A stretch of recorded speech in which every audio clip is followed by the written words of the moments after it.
A Maker of History. By E. Phillips Oppenheim. Chapter. Page. I. An Accidental Spy. 1. 2. At the Café Montmartre. 11. 3. A Mysterious Disappearance. 18. 4. The Falling of the Handkerchief. 26. The Love at First Sight. 33. 6. The Vanishing Lady. 40. 7. The Decoy House of Europe. 48. 8. Duncombe's Hold Up. 55. 9. The Story of a Call. 64. X. Spencer's Surprise. 72. 11. A Word of Warning. 80. 12. The Shadowing of Duncombe. 87. 13. Her Voice. 93. 14. Laughter of Women. 101. 15. Miss Fielding from America. 107.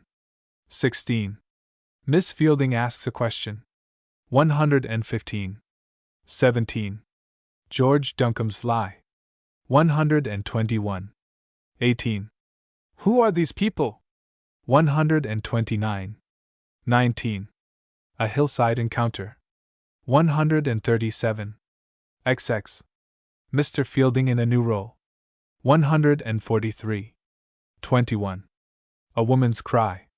151. 22. Lord Runton is Suspicious. 160. 23. Her First Kiss. 171. 24. The Empty Room. 179. Book 2. I. Guy Poynton Again. 185. 2. An Old Story.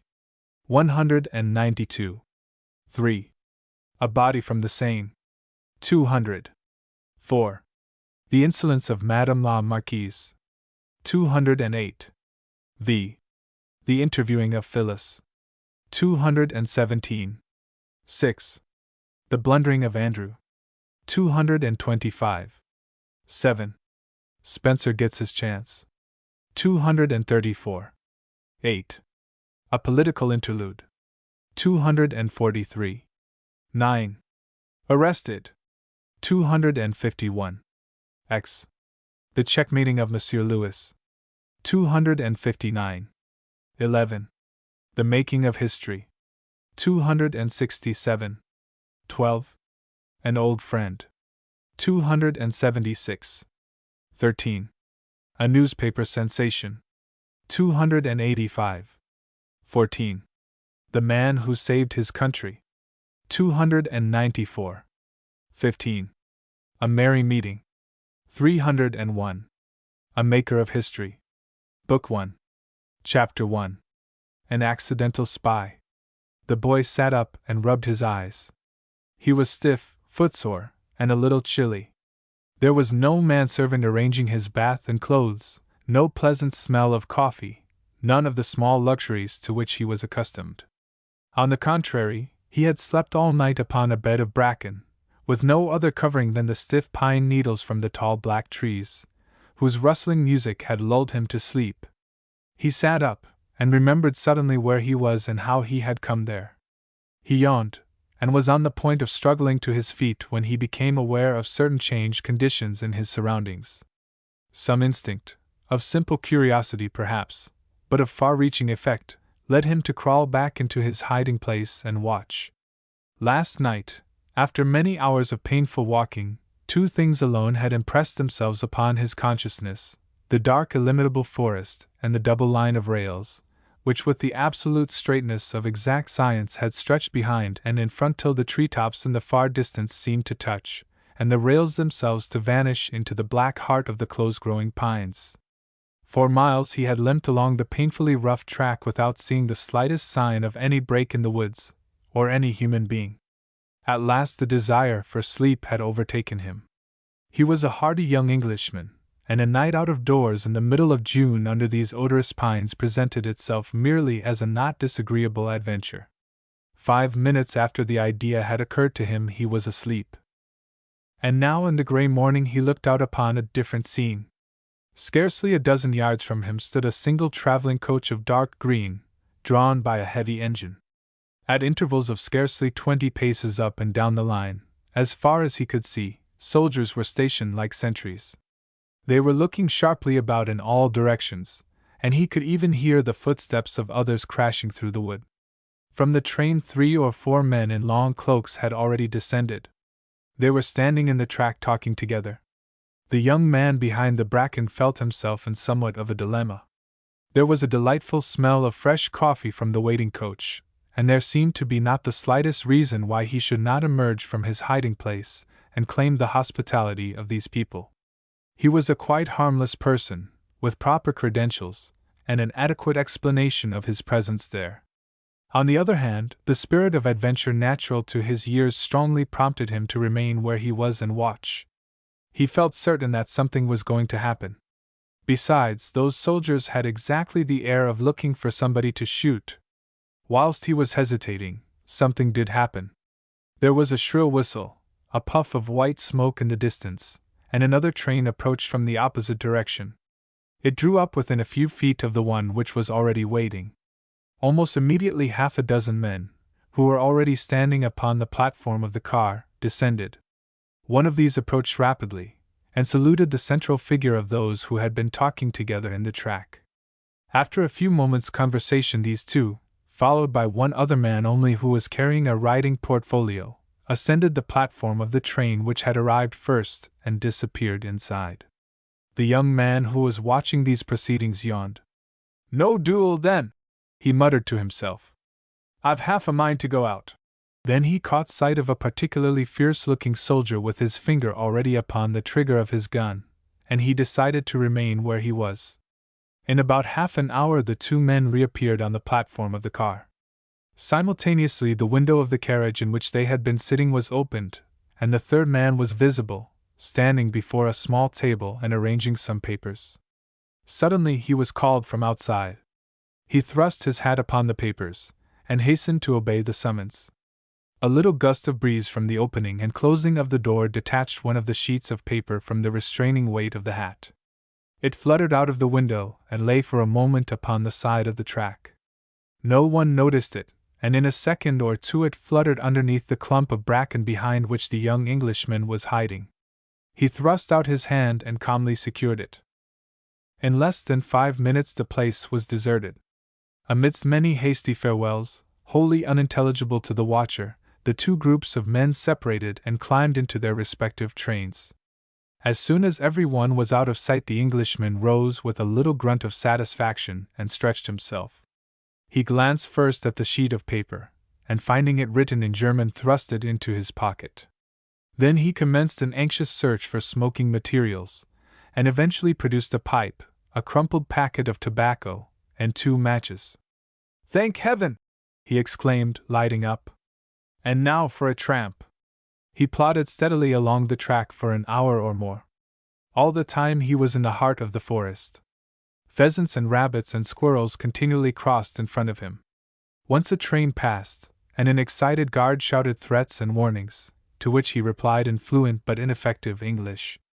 "Johnnies seem to think I'm trespassing," he remarked to himself in an aggrieved tone.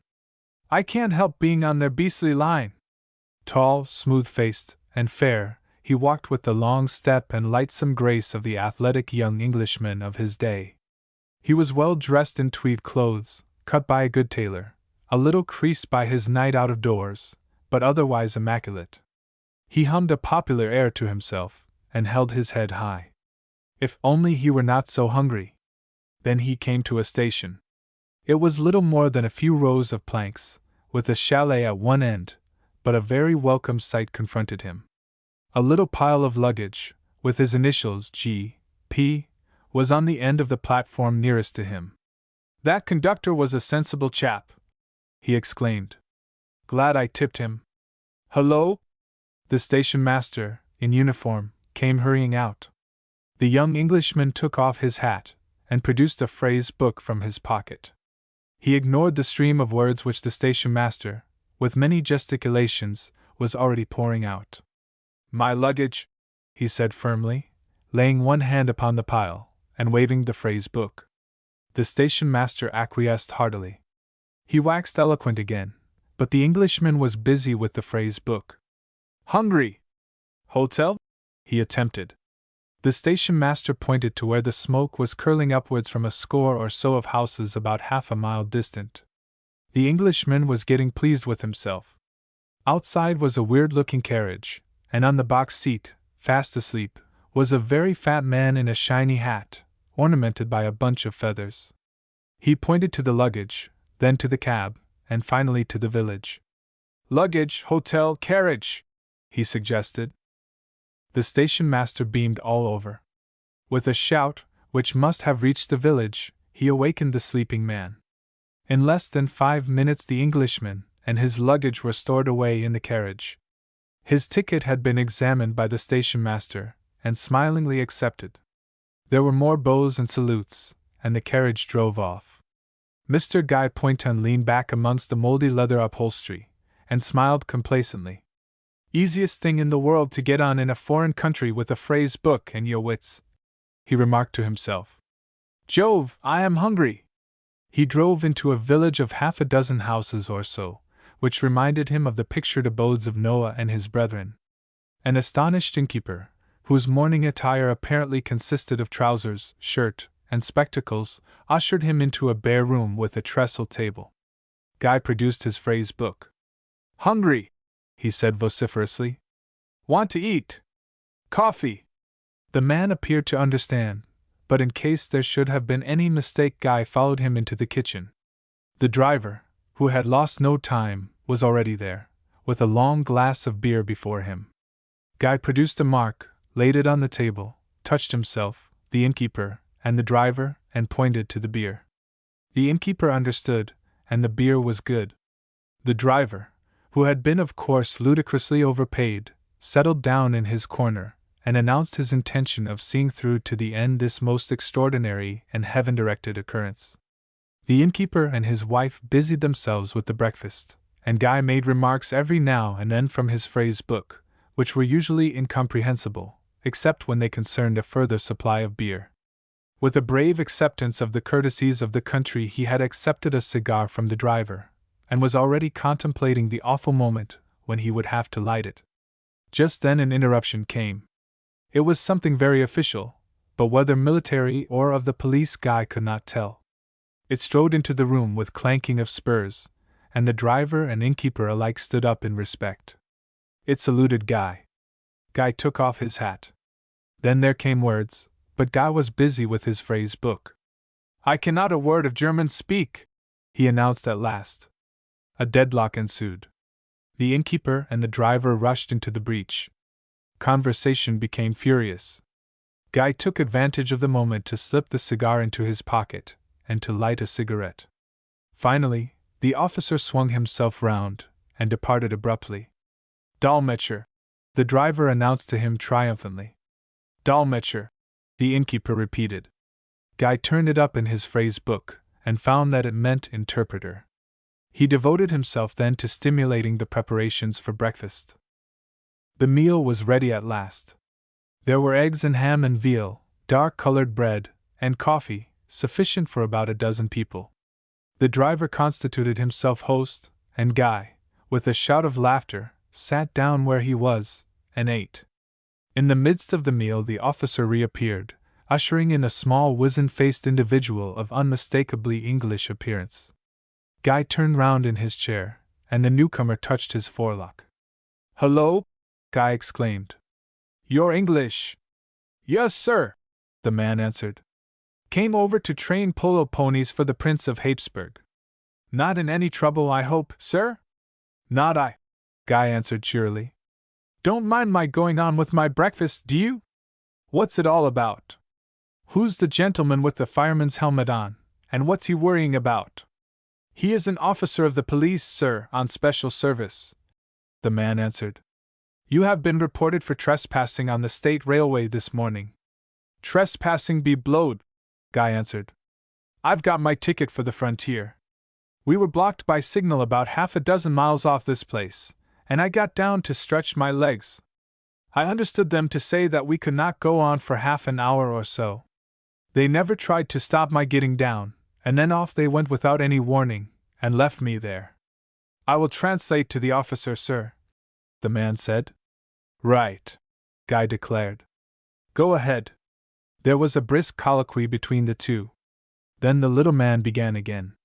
He says that your train passed here at midnight, and that you did not arrive until past 6. Quite right, Guy admitted. I went to sleep. I didn't know how far it was to the station, and I was dead tired.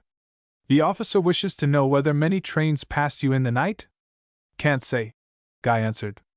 I sleep very soundly, and I never opened my eyes after the first few minutes.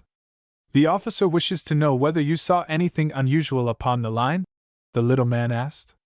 Nothing at all, Guy answered coolly. Bit inquisitive, isn't he? The little man came closer to the table. He wishes to see your passport, sir, he announced. Guy handed it to him, also a letter of credit and several other documents. He wants to know why you were going to the frontier, sir.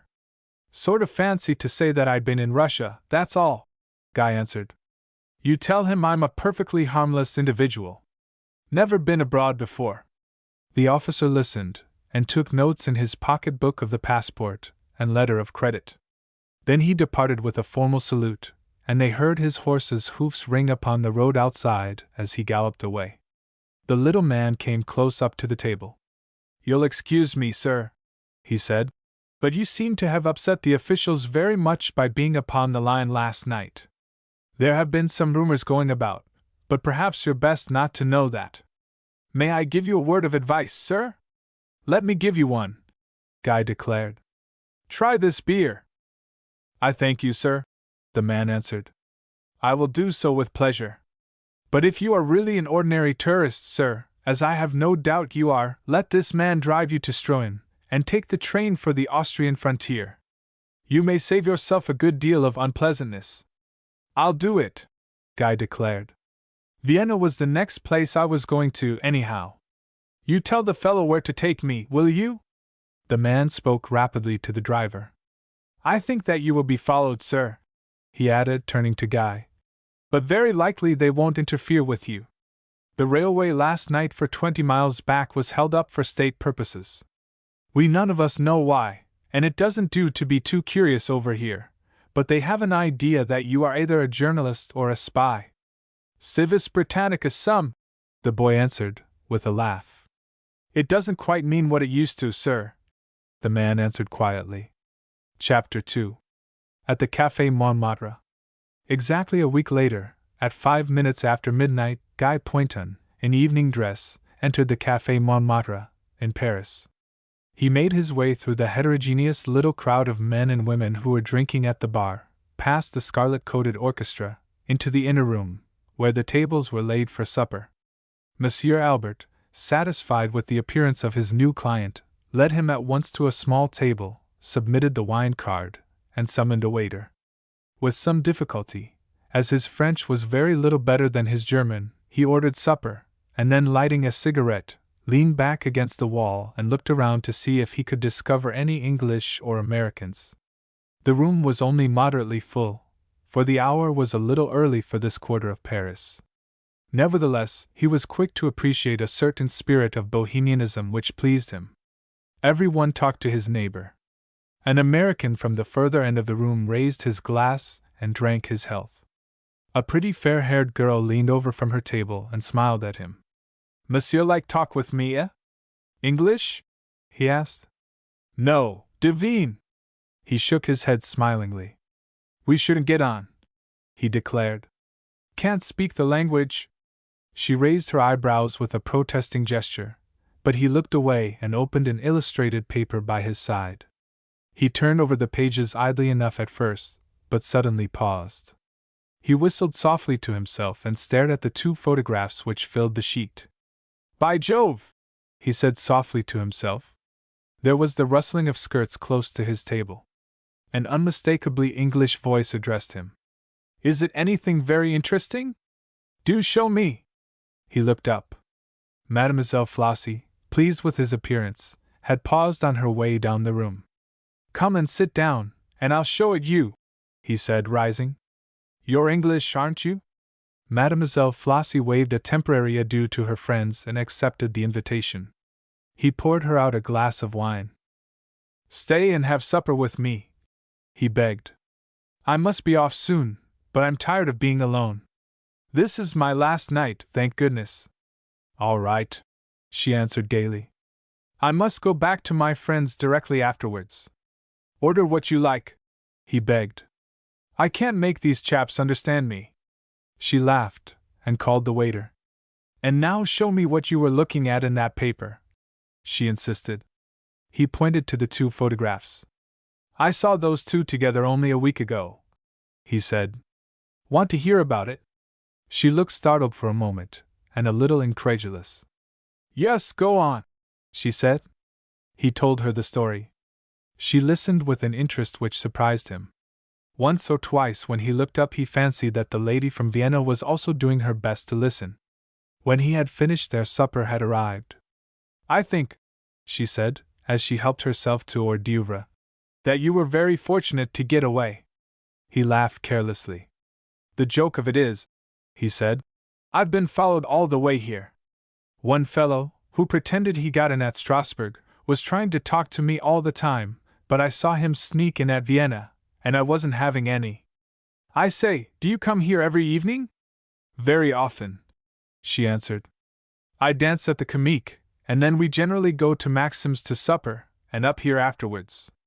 I'll introduce you to my friends afterwards, if you like, and we'll all sit together. If you're very good, I'll dance to you. Delighted, he answered, if they speak English. I'm sick of trying to make people understand my rotten French. She nodded. They speak English all right. I wish that horrid Viennese girl wouldn't try to listen to every word we say. He smiled. She wanted me to sit at her table, he remarked. Mademoiselle Flossie looked at him warningly, and dropped her voice. Better be careful, she whispered. They say she's a spy. On my track, very likely, he declared with a grin. She threw herself back in her seat and laughed. Conceited. Why should anyone want to be on your track? Come and see me dance at the Comique tomorrow night. Can't, he declared. My sister's coming over from England. Stupid. Oh, I'll come one night, he declared. Order some coffee, won't you, and what liqueurs? I'll go and fetch my friends, she declared, rising. We'll all have coffee together. Who are they? He asked. She pointed to a little group down the room, 2 men and a woman. The men were French, one middle-aged and one young, dark, immaculate, and with the slightly bored air affected by young Frenchmen of fashion. The woman was strikingly handsome and magnificently dressed. They were quite the most distinguished-looking people in the room. If you think they'll come, he remarked doubtfully. Aren't we rather comfortable as we are? She made her way between the tables. Oh, they'll come, she declared. They're pals. She floated down the room with a cigarette in her mouth, very graceful in her airy muslin skirts and large hat. Guy followed her admiringly with his eyes. The Viennese lady suddenly tore off a corner of her menu and scribbled something quickly. She passed it over to Guy. Read, she said imperatively. He nodded and opened it. Prenez garde, he said slowly. Then he looked at her and shook his head. She was making signs to him to destroy her message, and he at once did so. Don't understand, he said. Sorry. Mademoiselle Flossie was laughing and talking with her friends. Presently they rose, and came across the room with her. Guy stood up and bowed. The introductions were informal, but he felt his insular prejudices a little shattered by the delightful ease with which these 2 Frenchmen accepted the situation. Their breeding was as obvious as their bonhomie. The table was speedily rearranged to find places for them all. Your friends will take coffee with me, mademoiselle, Guy said. Do be hostess, please. My attempts at French will only amuse everybody. The elder of the 2 Frenchmen, whom the waiter addressed as Monsieur le Baron, and everyone else as Louis, held up his hand. With pleasure, he declared. Later on. Just now it is too early. We will celebrate l'entente cordiale. Garçon, A magnum of Pommery, un new frappé. I know you will forgive the liberty, he said, smiling at Guy. This bottle is vowed. Flossie has smiled for the first time for 3 evenings. She threw a paper fan at him, and sat down again by Guy. Do tell him the story you told me, she whispered in his ear. Louis, listen! Guy retold his story. Monsieur le Baron listened intently. So did the lady who had accompanied him. Guy felt that he told it very well, but for the second time he omitted all mention of that missing sheet of paper which had come into his possession. Monsieur le Baron was obviously much interested. You are quite sure of the 2 men? He asked quietly. Quite, Guy answered confidently. One was Madame, Flossie's friend, dropped a wineglass. Monsieur le Baron raised his hand. No names, he said. It is better not. We understand. A most interesting adventure, Monsieur Pointon, and to your health. The wine was good, and the fun of the place itself went almost to the head. Always there were newcomers who passed down the room amidst a chorus of greetings, always the gayest of music. Then amidst cheers Flossie and another friend whom she called from a distant table danced a cakewalk, danced very gracefully, and with a marvelous display of rainbow skirts. She came back breathless, and threw herself down by Guy's side. Give me some more wine, she panted. How close the place is! The younger Frenchman, who had scarcely spoken, leaned over. An idea! He exclaimed. My automobile is outside. I will drive you all round the city. Monsieur Pointon shall see Paris undressed. Afterwards we will go to Louis's rooms and make his man cook us a déjeuner anglais. Flossie stood up and laughed. Who'll lend me a coat? She cried. I've nothing but a lace mantle. Plenty of Frenchmen in the car, the young Frenchman cried. Are we all agreed? Good. Garçon, l'addition. And mine, Guy ordered. The women departed for their wraps. Guy and the 2 Frenchmen filled their pockets with cigarettes. When the bills came, Guy found that his own was a trifle, and Monsieur Louis waved aside all protest. We are hosts tonight, my young friend, he declared with charming insistence. Another time you shall have your turn. You must come round to the club tomorrow, and we will arrange for some sport. Allons! They crowded out together amidst a chorus of farewells. Guy took Flossie's arm going down the stairs. I say, I'm awfully obliged to you for introducing me to your friends, he declared. I'm having a ripping time. She laughed. Oh, they're all right, she declared. Mind my skirts. I say, what does Prenez Garde mean? He asked. Take care, why? He laughed again. Nothing. Chapter 3. A mysterious disappearance. Mademoiselle, the young man said, with an air of somewhat weary politeness, I regret to say that there is nothing more to be done. He was grieved and polite because Mademoiselle was beautiful and in trouble. For the rest, he was a little tired of her. Brothers of 21, who have never been in Paris before, and cannot speak the language, must occasionally get lost, and the British Embassy is not exactly a transported Scotland Yard. Then, she declared, with a vigorous little stamp of her shapely foot, I don't see what we keep an ambassador here for at all, or any of you. It is scandalous. The Hon, Nigel Ferguson, dropped his eyeglass and surveyed the young lady attentively. My dear Miss Pointon, he said, I will not presume to argue with you. We are here, I suppose, for some purpose or other. Whether we fulfill it or not may well be a matter of opinion. But that purpose is certainly not to look after any young idiot, you must excuse my speaking plainly, who runs amok in this most fascinating city. In your case, the chief has gone out of his way to help you. He has interviewed the chief of police himself, brought his influence to bear in various quarters, and I can tell you conscientiously that everything which possibly can be done is being done at the present moment. If you wish for my advice, it is this: send for some friend to keep you company here, and try to be patient. You are in all probability making yourself needlessly miserable. She looked at him a little reproachfully.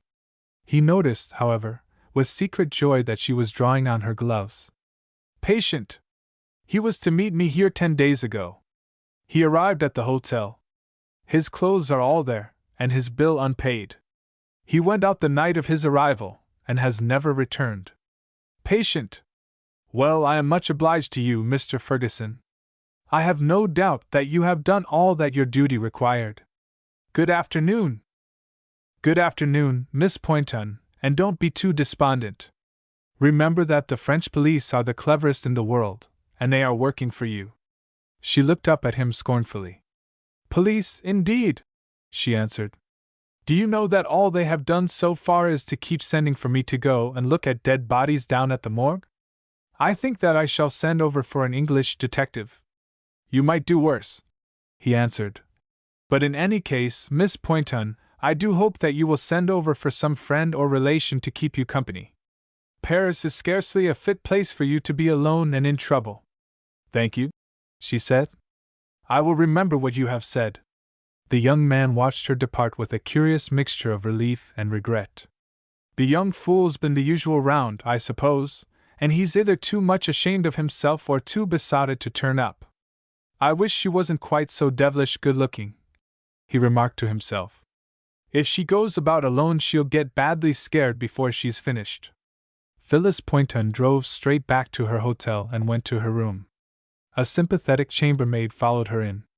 Mademoiselle has news yet of her brother? She inquired.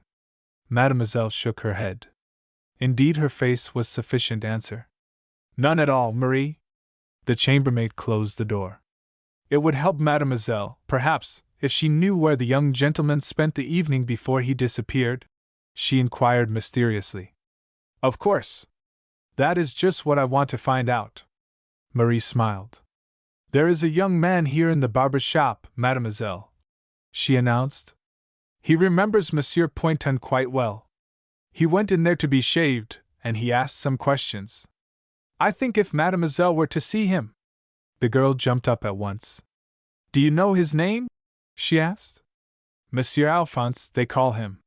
He is on duty now.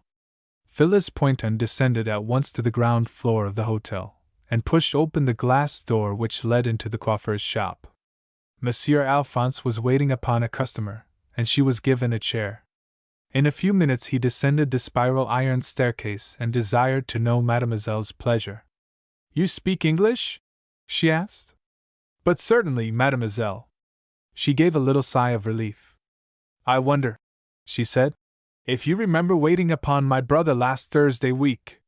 He was tall and fair, and something like me. He had just arrived in Paris. Monsieur Alphonse smiled. He rarely forgot a face, and the young Englishman's tip had been munificent. Perfectly, Mademoiselle, he answered. They sent for me because Monsieur spoke no French. My chambermaid, Marie, told me that you might perhaps know how he proposed to spend the evening. She continued. He was quite a stranger in Paris, and he may have asked for some information. Monsieur Alphonse smiled, and extended his hands. It is quite true, he answered. He asked me where to go, and I say to the Folies Bergères. Then he said he had heard a good deal of the supper cafes, and he asked me which was the most amusing. I tell him the Café Montmartre. He wrote it down. Do you think that he meant to go there? She asked. But certainly. He promised to come and tell me the next day how he amused himself. The Café Montmartre. Where is it? She asked. In the Place de Montmartre. But Mademoiselle pardons, she will understand that it is a place for men. Are women not admitted? She asked. Alphonse smiled. But yes. Only Mademoiselle understands that if a lady should go there she would need to be very well escorted. She rose and slipped a coin into his hand. I am very much obliged to you, she said. By the by, have any other people made inquiries of you concerning my brother? No one at all, Mademoiselle, the man answered. She almost slammed the door behind when she went out. And they say that the French police are the cleverest in the world, she exclaimed indignantly. Monsieur Alphonse watched her through the glass pane. Seal! But she is pretty, he murmured to himself. She turned into the writing-room, and taking off her gloves she wrote a letter. Her pretty fingers were innocent of rings, and her handwriting was a little shaky. Nevertheless, it is certain that not a man passed through the room who did not find an excuse to steal a second glance at her. This is what she wrote. My dear Andrew, I am in great distress here, and very unhappy. I should have written to you before, but I know that you have your own trouble to bear just now, and I hated to bother you.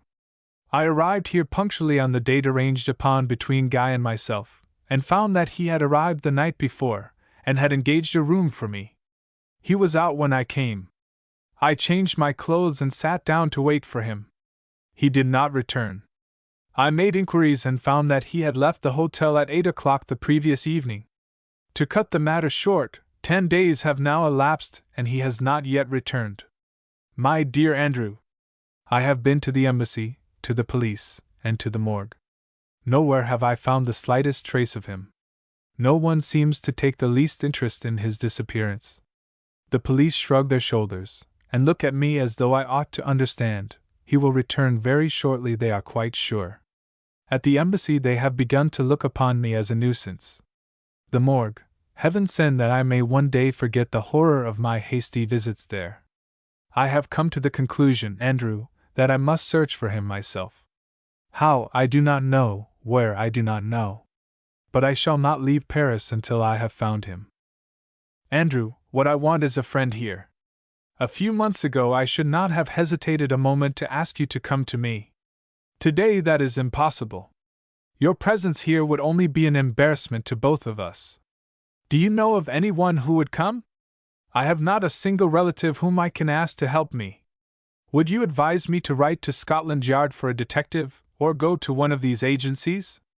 If not, can you think of anyone who would come here and help me, either for your sake as your friend, or, better still, a detective who can speak French and whom one can trust? All our lives Guy and I have congratulated ourselves that we have no relation nearer than India. I am finding out the other side of it now. I know that you will do what you can for me, Andrew. Write to me by return. Yours in great trouble and distress, Phyllis Poynton. Phyllis Poynton. She sealed and addressed her letter, and saw it dispatched.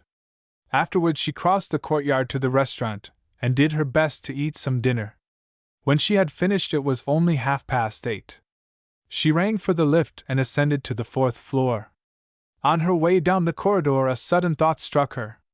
She took a key from her pocket and entered the room which her brother had occupied. His things were still lying about in some disorder, and neither of his trunks was locked. She went down on her knees and calmly proceeded to go through his belongings. It was rather a forlorn hope, but it seemed to her just possible that there might be in some of his pockets a letter which would throw light upon his disappearance. She found nothing of the sort, however. There were picture postcards, a few photographs, and a good many restaurant bills, but they were all from places in Germany and Austria. At the bottom of the second trunk, however, she found something which he had evidently considered it worth while to preserve carefully. It was a thick sheet of official-looking paper, bearing at the top an embossed crown, and covered with German writing. It was numbered at the top, 17, and it was evidently an odd sheet of some document. She folded it carefully up, and took it back with her to her own room. Then, with the help of a German dictionary, she commenced to study it. At the end of an hour she had made out a rough translation, which she read carefully through. When she had finished she was thoroughly perplexed. She had an uncomfortable sense of having come into touch with something wholly unexpected and mysterious. "What am I to do?" she said to herself softly. "What can it mean?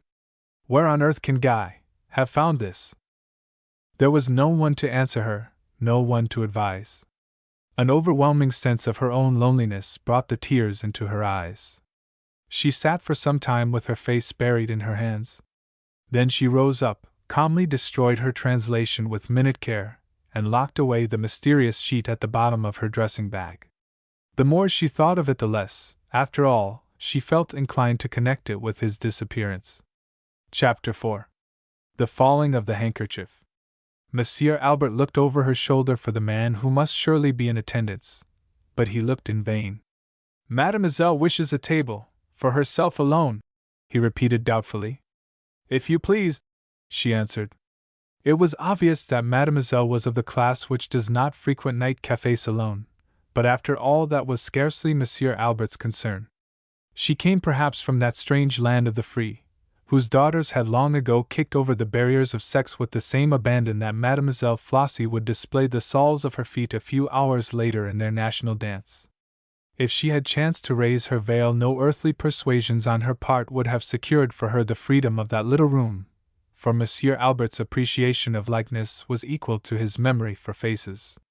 But it was not until she was comfortably ensconced at a corner table, from which she had a good view of the room, that she did so, and Monsieur Albert realized with a philosophic shrug of the shoulders the error he had committed. Phyllis looked about her with some curiosity. It was too early for the habitués of the place, and most of the tables were empty. The scarlet-coated band were smoking cigarettes, and had not yet produced their instruments. The conductor curled his black mustache and stared hard at the beautiful young English lady, without, however, being able to attract a single glance in return. One or two men also tried to convey to her by smiles and glances the fact that her solitude need continue no longer than she chose. The unattached ladies put their heads together and discussed her with little peals of laughter. To all of these things she remained indifferent. She ordered a supper which she ate mechanically, and wine which she scarcely drank. All the while she was considering. Now that she was here, what could she do? Of whom was she to make inquiries? She scanned the faces of the newcomers with a certain grave curiosity which puzzled them. She neither invited nor repelled notice. She remained entirely at her ease. Monsieur Albert, during one of his peregrinations round the room, passed close to her table. She stopped him. "I trust that mademoiselle is well served," he remarked with a little bow. "Excellently, I thank you," she answered. He would have passed on, but she detained him. "You have very many visitors here," she remarked. "Is it the same always?" He smiled. "Tonight," he declared, "it is nothing. There are many who come here every evening. They amuse themselves here." "You have a good many strangers also?" she asked. "But certainly," he declared. "All the time?" "I have a brother," she said, "who was here 11 nights ago. Let me see, that would be last Tuesday week. He is tall and fair, about 21, and they say like me. I wonder if you remember him." Monsieur Albert shook his head slowly. "That is strange," he declared, "for as a rule I forget no one. Last Tuesday week I remember perfectly well. It was a quiet evening. La Scala was here, but of the rest no one. If mademoiselle's brother was here, it is most strange." Her lip quivered for a moment. She was disappointed. "I am so sorry," she said. "I hoped that you might have been able to help me. He left the Grand Hotel on that night with the intention of coming here, and he never returned. I have been very much worried ever since." She was no great judge of character, but Monsieur Albert's sympathy did not impress her with its sincerity. "If mademoiselle desires," he said, "I will make inquiries amongst the waiters. I very much fear, however, that she will obtain no news here." He departed, and Phyllis watched him talking to some of the waiters and the leader of the orchestra. Presently he returned.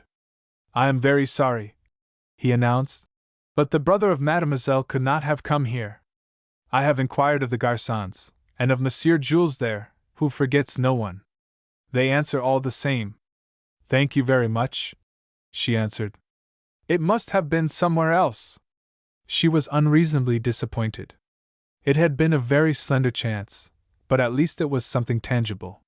She had scarcely expected to have it snapped so soon and so thoroughly. She dropped her veil to hide the tears which she felt were not far from her eyes, and summoned the waiter for her bill. There seemed to be no object in staying longer. Suddenly the unexpected happened. A hand, flashing with jewels, was rested for a moment upon her table. When it was withdrawn, a scrap of paper remained there. Phyllis looked up in amazement. The girl to whom the hand had belonged was sitting at the next table, but her head was turned away, and she seemed to be only concerned in watching the door. She drew the scrap of paper towards her and cautiously opened it. This is what she read, written in English, but with a foreign turn to most of the letters. "Monsieur Albert lied.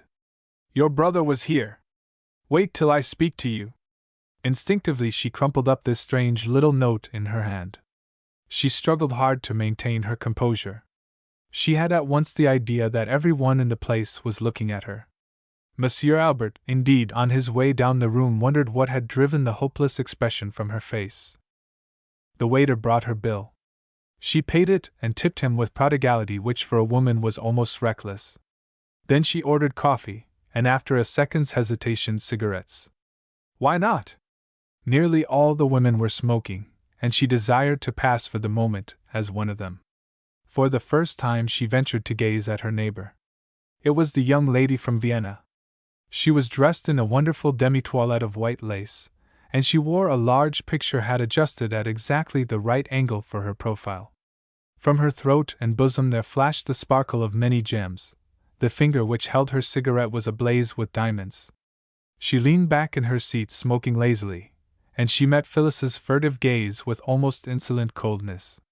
But a moment later, when Monsieur Albert's back was turned, she leaned forward and addressed her rapidly. "A man will come here," she said, "who could tell you, if he was willing, all that you seek to know. He will come tonight, he comes all the nights. You will see I hold my handkerchief so in my right hand. When he comes I shall drop it, so." The girl's swift speech, her half-fearful glances towards the door, puzzled Phyllis. "Can you not come nearer to me and talk?" she asked. "No. You must not speak to me again. You must not let anyone, especially the man himself, know what I have told you. No more now. Watch for the handkerchief. But what shall I say to him?" The girl took no notice of her. She was looking in the opposite direction. She seemed to have edged away as far as possible from her.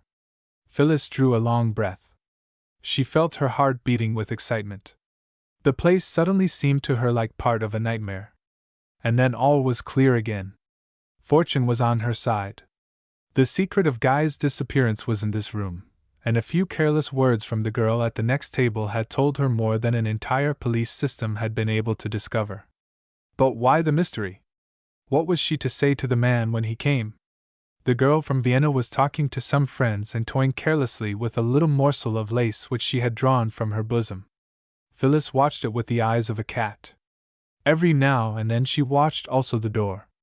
The place was much fuller now.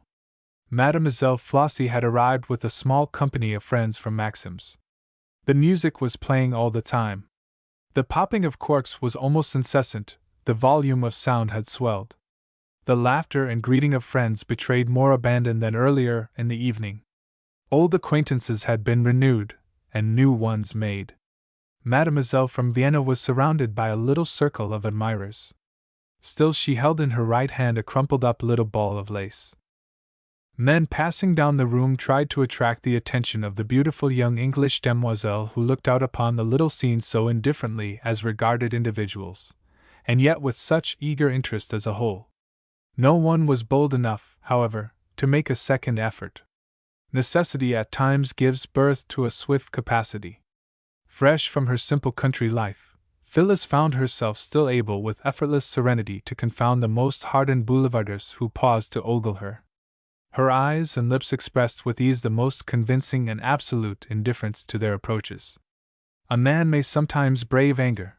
He rarely has courage to combat indifference. So Phyllis held her own and waited. And at last the handkerchief fell. Phyllis felt her own heart almost stop beating, as she gazed down the room. A man of medium height, dark, distinguished, was slowly approaching her, exchanging greetings on every side. His languid eyes fell upon Phyllis. Those who had watched her previously saw then a change. The cold indifference had vanished from her face. She leaned forward as though anxious to attract his attention. She succeeded easily enough. He was almost opposite her table, and her half-smile seemed to leave him but little choice.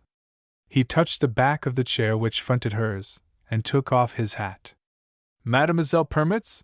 he asked softly. "But certainly," she answered. "It is you for whom I have been waiting." "Mademoiselle flatters me," he murmured, more than a little astonished. "Not in the least," she answered. "I have been waiting to ask you what has become of my brother, Guy Pointon." He drew out the chair and seated himself. His eyes never left her face. "Mademoiselle," he murmured, "this is most extraordinary." She noticed then that his hands were trembling. Chapter 5. Love at First Sight. "I am asking a great deal of you, George.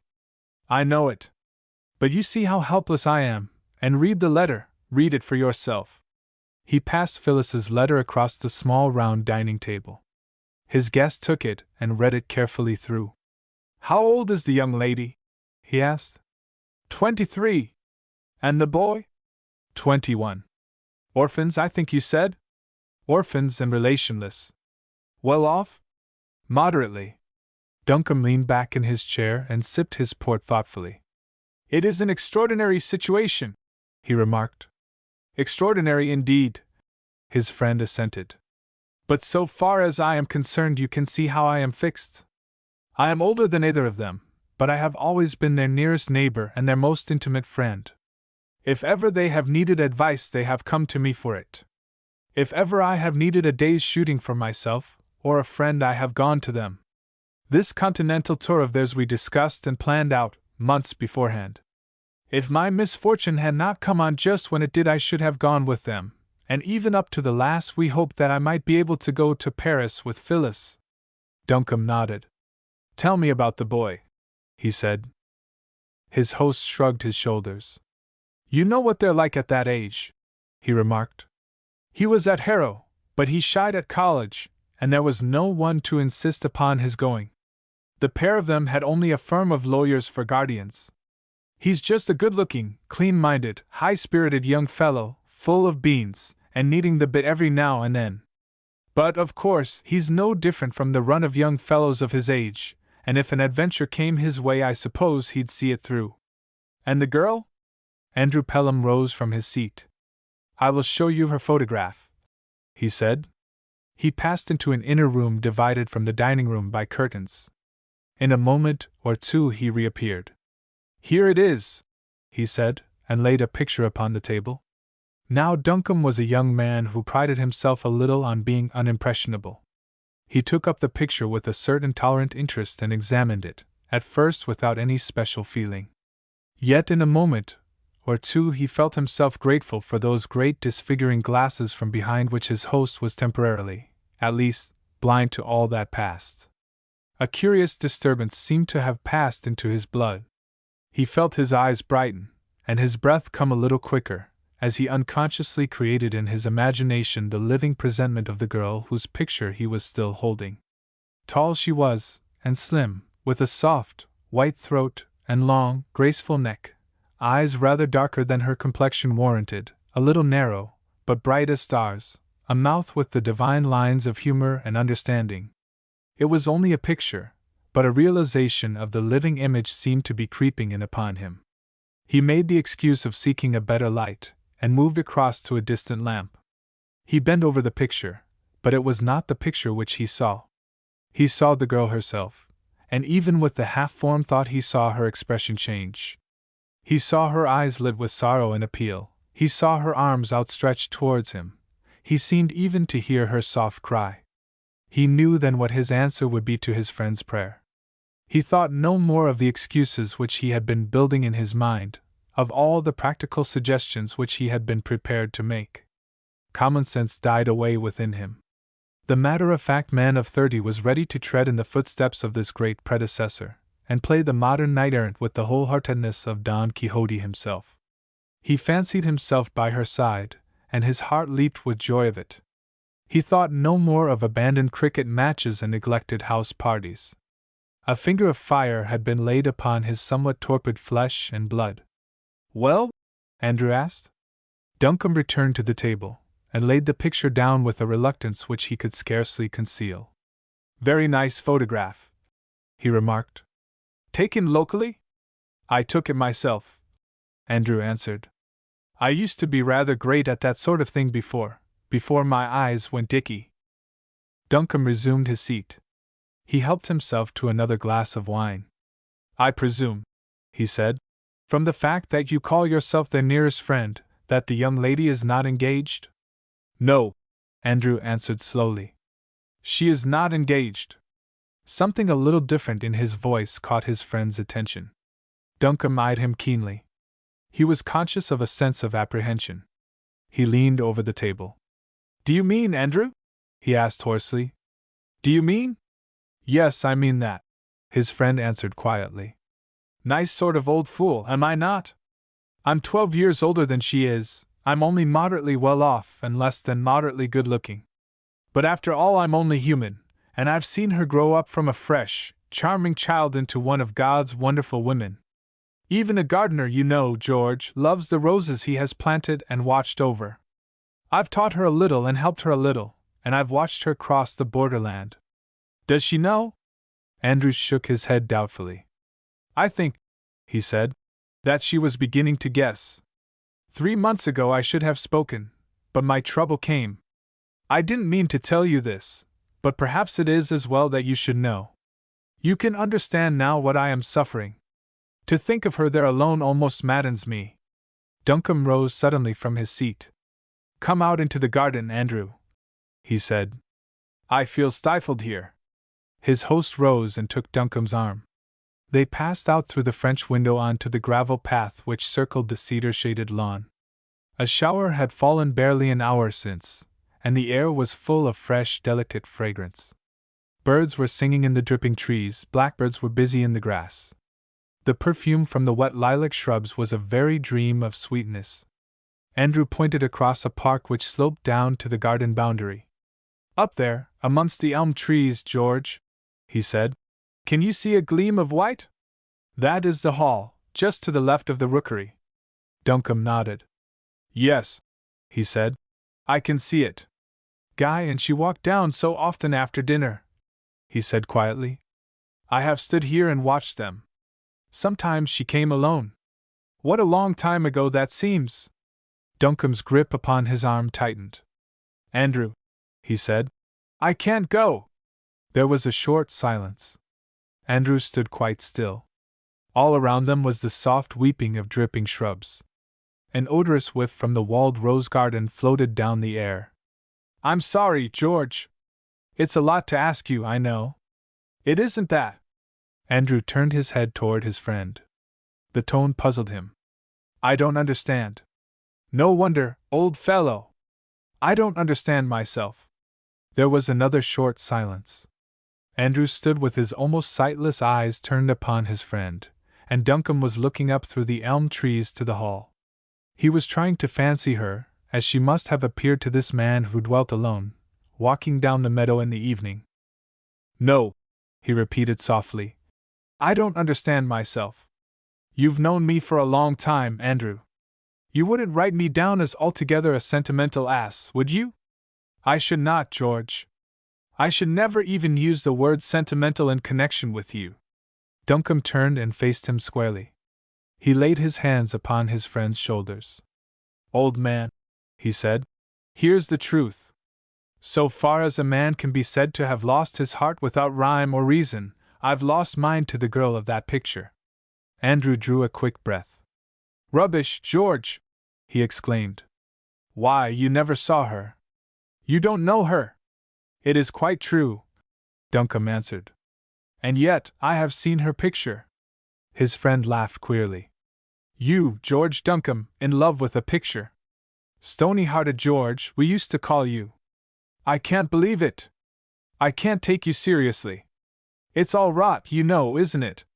It must be rot. It sounds like it, Duncombe answered quietly. Put it this way, if you like. I have seen a picture of the woman whom, if ever I meet, I most surely shall love. What there is that speaks to me from that picture I do not know. You say that only love can beget love. Then there is that in the picture which points beyond. You see, I have talked like this in an attempt to be honest. You have told me that you care for her. Therefore I have told you these strange things.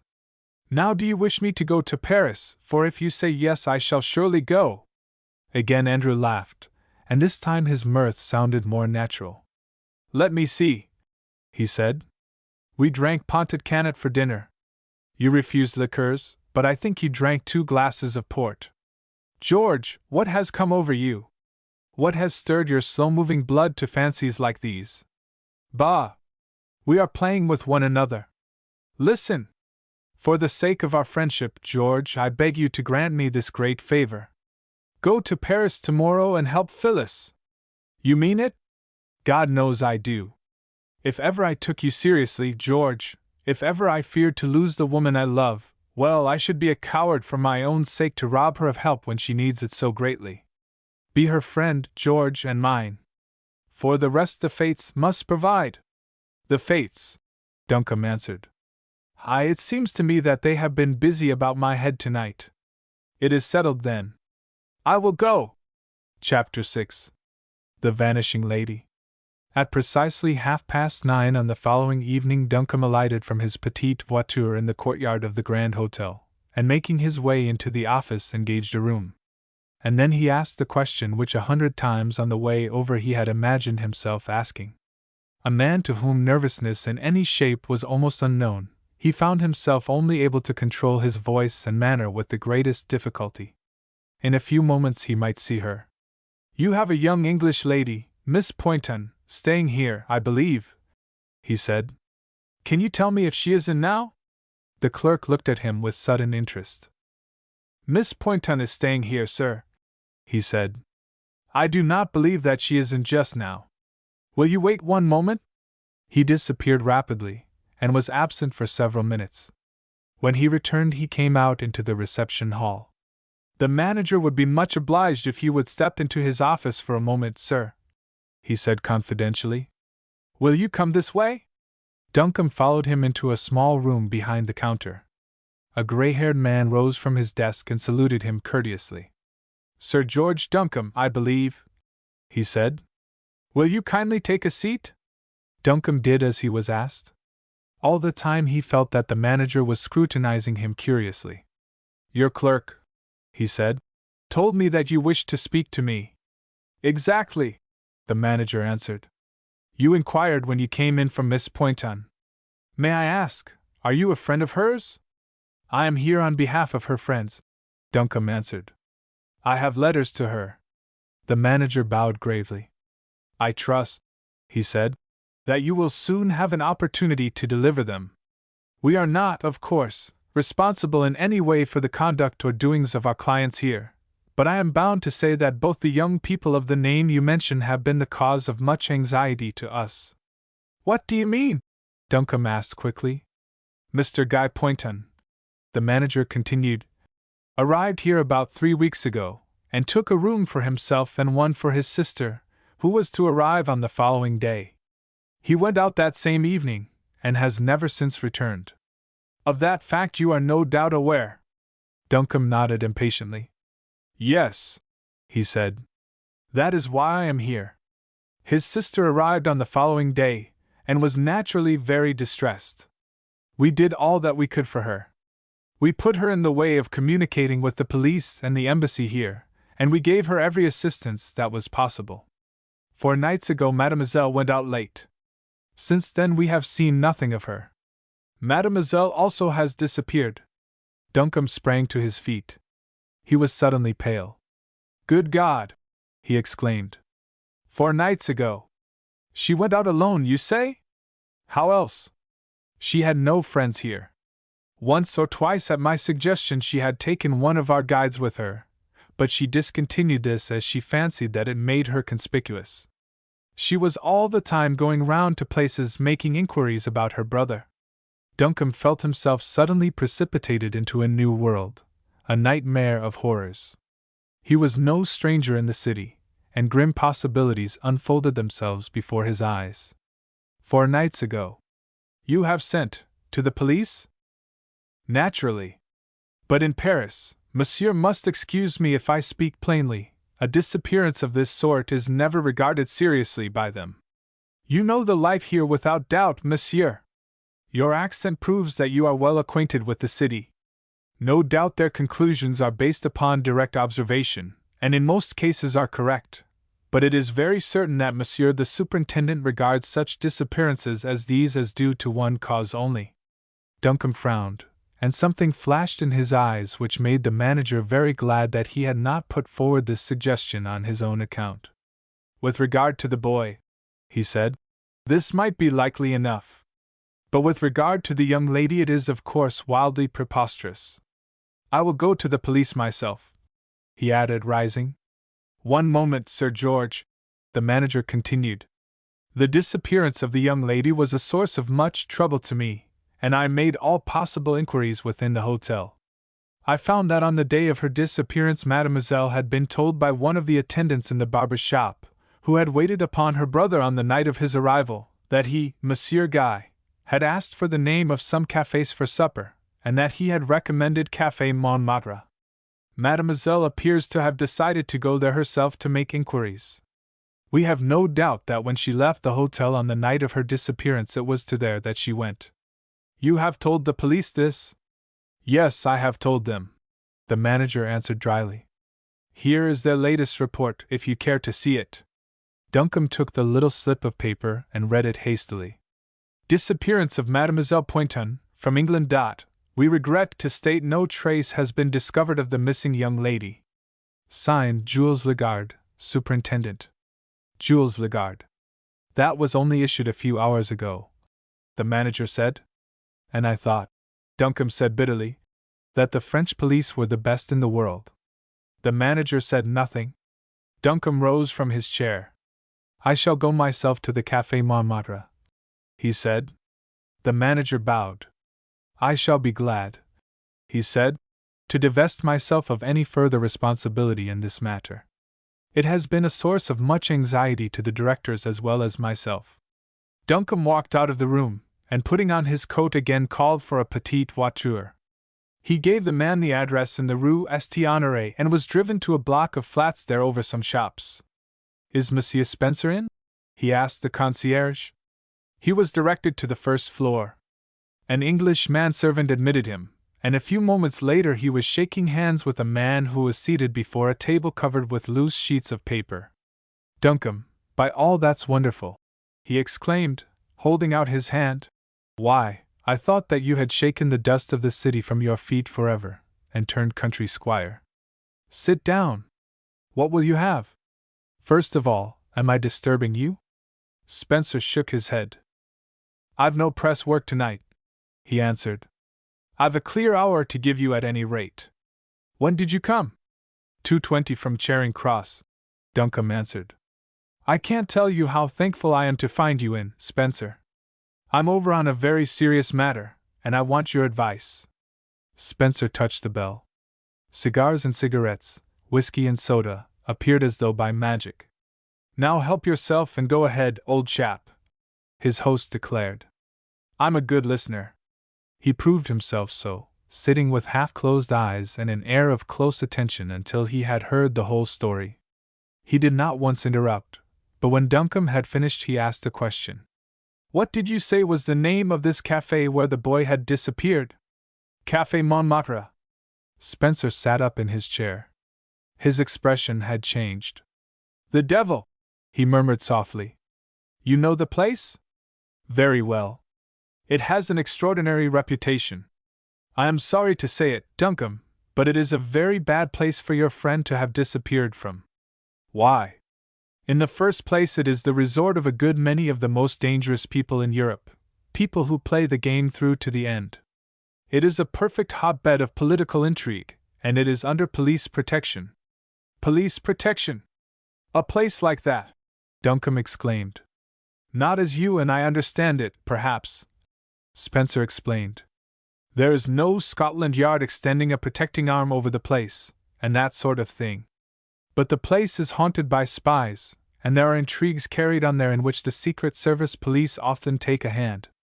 In return, it is generally very hard to get to the bottom of any disappearance, or even robbery there through the usual channels.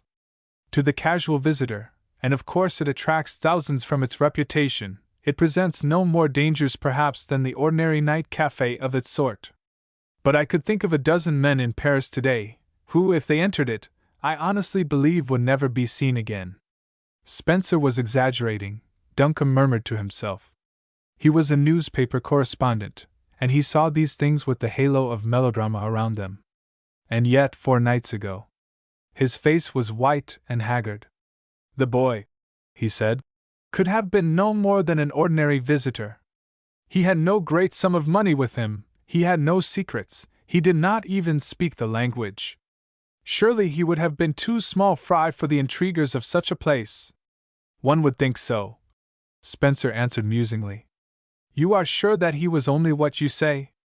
He was barely 21, Duncombe answered. And he had never been out of England before. What about the girl? She is 2 years older. It was her first visit to Paris. Spencer nodded. The disappearance of the boy is of course the riddle, he remarked.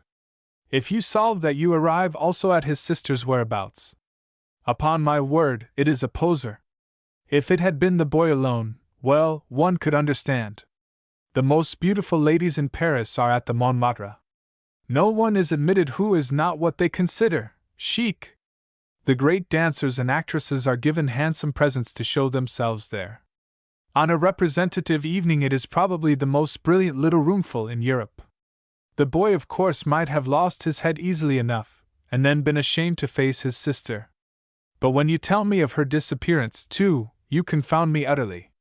Is she good-looking? Very. She would go there, of course, asking for her brother. Spencer continued thoughtfully. An utterly absurd thing to do, but no doubt she did, and, look here, Duncombe, I tell you what I'll do. I have my own 2 news-grabbers at hand, and nothing particular for them to do this evening. I'll send them up to the Café Montmartre. It's awfully good of you, Spencer. I was going myself, Duncombe said, a little doubtfully. You idiot! His friend said cheerfully, yet with a certain emphasis. English from your hair to your boots, you'd go in there and attempt to pump people who have been playing the game all their lives, and who would give you exactly what information suited their books. They know what you were there for, the moment you opened your mouth. Honestly, what manner of good do you think that you could do? You'd learn what they chose to tell you. If there's really anything serious behind all this, do you suppose it would be the truth? You're quite right, I suppose, Duncombe admitted, but it seems beastly to be doing nothing. Better be doing nothing than doing harm, Spencer declared. Look round the other cafes and the boulevards. And come here at 11 tomorrow morning. We'll breakfast together at Paillard's. Chapter 7. The Decoy House of Europe. Spencer wrote out his luncheon with the extreme care of the man to whom eating has passed to its proper place amongst the arts, and left to Duncombe the momentous question of red wine or white. Finally, he leaned back in his chair, and looked thoughtfully across at his companion. Sir George, he said, you have placed me in a very painful position. Duncombe glanced up from his hors d'oeuvre. What do you mean? I will explain, Spencer continued. You came to me last night with a story in which I hoped that I showed a reasonable amount of interest, but in which, as a matter of fact, I was not interested at all. Girls and boys who come to Paris for the first time in their lives unattended, and find their way to the Café Montmartre, and such places, generally end up in the same place. It would have sounded brutal if I had added to your distress last night by talking like this, so I determined to put you in the way of finding out for yourself. I sent 2 of my most successful news scouts to that place last night, and I had not the slightest doubt as to the nature of the information which they would bring back. It turns out that I was mistaken. What did they discover? Duncombe asked eagerly. Nothing. Duncombe's face fell, but he looked a little puzzled. Nothing? I don't understand. They must have heard that they had been there anyhow. They discovered nothing. You do not understand the significance of this. I do. It means that I was mistaken for one thing. Their disappearance has more in it than the usual significance. Evil may have come to them, but not the ordinary sort of evil. Listen. You say that the police have disappointed you in having discovered nothing. That is no longer extraordinary to me. The police, or those who stand behind them, are interested in this case, and in the withholding of information concerning it. You are talking reals to me, Spencer, Duncombe declared. Do you mean that the police in Paris may become the hired tools of malefactors? Not altogether that, Spencer said, waving aside a dish presented before him by the head waiter himself with a gesture of approval. Not necessarily malefactors. But there are other powers to be taken into consideration, And most unaccountably your two friends are in deeper water than your story led me to expect. Now, not another question, please, until you have tried that sauce. Absolute silence, if you please, for at least 3 or 4 minutes. Duncombe obeyed with an ill grace. He had little curiosity as to its flavor, and a very small appetite at all with the conversation in its present position. He waited for the stipulated time, however, and then leaned once more across the table. Spencer! First I must have your judgment upon the sauce. Did you find enough mussels? Damn the sauce! Duncombe answered. Forgive me, Spencer, but this affair is, after all, a serious one to me. You say that your 2 scouts, as you call them, discovered nothing. Well, they had only one evening at it. Will they try again in other directions? Can I engage them to work for me? Money is absolutely no object. Spencer shook his head. Duncombe, he said, you're going to think me a poor sort of friend, but the truth is best. You must not count upon me any more. I cannot lift even my little finger to help you. I can only give you advice if you want it. And that? Go back to England tomorrow. Chuck it altogether. You are up against too big a combination. You can do no one any good. You are a great deal more likely to come to harm yourself. Duncombe was quite quiet for several moments. When he spoke again his manner had a new stiffness. You have surprised me a good deal, I must confess, Spencer. We will abandon the subject. Spencer shrugged his shoulders. I know how you're feeling, old chap, he said. I can't help it. You understand my position here. I write a daily letter for the best paying and most generous newspaper in the world, and it is absolutely necessary that I keep hand in glove with the people in high places here. My position absolutely demands it, and my duty to my chief necessitates my putting all personal feeling on one side in a case like this when a conflict arises. But where, Duncombe asked, does the conflict arise? Here, Spencer answered.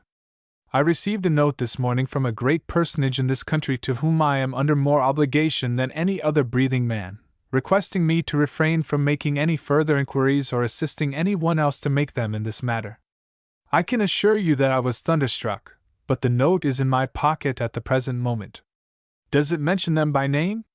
The exact words are, Spencer answered, respecting the reported disappearance of the young Englishman, Mr. Guy Poynton, and his sister. This will just show you how much you have to hope for from the police, for the person whose signature is at the foot of that note could command the implicit obedience of the whole system. Duncombe's cheeks were a little flushed. He was British to the backbone, and his obstinacy was being stirred. The more reason, he said quietly, so far as I can see, that I should continue my independent efforts with such help as I can secure. This girl and boy are fellow country people, and I haven't any intention of leaving them in the clutches of any brutal gang of Frenchmen into whose hands they may have got. I shall go on doing what I can, Spencer. The journalist shrugged his shoulders. I can't help sympathizing with you, Duncombe, he said, but keep reasonable. You know your Paris well enough to understand that you haven't 1,000 to 1 chance. Besides, Frenchmen are not brutal. If the boy got into a scrape, it was probably his own fault. And the girl? What of her? Am I to leave her to the tender mercies of whatever particular crew of blackguards may have got her into their power? You are needlessly melodramatic, Spencer answered. I will admit, of course, that her position may be an unfortunate one, but the personage whom I have the honor to call my friend does not often protect blackguards. Be reasonable, Duncombe. These young people are not relatives of yours, are they? No. Nor very old friends? The young lady, for instance? Duncombe looked up, and his face was set in grim and dogged lines. He felt like a man who was nailing his colors to the mast. The young lady, he said, is, I pray heaven, my future wife. Spencer was honestly amazed, and a little shocked. Forgive me, Duncombe, he said. I had no idea, though perhaps I ought to have guessed. They went on with their luncheon in silence for some time, except for a few general remarks. But after the coffee had been brought, and the cigarettes were alight, Spencer leaned once more across the table. Tell me, Duncombe, what you mean to do, I shall go to the Café Montmartre myself tonight. At such a place there must be hangers-on and parasites who see something of the game. I shall try to come into touch with them. I am rich enough to outbid the others who exact their silence.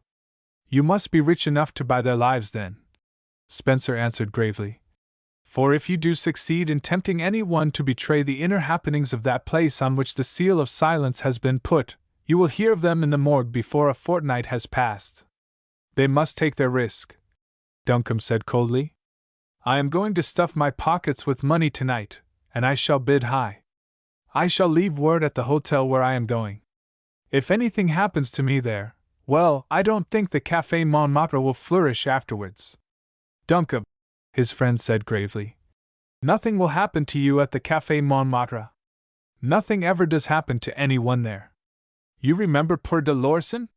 Quite well. He was stabbed by a girl in the Rue Pigalle. He was stabbed in the Café Montmartre, but his body was found in the Rue Pigalle. Then there was the Vicomte de Sauvignac. He was found dead in his study, poisoned. He was found there, yes, but the poison was given to him in the Café Montmartre, and it was there that he died. I am behind the scenes in some of these matters, but I know enough to hold my tongue, or my London letter wouldn't be worth £1 a week. I am giving myself away to you now, Duncombe. I am risking a position which it has taken me 20 years to secure. I've got to tell you these things, and you must do as I tell you. Go back to London. Duncombe laughed as he rose to his feet. Not though the Vicomte's fate is to be mine tonight, he answered. The worse held this place is the worse the crew it must shelter. I should never hold my head up again if I sneaked off home and left the girl in their hands. I don't see how you can even suggest it. Only because you can't do the least good, Spencer answered. And besides, don't run away with a false impression. The place is dangerous only for certain people. The authorities don't protect murderers or thieves except under special circumstances. The Vicomte's murderer and de Lorson's were brought to justice. Only they keep the name of the place out of it always. Tourists in shoals visit it, and visit safely every evening. They pay fancy prices for what they have, but I think they get their money's worth. But for certain classes of people it is the decoy house of Europe. Foreign spies have babbled away their secrets there, and the greatest criminals of the world have whispered away their lives to some fair daughter of Judas at those tables. I, who am behind the scenes, tell you these things, Duncombe. Duncombe smiled.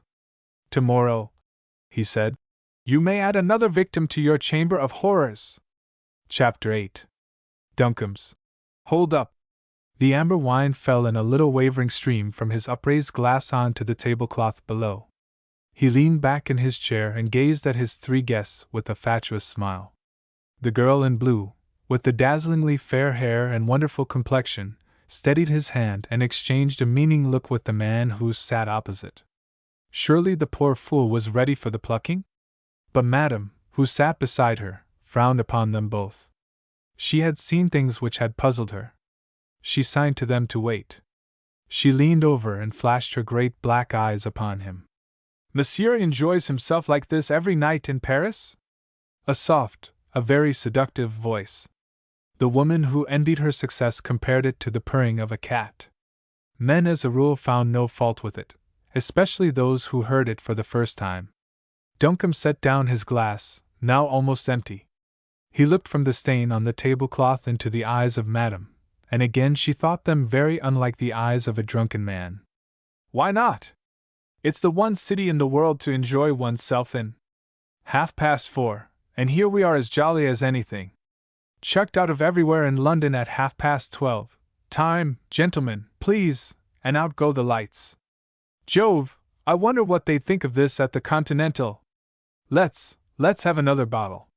The fair-haired girl, Flossie to her friends, Mademoiselle Marmillon until you had been introduced, whispered in his ear.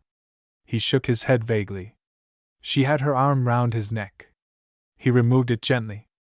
We'll have another here first anyhow, he declared. Hi, garçon! Ring the bell, there's a good chap, monsieur, dash it, I've forgotten your name. No, don't move. I'll do it myself. He rose and staggered towards the door. The bell isn't that way, monsieur, Madame exclaimed, It is to the right. Louis, quick! Monsieur Louis sprang to his feet. There was a queer grating little sound, followed by a sharp click. Duncombe had swung round and faced them. He had turned the key in the door, and was calmly pocketing it. The hand which held that small shining revolver was certainly not the hand of a drunken man. They all three looked at him in wonder, Madame, Monsieur Louis, and Mademoiselle Flossie. The dark eyebrows of Madame almost met, and her eyes were full of the promise of evil things. Monsieur Louis, cowering back from that steadily pointed revolver, was white with the inherited cowardice of the degenerate. Flossie, who had drunk more wine than any of them, was trying to look as though it were a joke. Duncombe, with his disordered evening clothes, his stained shirt front and errant tie, was master of the situation. He came and stood a few feet away from them. His blundering French accent and slow choice of words had departed. He spoke to them without hesitation, and his French was almost as good as their own. "I want you to keep your places," he said, "and listen to me for a few minutes. I can assure you I am neither mad nor drunk. I have a few questions to ask you, and if your answers are satisfactory you may yet find my acquaintance as profitable as though I had been the pigeon I seemed. Keep your seat, Monsieur le Baron!" Monsieur Louis, who had half risen, sat down again hastily. They all watched him from their places around the table. It was Madame whom he addressed more directly, Madame with the jet black hair and golden earrings, the pale cheeks and scarlet lips. "I invited you into a private room here," he said, "because what I have said to you three is between ourselves alone. You came, I presume, because it promised to be profitable. All that I want from you is information. And for that I am willing to pay." Monsieur Louis interposed. He stroked his little black mustache with a much-bearing hand. With the other he gesticulated. "Monsieur talks reasonably," he declared. "But why all this mystery? Why this feigned drunkenness? Why the show of arms? If we can help Monsieur, it is an affair of pleasure, and if he chooses to make a present to these ladies in return, why, no doubt they will be charmed. Me, I presume, he has no intention to insult. Permit me, Monsieur." He drew a card from a small gold case, and presented it to Duncombe, who accepted it with a little bow.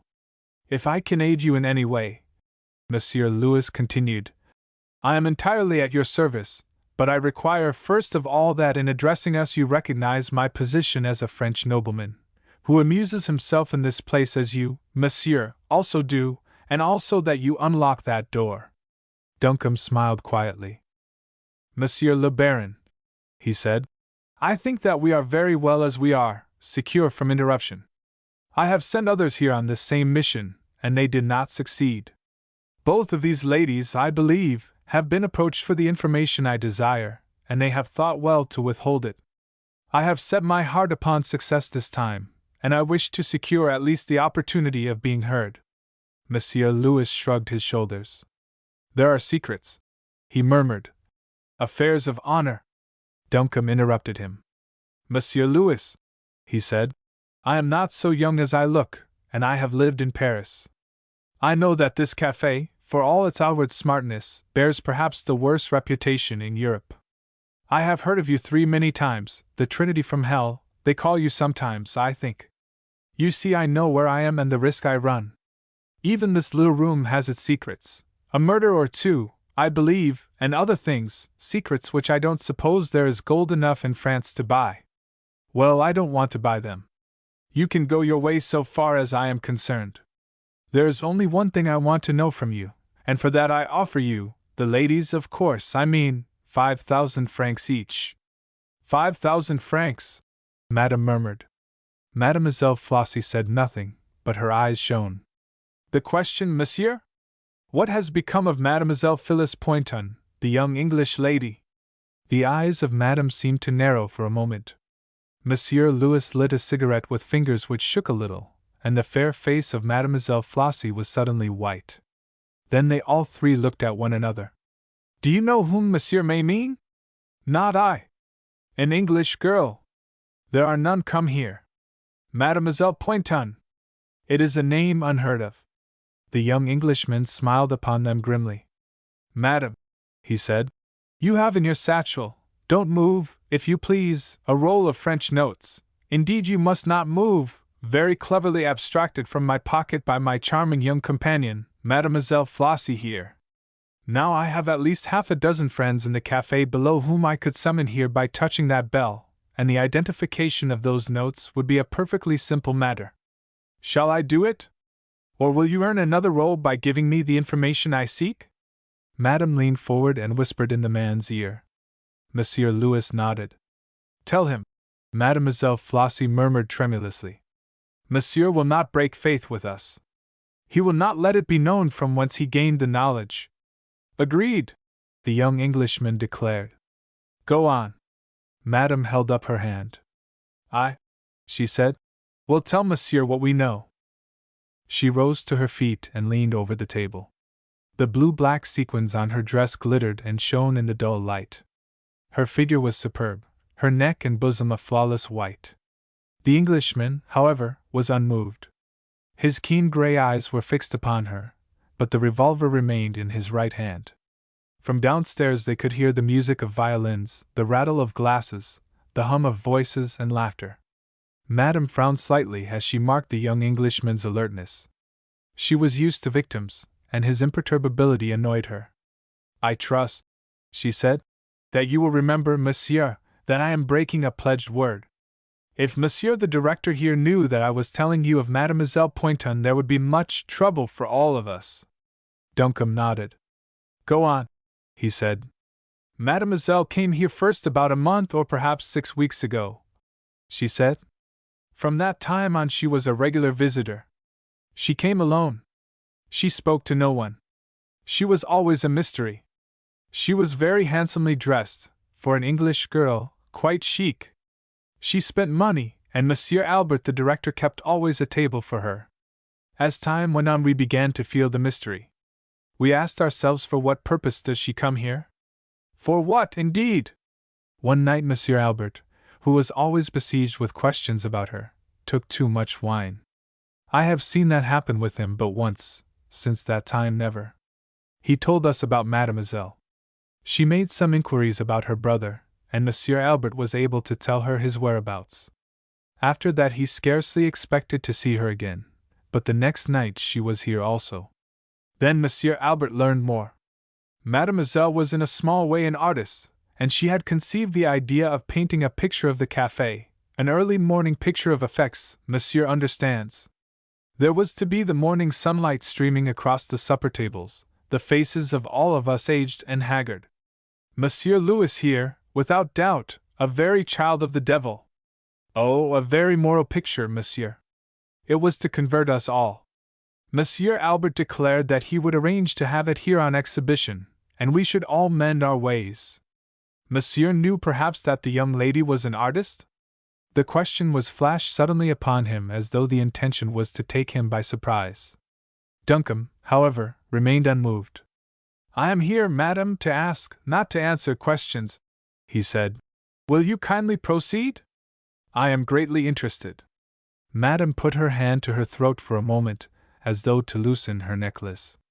She had not the appearance of being greatly in love with her questioner. There came a night, she continued, when Mademoiselle broke through her rule. A man came in and sat at her table. His name was the Vicomte d'Aubard, and he was known to most of us, though to the young lady he appeared to be a stranger. They talked earnestly for an hour or more. When she left, he accompanied her. The Englishman had grown paler. Madame saw it and smiled. Her lover, perhaps. It was good to make him suffer. Flossie here, she continued, was outside, and saw them depart. They drove off together in the Vicomte's coupe.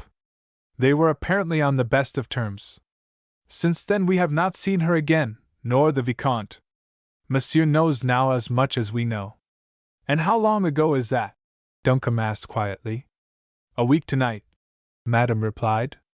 Duncombe laid down a roll of notes upon the table. I wish, he said, to prove to you that I am in earnest.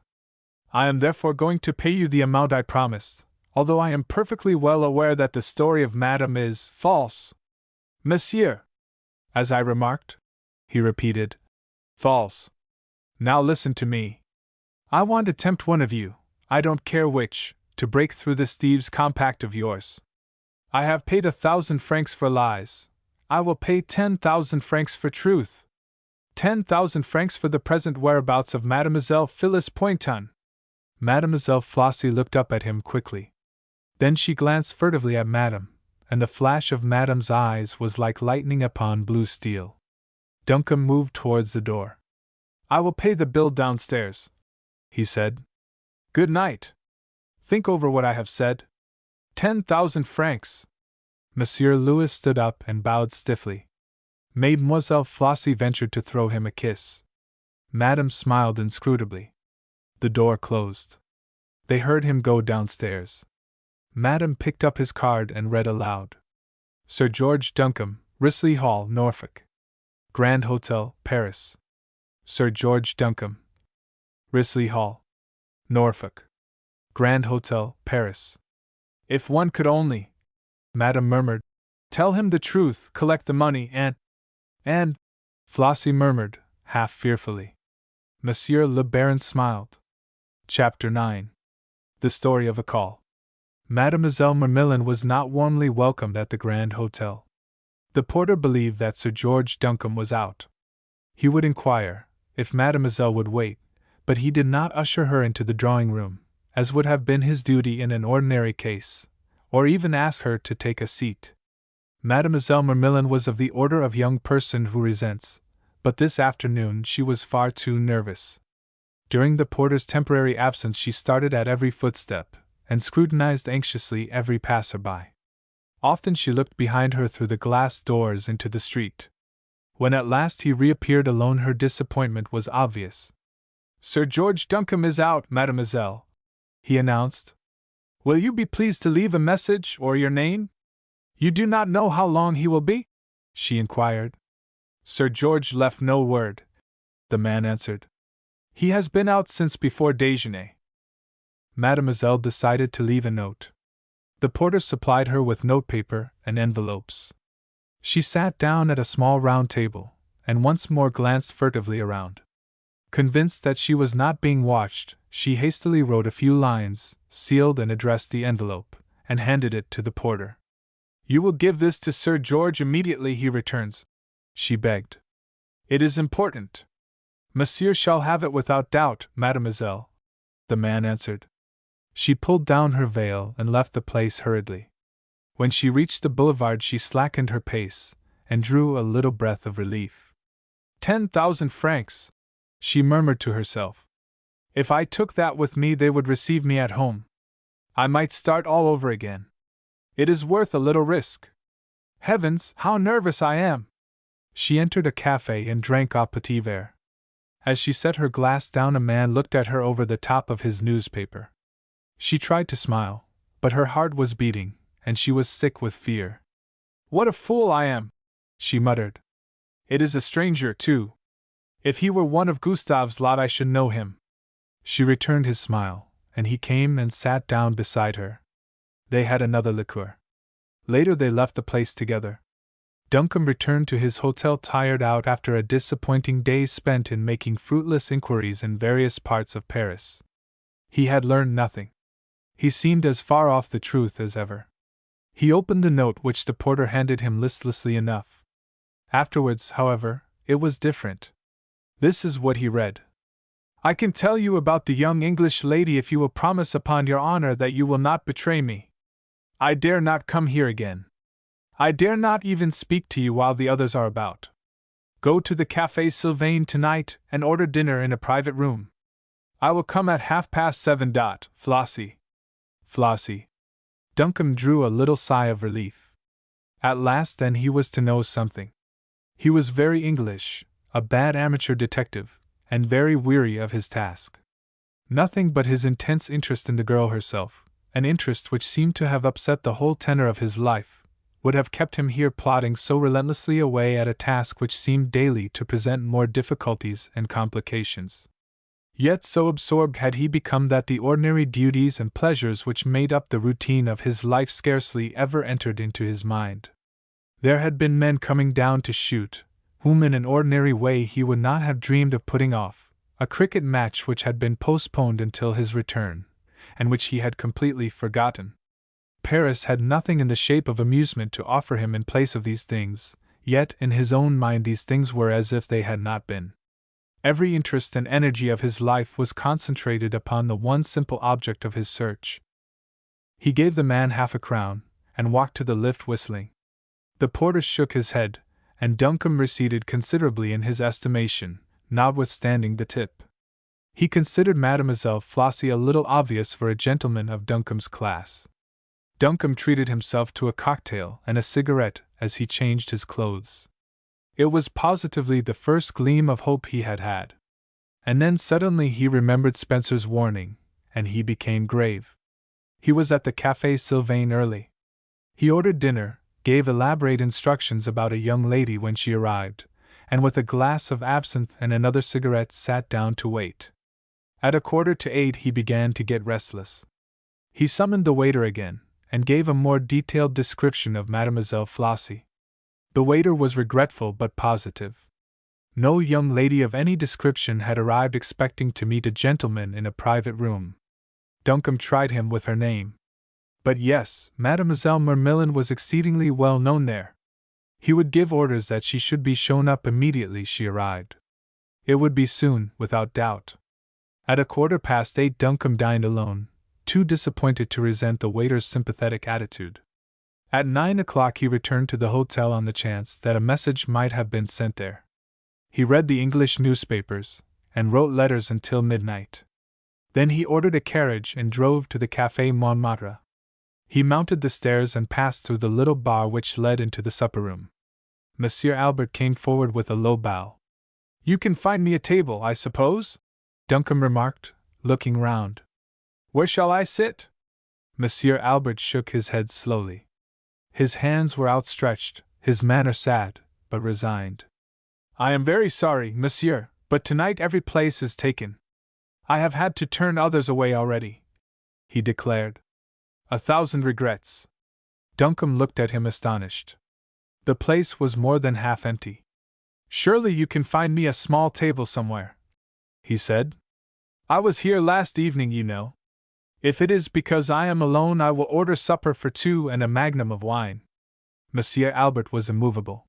He remembered Duncombe well, and he was proud of his patronage, but tonight it was impossible to offer him a table. Duncombe began to be annoyed. "Very well," he said. "I will stay in the bar." "You can't turn me out of there, can you?"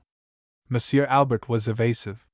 He desired Monsieur Duncombe to be amused, and the people who remained in the bar, well, it was not possible to get rid of them, but they were not fitting company for him. "There is the Café Mazarin," he added confidentially.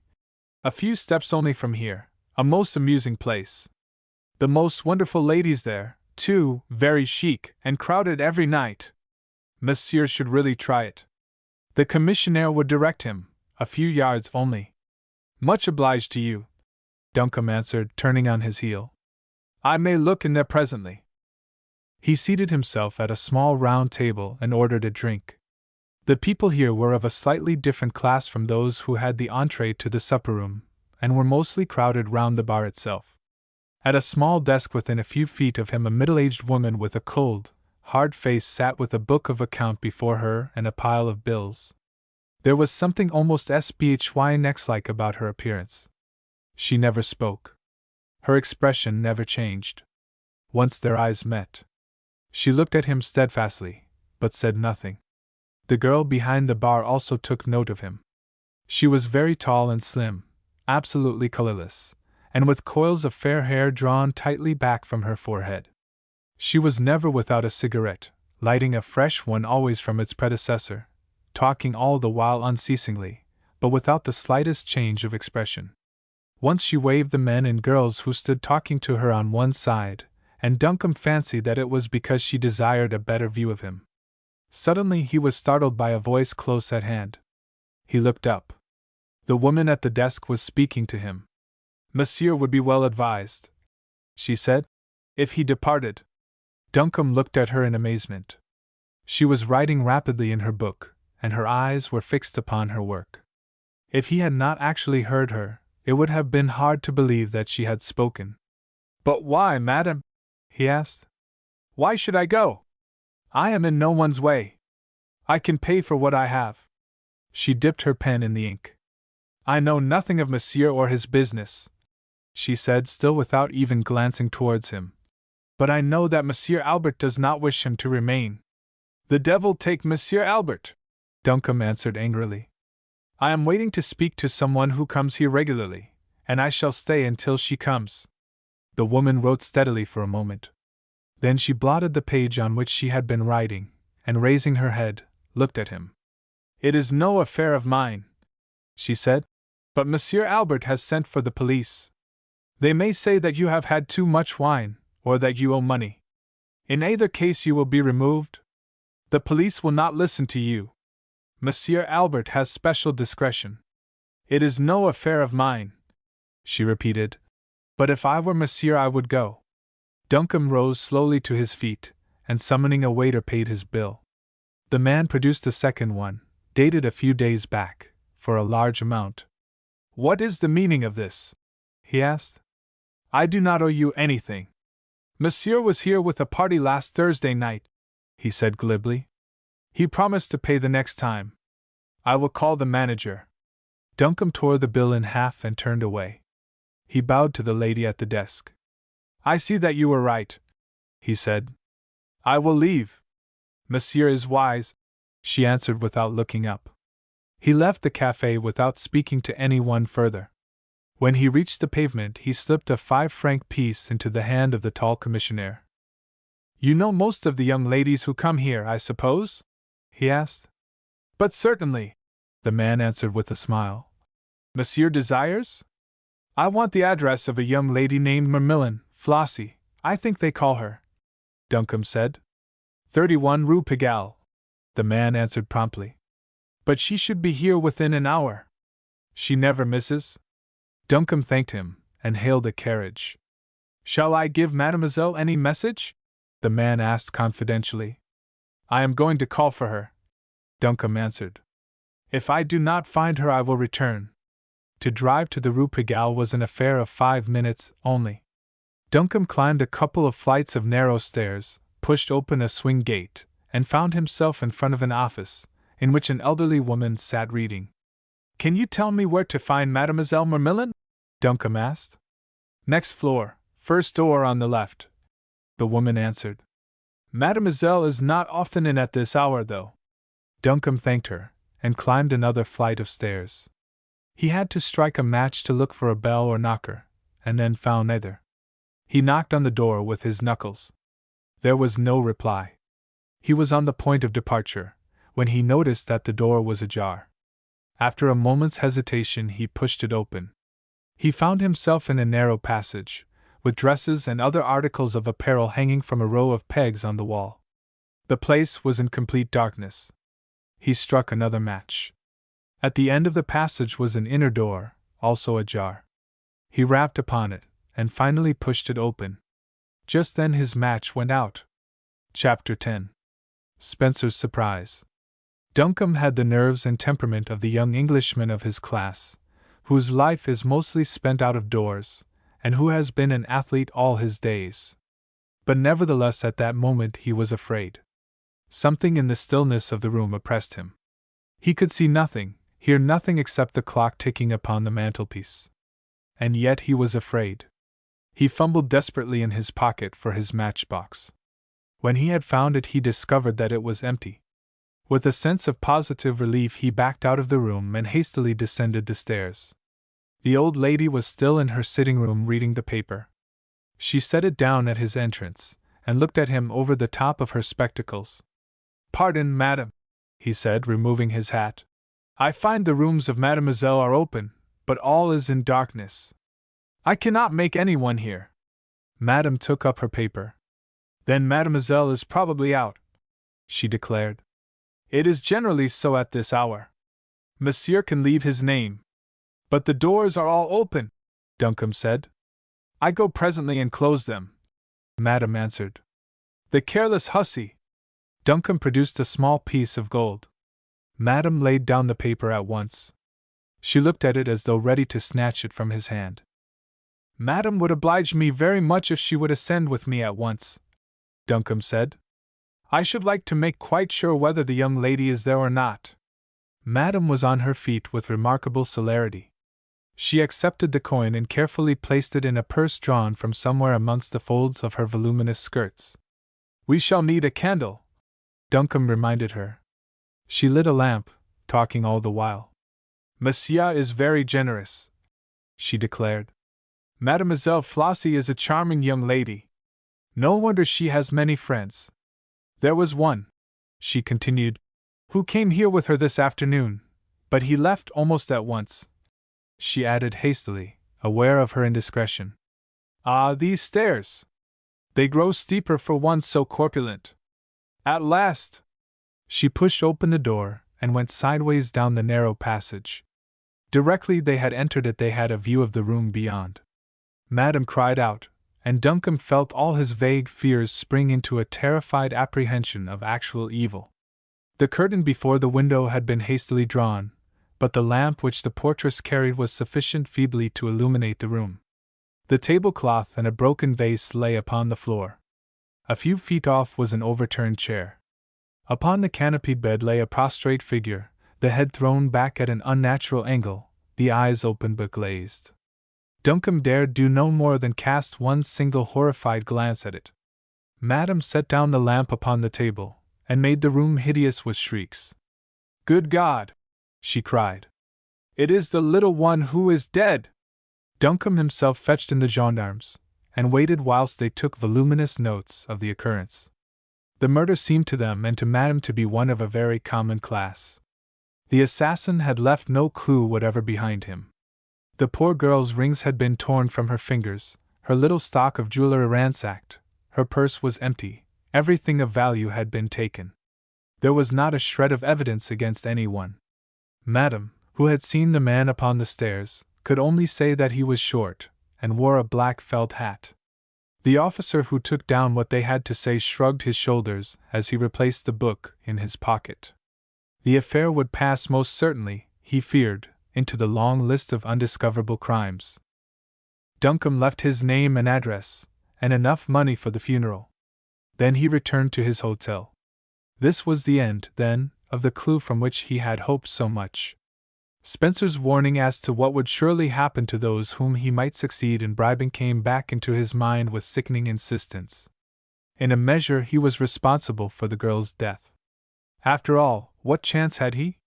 He was fighting against powers which, moving always in the darkness, seemed able with the most ridiculous ease to frustrate his every move. He re-entered the hotel in a state of complete nervous depression.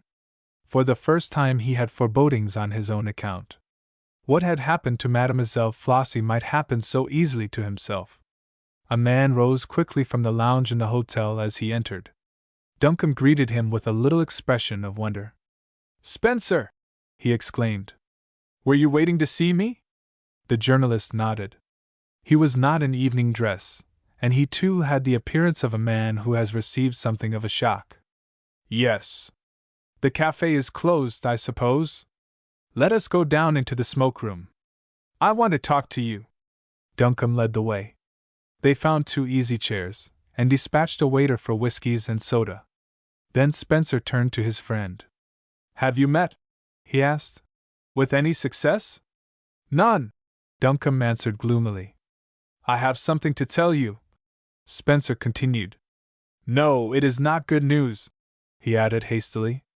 "It is more a personal matter. It is of something which has happened to myself." Duncombe sighed. "Go on," he said. "For 22.5 years," Spencer said, "I have lived in Paris as the correspondent to various English journals. I have made many friends, and it has been considered amongst all my fellow journalists that I had the ear of more influential people in politics and society here than any other writer. Today I have resigned my position." Duncombe managed to summon up enough interest to be surprised. "I had no idea," he said, "that you were contemplating anything of the sort." "I was not," Spencer answered grimly. "I am as much surprised myself as all my friends will be." Duncombe was puzzled. I am afraid I don't quite understand, he said. You can't mean that your people. No! My people have nothing to do with it, Spencer answered. I have had the sack, but not from them. It is Paris which will have no more of me. I live here, of course, on my faculties for obtaining information, and my entree into political and social life. Today the Minister of Police has declined to receive me, or at any future time. My cards of entry into the chamber and half a dozen places have been revoked. My name has been expunged from the visiting list of the President, and practically of every other person of importance. All that I may see of Paris now is from the outside. And there is no appeal. But what is the reason of it, Spencer? What have you done? How have you offended all these people? Spencer hesitated.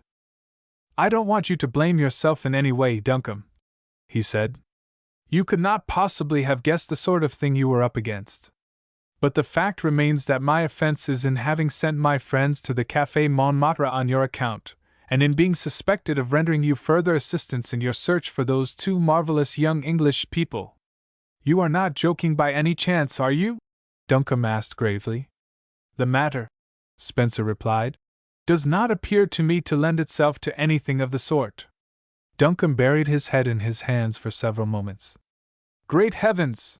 He murmured. Let me think. I can't tell you how sorry I am, old chap. Can't the thing be explained? As a matter of fact, you were discretion itself.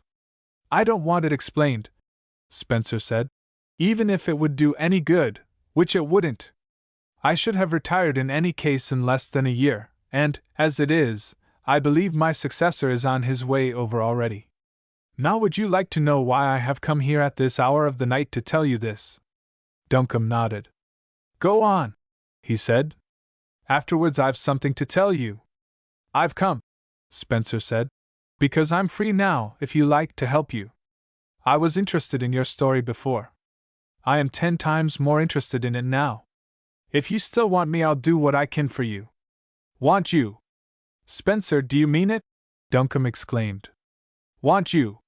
Why, there's no one I'd rather interest in the affair than you. Well, I can promise you my interest is pretty well excited already, Spencer answered. I'm with you right along. Now tell me where you've been this evening, and what's happened. Duncombe recounted the evening's events. His new ally listened and afterwards smoked for a moment or two in silence. It is simply wonderful, he declared. The whole Secret Service system of Paris is working to cover up the traces of this boy and girl. Their spies, of course, are everywhere, and their organization perfect. The first one of their creatures who tries to break away is Mademoiselle Flossie.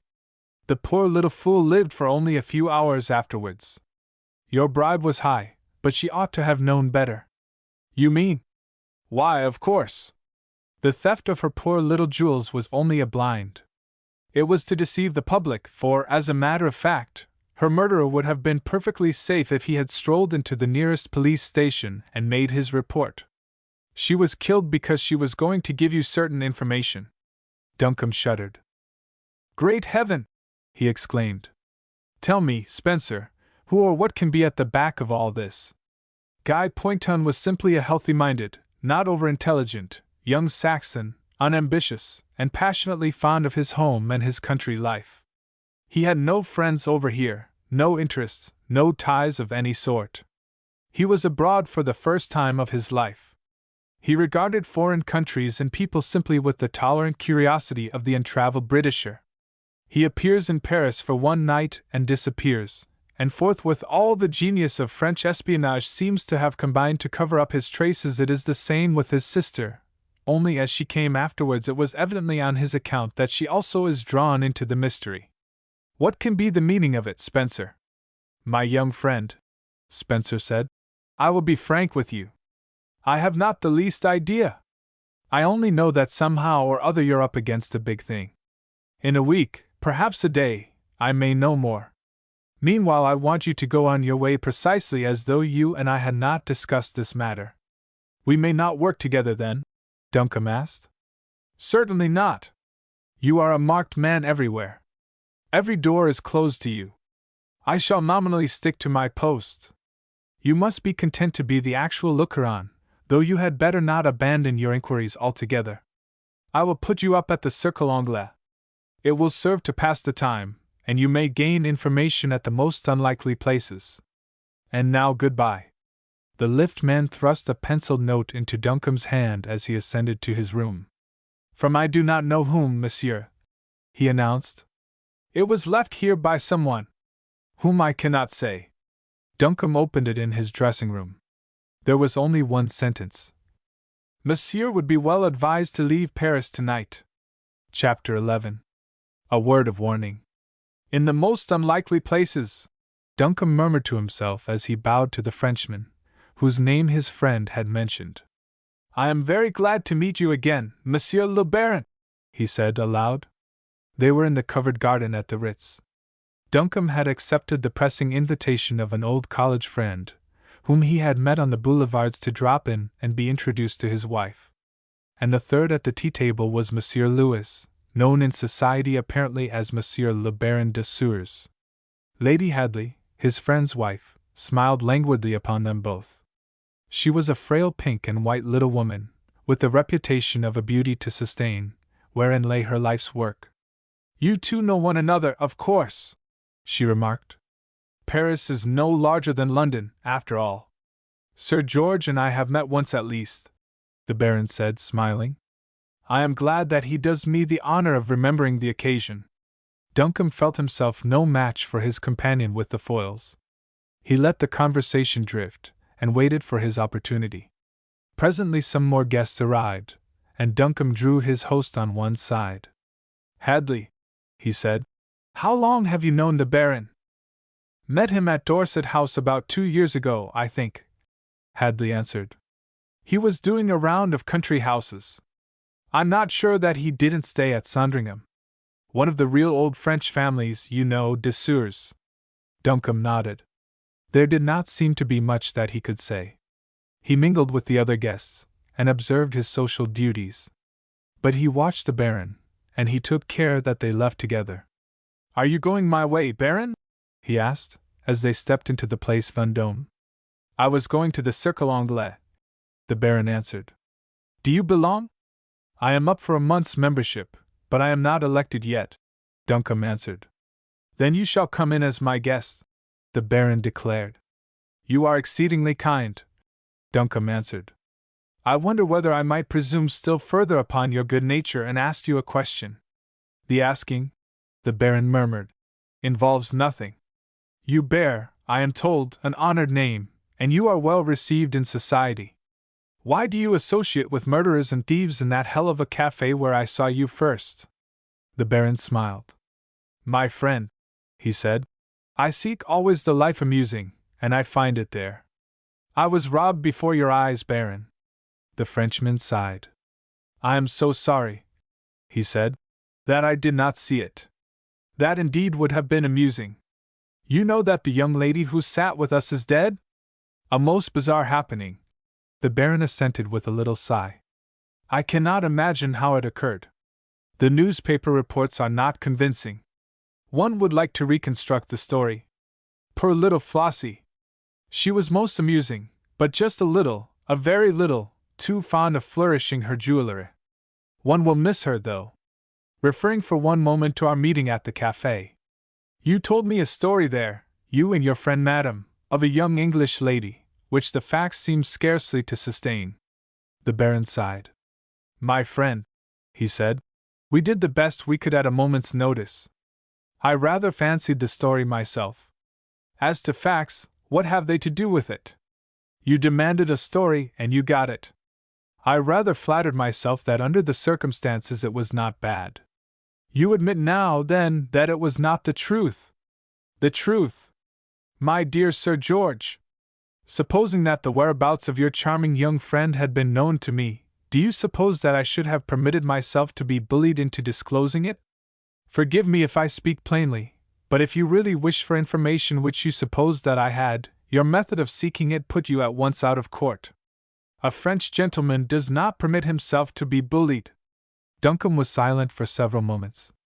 There were many things which he could have said, but where was the use? As a French gentleman, then, he said at last, Will you permit me to make a personal appeal to you? Miss Phyllis Poynton is a young lady in whom I am deeply interested. She was last seen at the Café Montmartre, from which place she disappeared. I am an Englishman of your own station. Tell me where I can find her, or what has become of her. My dear Sir George, the Baron said, you might have saved yourself a great deal of trouble if you had spoken like this to me at the first. Frankly, then, I have not the least idea. Young English ladies come and go every evening at the Café Montmartre, and such places. One remembers only those who happen to have amused one, and not always those. Forgive me if I speak plainly. A young lady who had visited the Café Montmartre alone, well, you might look for her anywhere, but most assuredly in that case, if your anxiety was to induce her to return to her friends, you would be a little too late. Ah, we have arrived. Now, my friend, I must make you free of the place. Duncombe was fuming with anger, but he had discretion enough to remain silent. Do you play bridge? The Baron asked, as they entered the card room. Occasionally, Duncombe assented. I will go and see if I can find any men, the Baron remarked. I will leave my young friend de Bergerac to entertain you. The Vicomte de Bergerac, Sir George Duncombe. Duncombe shook hands with a pale, weary-looking youth, whose whole appearance was distinguished by marked symptoms of lassitude and ill health. They sat in easy chairs almost opposite to one another, and Duncombe found the other's scrutiny almost embarrassing. You speak French, perhaps, yes? The young man asked at length. Yes. I speak French, Duncombe admitted. Then listen to me, the Vicomte said slowly. I speak as one man of honor to another. Do not play cards in this club. Not play cards? Why not? Duncombe asked, amazed. You can take my advice or leave it, the Vicomte answered calmly. I have no explanation to offer you. If you chose to repeat my remark, you would place me in an exceedingly awkward position. You see, I rely upon you as a man of honor. I am only too much obliged to you for the hint, Duncombe declared. But this club, the Cercle Anglais. The club is all right, the Vicomte admitted calmly. Unfortunately, there is no place in Paris which would be entirely safe for you. You have the misfortune, you see, to be in opposition to some of my friends, who have really unlimited opportunities for making things disagreeable for you. Now I am beginning to talk, and it is very foolish of me. Why don't you leave Paris, Sir George? Why should I? Duncombe asked, a little sharply. I break no laws here, I wrong no one. I am here on my own business, and I only ask to be let alone. The Vicomte regarded him as one might look at a spoilt child whom it was yet advisable to humor. Ah, he said, they will not let you alone. You are so obstinate, like all your country people, or you would recognize it without my risking so much by speaking. You will have to leave Paris, and very soon. It is so easily to be managed. A dispute at cards here, you would certainly be in the wrong, and an ugly scandal if you were not away in 24 hours. It is one method of 1,000. You know so much, Duncombe said. I have no doubt that you know the one thing which I would give years of my life to be satisfied about. The boy's dark eyes were fixed steadily upon his. Sir George, he said, there is nothing which I can possibly say to you. My warning has been exceeding foolish, but after all, if I can persuade you to leave Paris, I shall have done no great harm. As for the cards, well, I must plead guilty to weakness there. I have not the slightest objection to taking the life of a man who is making a nuisance of himself, but his honor I think one should not tamper with. May I offer you a cigarette? Well, Louis, what luck? The Baron had strolled back into the room, and was sitting on the arm of a chair. It will be all right directly, the Baron answered. We have 3, and old Diarchon has telephoned that he will be here in 5 minutes. Duncombe rose to his feet. It was really very careless of me, he said, but I completely forgot that I had an engagement at the hotel at 6 o'clock. I am afraid that I shall not be able to stop. The Baron glanced quickly at his young friend. There was nothing whatever to be learnt, though, from his pale, boyish face. His own countenance had darkened for the moment, but he recovered his composure immediately. As you will, he answered carelessly. Perhaps you can drop in later. Come and dine, will you, at 8:30? I am much obliged to you, Baron, Duncombe said, but I cannot accept your invitation. I am a lover of plain speaking, so I will not plead a previous engagement. But the one thing I want from you, the thing which I have almost a right to demand, you will not give. I do not feel, therefore, that any more than ordinary intercourse is possible between us. The Baron bowed gravely. My dear Sir George, he said, I am answered. I wish I could drive out of your mind that extraordinary hallucination relative to my supposed knowledge of your young English friend. It is impossible. Very good. I shall look forward to a time, Sir George, when we may meet on a better footing. Duncombe left the hotel with the recollection of that curiously ironic smile fresh in his mind. Chapter 12. The Shadowing of Duncombe. For 3 days Duncombe saw nothing of Spencer. 3 long days devoid of incident, hopelessly dull, aimless, and uninteresting. On the 4th the only change in the situation was scarcely a reassuring one. He became aware that he was being watched. There was no particular secrecy about it. Even in the hotel itself someone was always on his heels. The absence of any attempt at concealment convinced him that it was the authorized police who had thus suddenly showed their interest in him. The suspicion was soon to be confirmed. The manager called him on the 4th morning into his private office. Monsieur will pardon me, I trust, he said, if I take the liberty of asking him a question. Certainly, Duncombe answered. Go ahead. Monsieur is aware that he has been placed under the surveillance of the police? The fact, Duncombe said, has been borne in upon me during the last few hours. What of it? The manager coughed.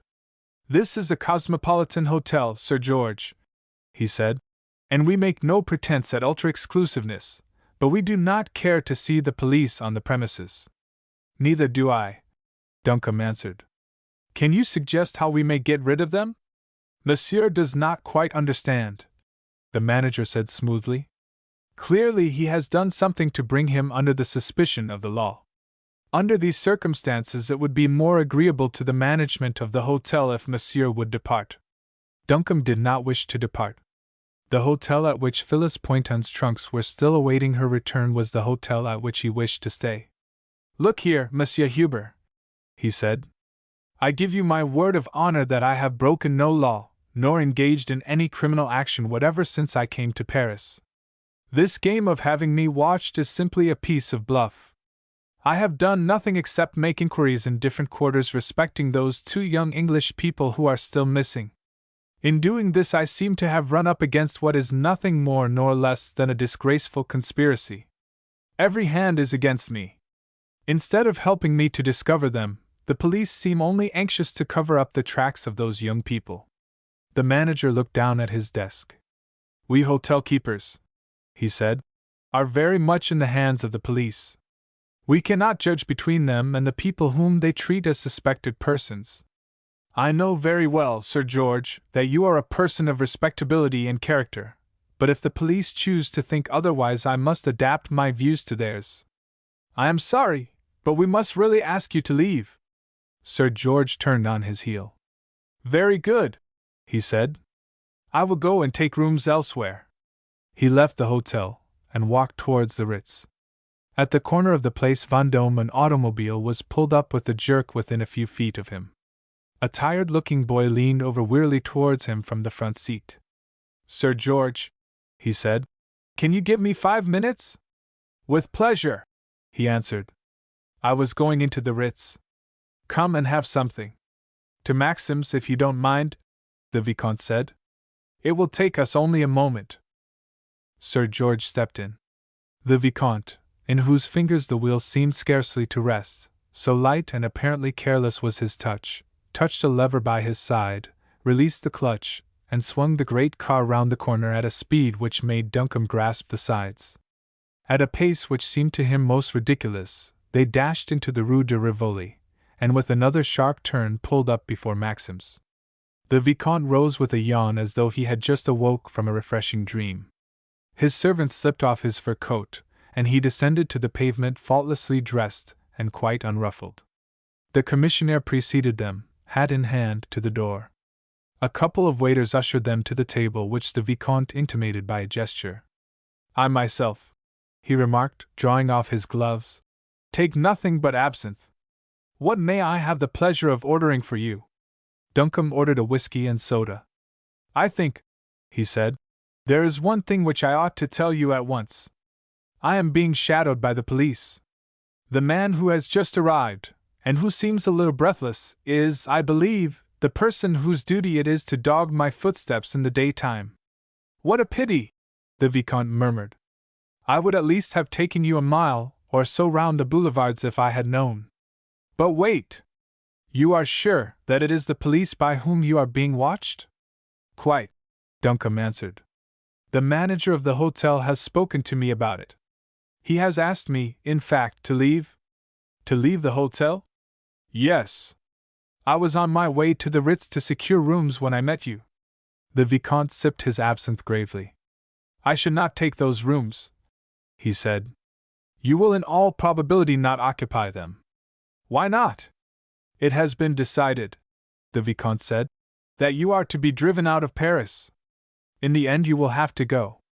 I think if I were you I would not wait. The train de luxe to Calais is more comfortable than a wet bench in the morgue or a French prison. Who has decided this? Duncombe asked. What emperor has signed the decree of my banishment? There have been worse served emperors, the Vicomte remarked. Then the, shall we say, person who bids you go? What is my offense? Duncombe asked. I know nothing, the Vicomte answered slowly, pouring himself out some absinthe. Who are my judges then? What secret authorities have I incensed? I am an honest man, engaged in an honest mission. Why should I not be allowed to execute it? The Vicomte half closed his eyes. Duncombe was a little angry. The Vicomte regarded him with reproachful wonder. You asked me so many questions, he murmured, and I tell you that I know nothing.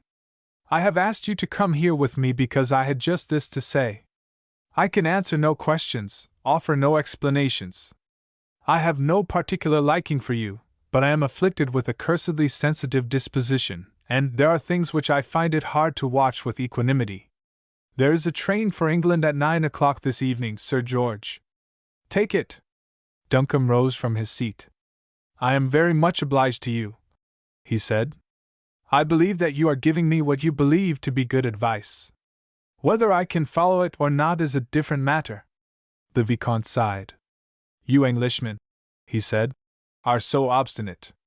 It is the anxiety concerning your friends, I suppose, which keeps you here? Yes. The Vicomte hesitated. He looked up and down the room, and especially at the man whom Duncombe had pointed out to him. He had edged nearer and nearer till he was almost within earshot. The Vicomte's voice, always low, became a whisper. I can tell you this much, at any rate, he said. Whatever their present condition may be, it is more likely to be improved than made worse by your departure. You are a well-meaning person, monsieur, but you do nobody any good here, and you risk more than I dare tell you. The Vicomte turned away to greet a little party of friends who had just entered. Duncombe strolled back to the hotel, and found Spencer walking restlessly up and down the hall waiting for him. At last! He exclaimed, with a sigh of relief. Come up into my room, Spencer. We can talk there. He rang for the lift, and as they ascended he watched the other anxiously. Spencer was looking pale and disturbed. His eyes showed signs of sleeplessness, and he had not the air of a man who has good news to impart. As soon as they were inside the room he locked the door. Duncombe, he said, there is a train which leaves Paris for London at 4 o'clock. You must catch it, if you are allowed to. Don't look like that, man. I tell you you've got to do it. If you are in Paris tonight you will be in prison. For what offense? Duncombe asked. For the murder of Mademoiselle Flossie. They are training the witnesses now. The whole thing is as easy as ABC. They can prove you so guilty that not even your best friend would doubt it. Pack your clothes, man, or ring for the valet. Duncombe hesitated, but he, too, was pale. Are you serious, Spencer? He asked. I am so serious, Spencer answered, That unless you obey me, I will not move another finger in this matter. You lose nothing by going. All that a human being can do, I will do. But you lose your life, or, at any rate, your liberty if you stay. Duncombe bowed his head to fate. Very well, he said. I will go. Chapter 13. Her voice. You have heard now, Duncombe said finally, the whole history of my wanderings. I feel like a man who has been beating the air, who has been at war with unseen and irresistible forces. I never seem to have a chance. In plain words, I have failed utterly. The two men were sitting in a room impossible of classification. It might have been a study, smoking room, or gun room. The walls were adorned with stags' heads and various trophies of the chase. There were guns and rifles in plenty in a rack by the chimney-piece, a row of bookcases along the north wall, golf clubs, cricket bats, and foils everywhere. A pile of logs ready for burning stood in the open grate, and magnificent rugs were spread about the floor. Nowhere was there the slightest trace of a woman's presence, for Duncombe had no sisters, and his was entirely a bachelor household. Duncombe himself and Andrew Pelham were seated in great easy chairs in front of the open window. It was his first fine evening at home, and he was drinking in great draughts of the fresh pure air, fragrant with the perfume of roses and huge clusters of wallflowers. Paris had seemed to him like a great oven. All the time he had been half stifled, and yet he knew very well that at a word from Spencer he would have returned there at an hour's notice. He knew, too, that the home which he had loved all his days could never be quite the same place to him again.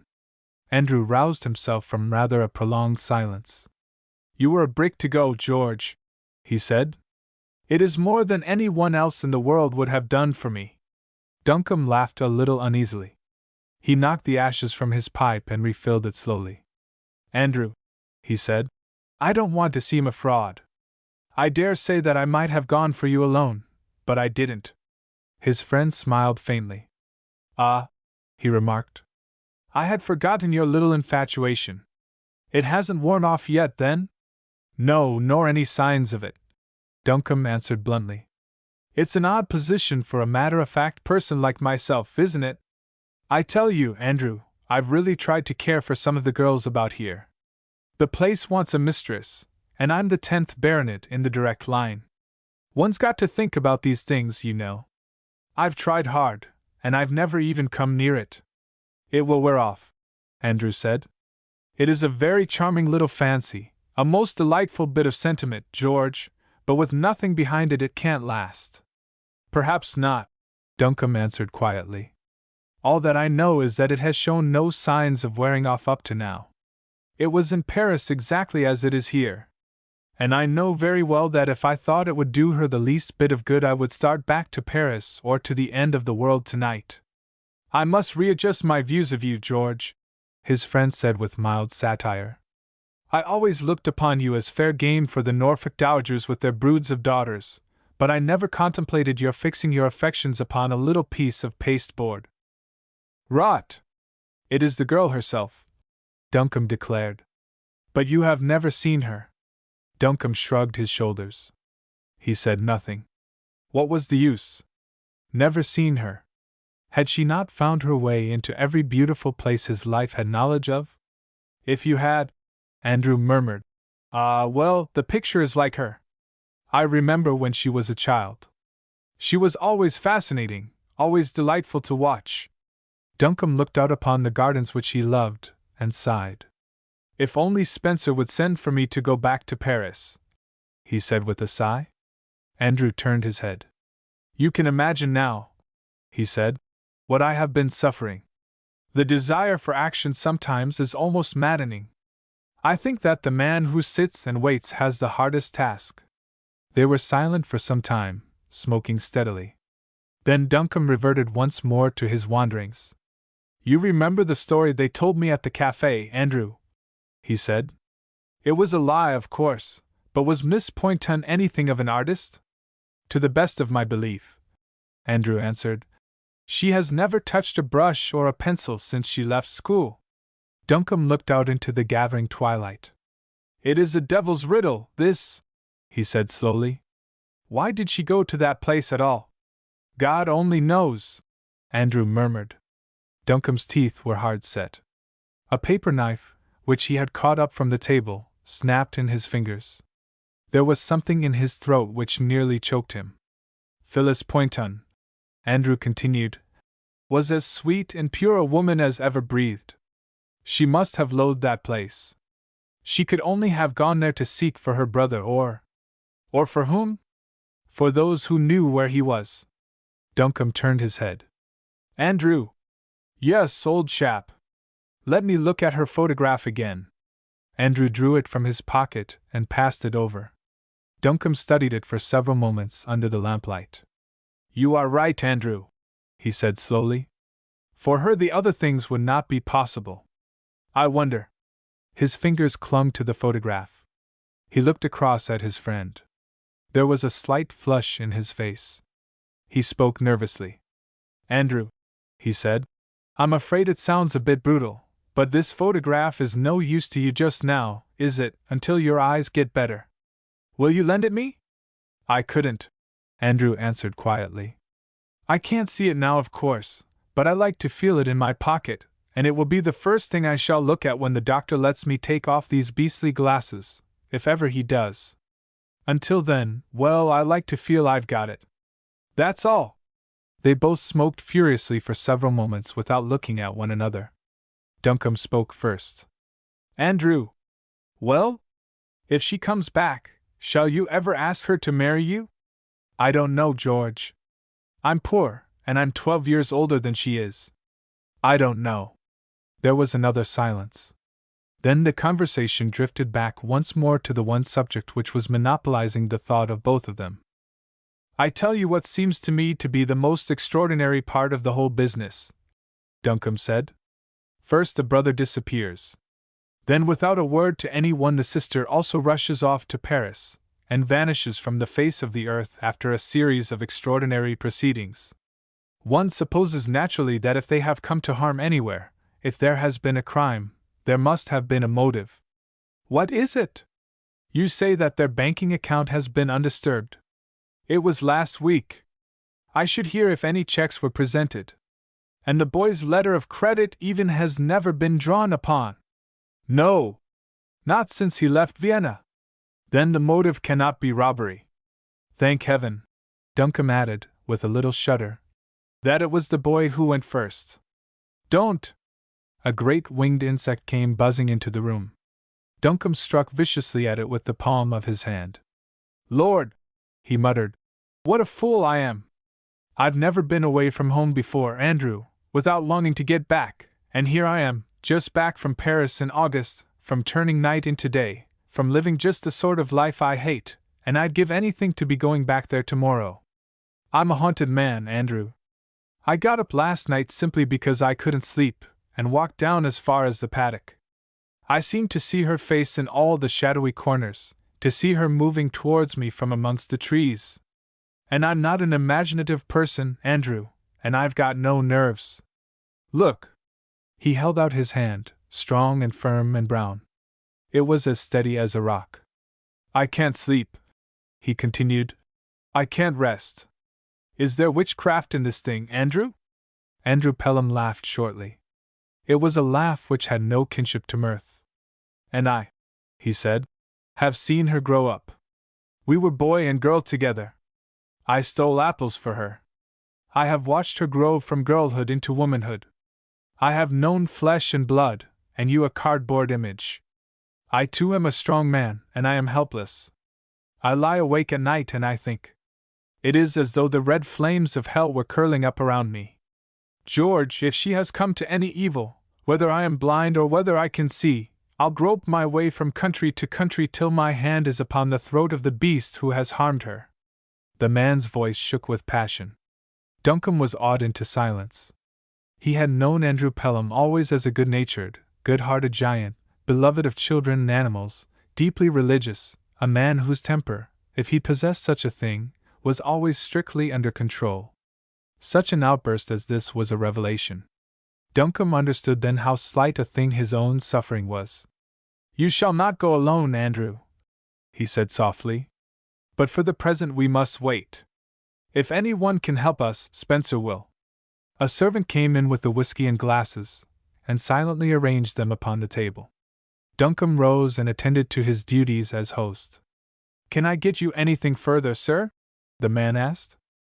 Nothing, thanks, Duncombe answered. Tell the servants to go to bed. We will lock up. Say when, Andrew. Andrew took his glass mechanically. Out in the lane the silence of the summer night was suddenly broken by the regular tread of horses' feet and the rumbling of vehicles. Duncombe Hall was built like many of the old-fashioned houses in the country, with its back to the road, and the window at which they were sitting looked out upon it. Duncombe leaned forward in his chair. Visitors by the last train going up to Runton Place, he remarked. Runton has quite a large party for the first. Hullo! They're stopping. I'd better go out. He rose from his chair. The omnibus had stopped in the lane, and they could hear the voices of the occupants clearly through the soft darkness. Someone was apparently getting out, and stumbled. A girl's soft laugh rang out distinctly above the man's exclamation. Duncombe was already stepping over the windowsill when he felt a clutch like iron upon his shoulder. He looked round in amazement. Andrew's face was transformed. He was struggling for words. Her voice! He exclaimed hoarsely. Am I dreaming, George? It was her voice. Chapter 14. Laughter of Women. The door of the omnibus was opened as Duncombe stepped over the low wall into the road. A tall man in a long light Inverness descended. Hullo, Duncombe! He exclaimed, holding out his hand. I was coming in to see you for a moment. Good man, Duncombe answered. Bring your friends, won't you? He held open the gate hospitably, but Lord Runton shook his head. I only wanted a word with you, he said. We're all starving, and if you don't mind we'll get on as quickly as we can. About tomorrow. You shoot with us, of course? Delighted, Duncombe answered. Cresswell met me at the station, Lord Runton continued. I'd drawn out a plan for the shoot, but it seems that Cresswell, old fool, hasn't got his harvest in from the 2 fields by Ketton's gorse. What I wanted to ask you was if we might take your turnips up from Miles Bottom to the north end of the gorse. We can make our circuit then without a break. My dear fellow, Duncombe protested. Was it worthwhile asking me such a thing? Of course you can. That's settled then, Lord Runton declared, turning back towards the omnibus. Let me introduce you to my friends, he added, resting his hand upon the other's shoulder. And then we'll be off. Duncombe, in whose ears his friend's cry was still ringing, pressed eagerly forward. This is my neighbor, Sir George Duncombe, Lord Runton said, looking into the carriage, who will shoot with us tomorrow. Miss Fielding and Mr. Fielding, Lady Angrave and the Baron Von Roth. Lady Angrave held out her hand. Sir George and I are almost old friends, she said, with a somewhat languid smile. We were both at Castle Holcombe last autumn. Duncombe murmured something conventional as he bowed over her fingers. His whole attention was riveted upon the tall, pale girl in the further corner of the omnibus. Her acknowledgment of his introduction had been of the slightest, and her features were obscured by a white veil. She looked away from him at once and continued a whispered conversation with the white-haired gentleman at her side. Duncombe could think of no excuse for addressing her. I shall have the pleasure of meeting you all again tomorrow, he said, closing the door after Lord Runton. I won't keep you now. I know what the journey is down from town. Good night, Runton. Good night, George. 10 o'clock sharp. The carriage rolled off, and Duncombe returned to his own domain. Andrew was waiting for him impatiently by the gate. Well, he exclaimed eagerly. You have seen her. Well? The man was trembling with excitement. There were drops of perspiration upon his forehead. His voice sounded unnatural. I saw a young lady in the carriage, Duncombe answered. Or rather, I did not see her, for she wore a veil, and she scarcely looked at me. But she was introduced to me as Miss Fielding, and her father was with her. Fielding! Fielding! Andrew repeated. Never mind that. What was she like? What colored hair had she? I told you that she kept her veil down, Duncombe repeated. Her hair was a sort of deep, red-brown, what I could see of it. But seriously, Andrew, what is the use of discussing her? One might as soon expect one of my housemaids to change into Phyllis Poynton as to discover her with a brand new father, a brand new name, and a guest at Runton Place. Andrew was silent for a moment. He touched his spectacles with a weary gesture, and covered his eyes with his hand. Yes, he said, I suppose you are right. I suppose I am a fool. But the voice, the laughter of women, said Duncombe, is music all the world over. One cannot differ very much from the other. You are quite wrong, George, Andrew said. The voices of women vary like the thumb marks of criminals. There are no two attuned exactly alike. It is the receptive organs that are at fault. We, who have lost one sense, find the others a little keener. The laughter of that girl, George, will you keep me a few days longer? Somehow I cannot bring myself to leave until I have heard her voice once more. Duncombe laughed heartily. My dear fellow, he said, I shall bless your uncommonly sensitive ears if they keep you here with me even for an extra few days. You shall have your opportunity, too. I always dine at Runton Place after our first shoot, and I know Runton quite well enough to take you. You shall sit at the same table. Hullo, what's this light wobbling up the drive? He strolled a yard or so away, and returned. A bicycle, he remarked. One of the grooms has been down to the village. I shall have to speak to Burdett in the morning. I will not have these fellows coming home at all sorts of times in the morning. Come along in, Andrew. Just a drain, eh? And a cigarette, and then to bed. Runton's keen on his bag, and they say that German, Von Roth, is a fine shot. Can't let them have it all their own way. No fear of that, Andrew answered, stepping through the window. I'll have the cigarette, please, but I don't care about any more whiskey. The field mentioned your name only a few weeks ago as one of the finest shots at rising birds in the country, so I don't think you need fear the German. I ought to hold my own with the partridges, Duncombe admitted, helping himself from the siphon. But come in, come in. A servant entered with a telegram upon a silver salver. A boy has just brought this from Runton, sir, he said. Duncombe tore it open. He was expecting a message from his gunmaker, and he opened it without any particular interest, but as he read, his whole manner changed. He held the sheet in front of him long enough to have read it a dozen times. He could not restrain the slight start, a half-exclamation. Then his teeth came together. He remembered the servant and looked up. There will be no answer tonight, Murray, he said. Give the boy a shilling and some supper. If he goes home by the Runton gates, tell him to be sure and close them, because of the deer. Very good, sir. The man departed. Duncombe laid the telegram upon the table. He felt that Andrew was waiting impatiently for him to speak. Well? The telegram is from Spencer, Duncombe said. From Paris? Yes. He has discovered something? On the contrary, Duncombe answered. He is asking me for information, and very curious information, too.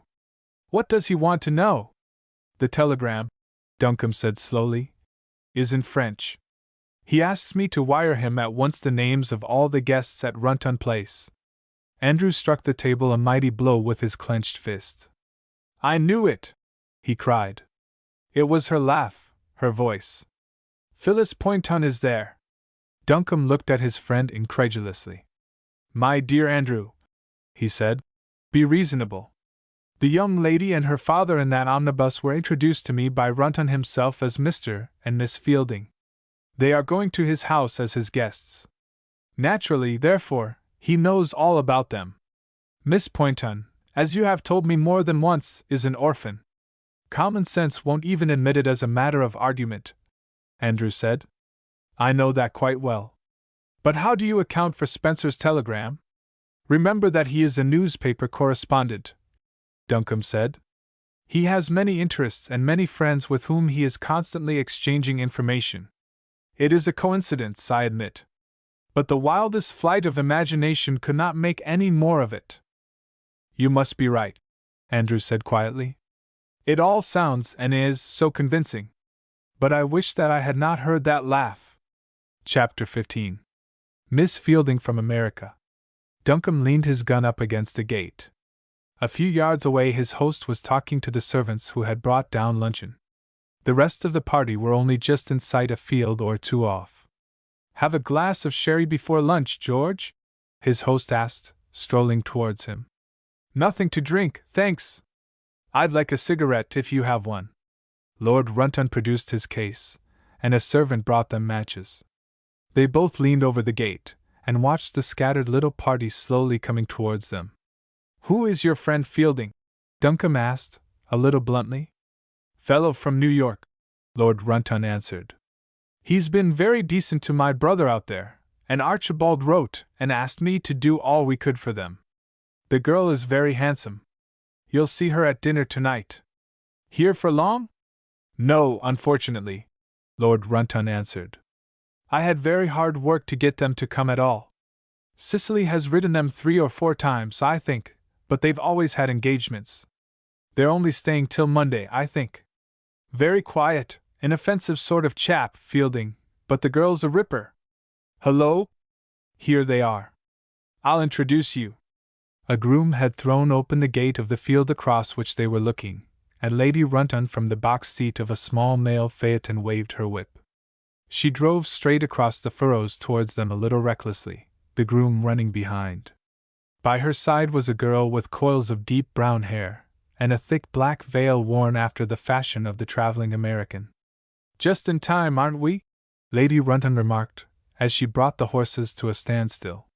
"Help me down, Jack, and look after Miss Fielding, Sir George. By the by, have you two met yet?" Duncombe bowed. He was bareheaded, and held out his hands. "I saw Miss Fielding for a moment last night," he said. "Or rather, I didn't see her. We were introduced, however. What do you think of our maligned English weather, Miss Fielding?" he asked. She raised her veil and looked at him deliberately. He had been prepared for this meeting, and yet it was with difficulty that he refrained from a start. The likeness of the photograph, it was even at that moment in his pocket, was wonderful. She looked a little older, perhaps. There were shadows in her face of which there were no traces in the picture. And yet the likeness was wonderful. "Today at least is charming," she said. "But then I am quite used to your climate, you know. I have lived in Europe almost as much as in America." She certainly had no trace of any accent. She spoke a little more slowly, perhaps, than most young English women, but there was nothing whatever in her words or in her pronunciation of them to suggest a transatlantic origin. She stood by his side looking about her with an air of interest, and Duncombe began to wonder whether after all she was not more beautiful than the photograph which he had treasured so jealously. He became conscious of a desire to keep her by his side. "Is your father shooting, Miss Fielding?" She laughed softly. "You don't know my father, Sir George," she answered. "He hates exercise, detests being out of doors, and his idea of paradise when he is away from business is to be in a large hotel where every one speaks English, where there are tapes and special editions and an American bar." Duncombe laughed. "Then I am afraid Mr. Fielding will find it rather hard to amuse himself down here." "Well, he's discovered the telephone," she said.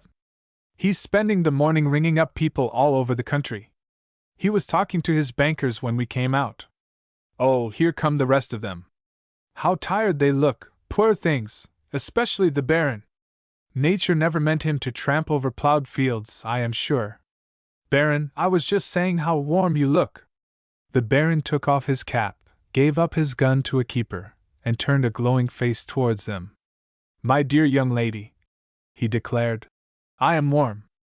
I admit it, but it is good for me. Very good indeed. I tried to make your father walk with us. He will be sure to suffer some day if he takes no exercise." "Oh, father's never ill," the girl answered. "But then he eats nothing, Sir George. I hope you're going to devote yourself to me at luncheon. I'm terribly hungry." "So we all are," Lady Runton declared. "Come along, everyone."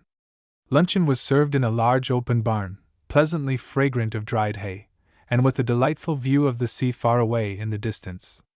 Miss Fielding chattered to everyone, was amusing and amused.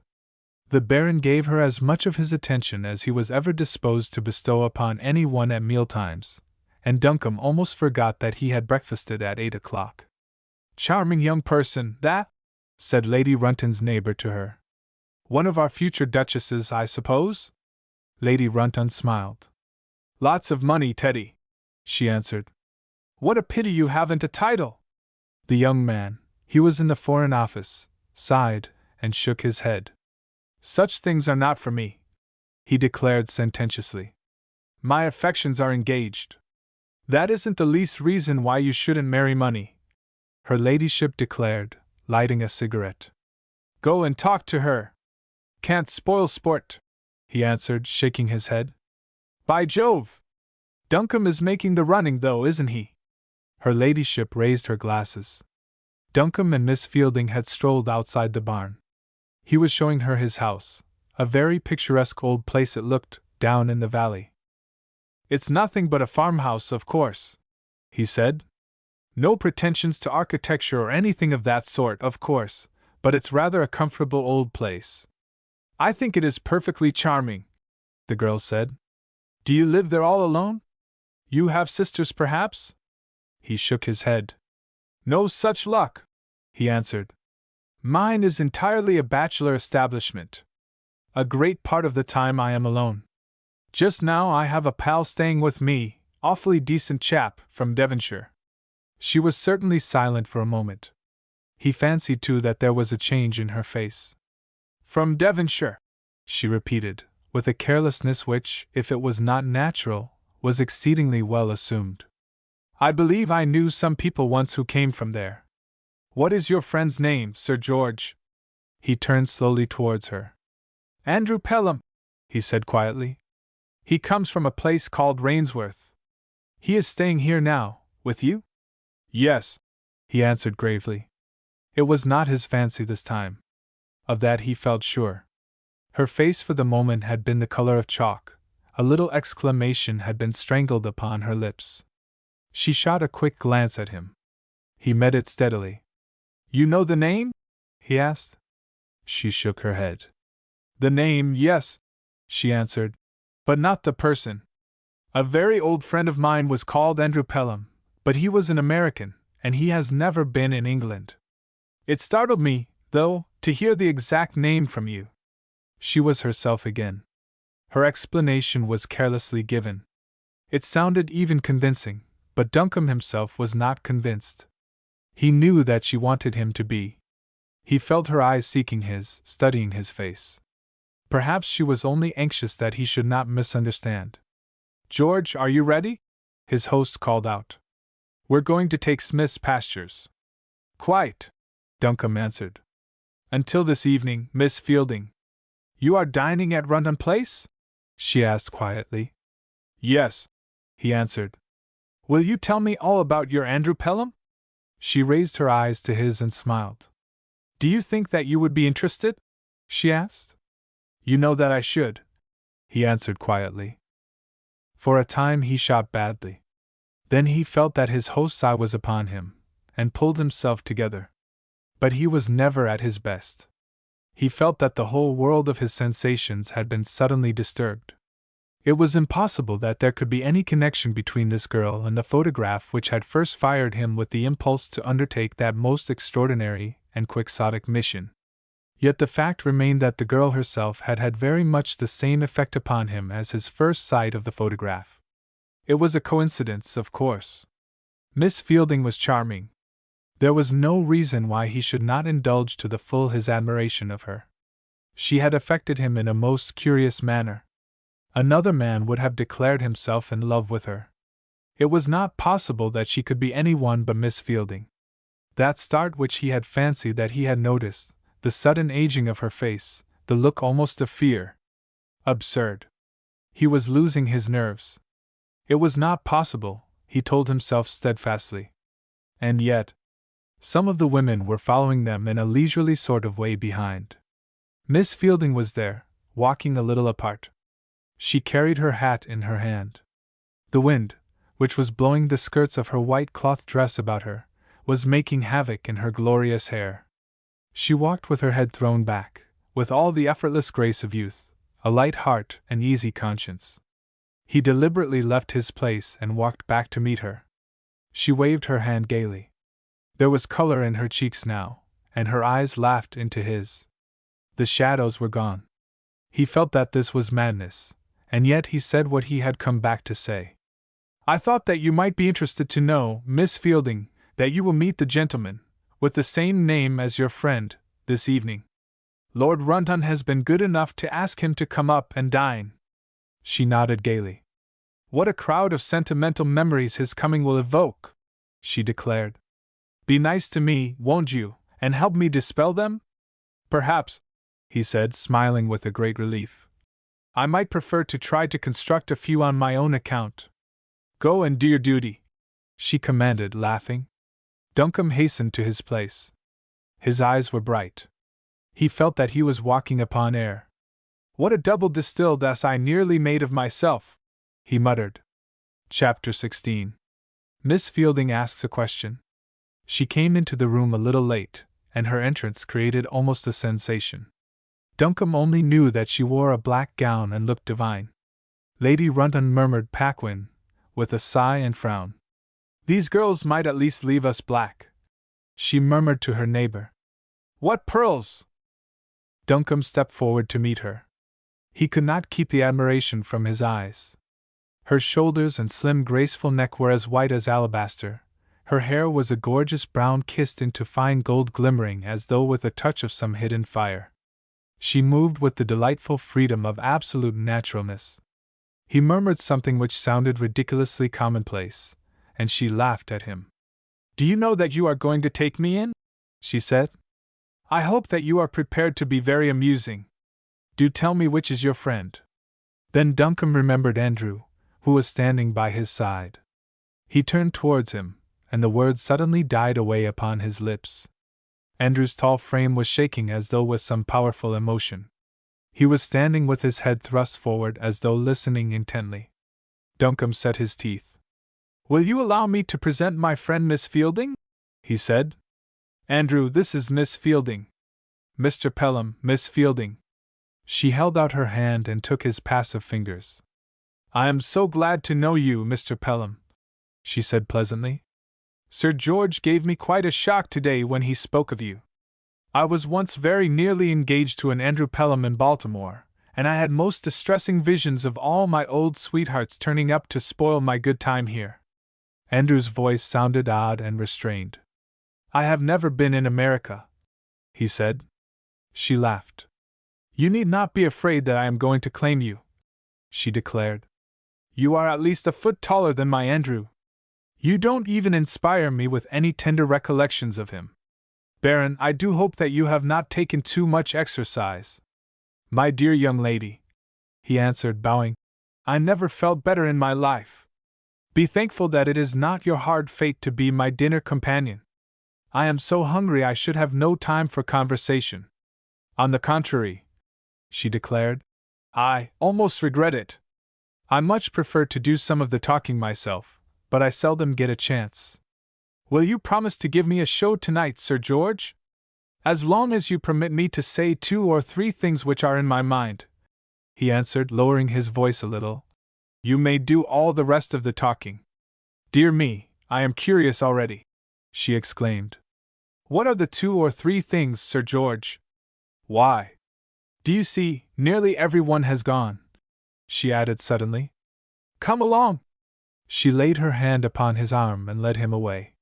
Soon he was by her side at the table. Their companions were uninteresting. Andrew was out of sight. Duncombe forgot everything else in the world except that he was with her. Their conversation was of trifles, yet intimate trifles. The general talk buzzed all round them. Neither made any effort to arrest it. To Duncombe she seemed simply the image he had created and worshipped suddenly come to life. That it was not in fact her picture went for nothing. There was no infidelity. The girl who had existed in his dreams was here. It was for her that he had departed from the even tenor of his ways, for her he had searched in Paris, for her he had braved the horrors of that unhappy week.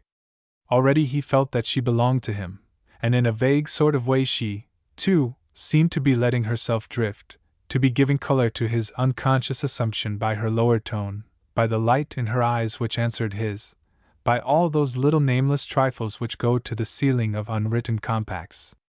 Once her manner changed. Her father, who was on the opposite side of the table a little way off, leaned forward and addressed her. "Say, Sybil, where did we stay in Paris? I've forgotten the name of the place." "El Hotel d'Athenes," she answered, and at once resumed her conversation with Duncombe. But somehow the thread was broken. Duncombe found himself watching the little gray man opposite, who ate and drank so sparingly, who talked only when he was spoken to, and yet who seemed to be taking a keen but covert interest in everything that went on about him. Her father. There was no likeness, no shadow of a likeness. Yet Duncombe felt almost a personal interest in him. They would know one another better some day, he felt. "So you've been in Paris lately?" he asked her suddenly. She nodded. "For a few days. I arrived from there barely a week ago," he remarked. "I hate the place," she answered. "Talk of something else." And he obeyed. The second interruption came from Andrew. During a momentary lull in the conversation, they heard his firm, clear voice talking. "My time was up yesterday, but I find so much to interest me down here that I think I shall stay on for a few more days, if my host remains as hospitable as ever." "So much to interest him," she murmured. "Are not all places the same to the blind?" "What does he mean?" "He is not really blind," Duncombe answered, lowering his voice. "He can see things very dimly. The doctor has told him that if he wears those glasses for a few more months he may be able to preserve some measure of eyesight. Poor chap! He does not attract me, your friend," she said a little coldly. "What can he find to interest him so much here? Do you see how he keeps his head turned this way? It is almost as though he wished to listen to what we were saying." "There is a sort of reason for that," Duncombe answered. "Shall I explain it?" "Do."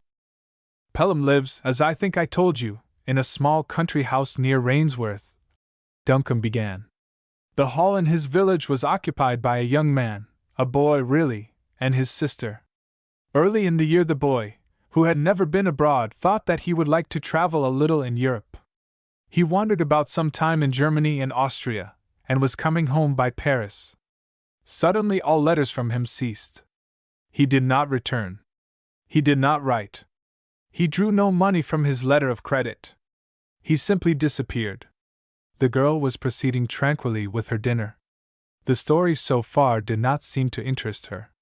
His sister, who went over to Paris to meet him, found herself quite alone there, and we supposed that she devoted herself to searching for him. And then, curiously enough, she, too, disappeared. Letters from her suddenly ceased. No one knew what had become of her. She looked at him with a faint smile. "Now," she said, "your story is becoming interesting. Do go on. I want to know where you and Mr. Pelham come in. Pelham, I think," he continued gravely, "was their oldest friend. He sent for me. We were old college chums, and I went. This trouble with his eyes had only just come on, and he was practically helpless, much more helpless than the ordinary blind person, because it was all new to him. This boy and girl were his old and dear friends. He was longing to be off to Paris to search for them himself, and yet he knew that so far as he was concerned it would be simply wasted time. He showed me the girl's photograph. Well, I went in his place. And did you find either of them?" "No." "I wonder," she said, "why you have told me this story?" "I am going to tell you why," he answered.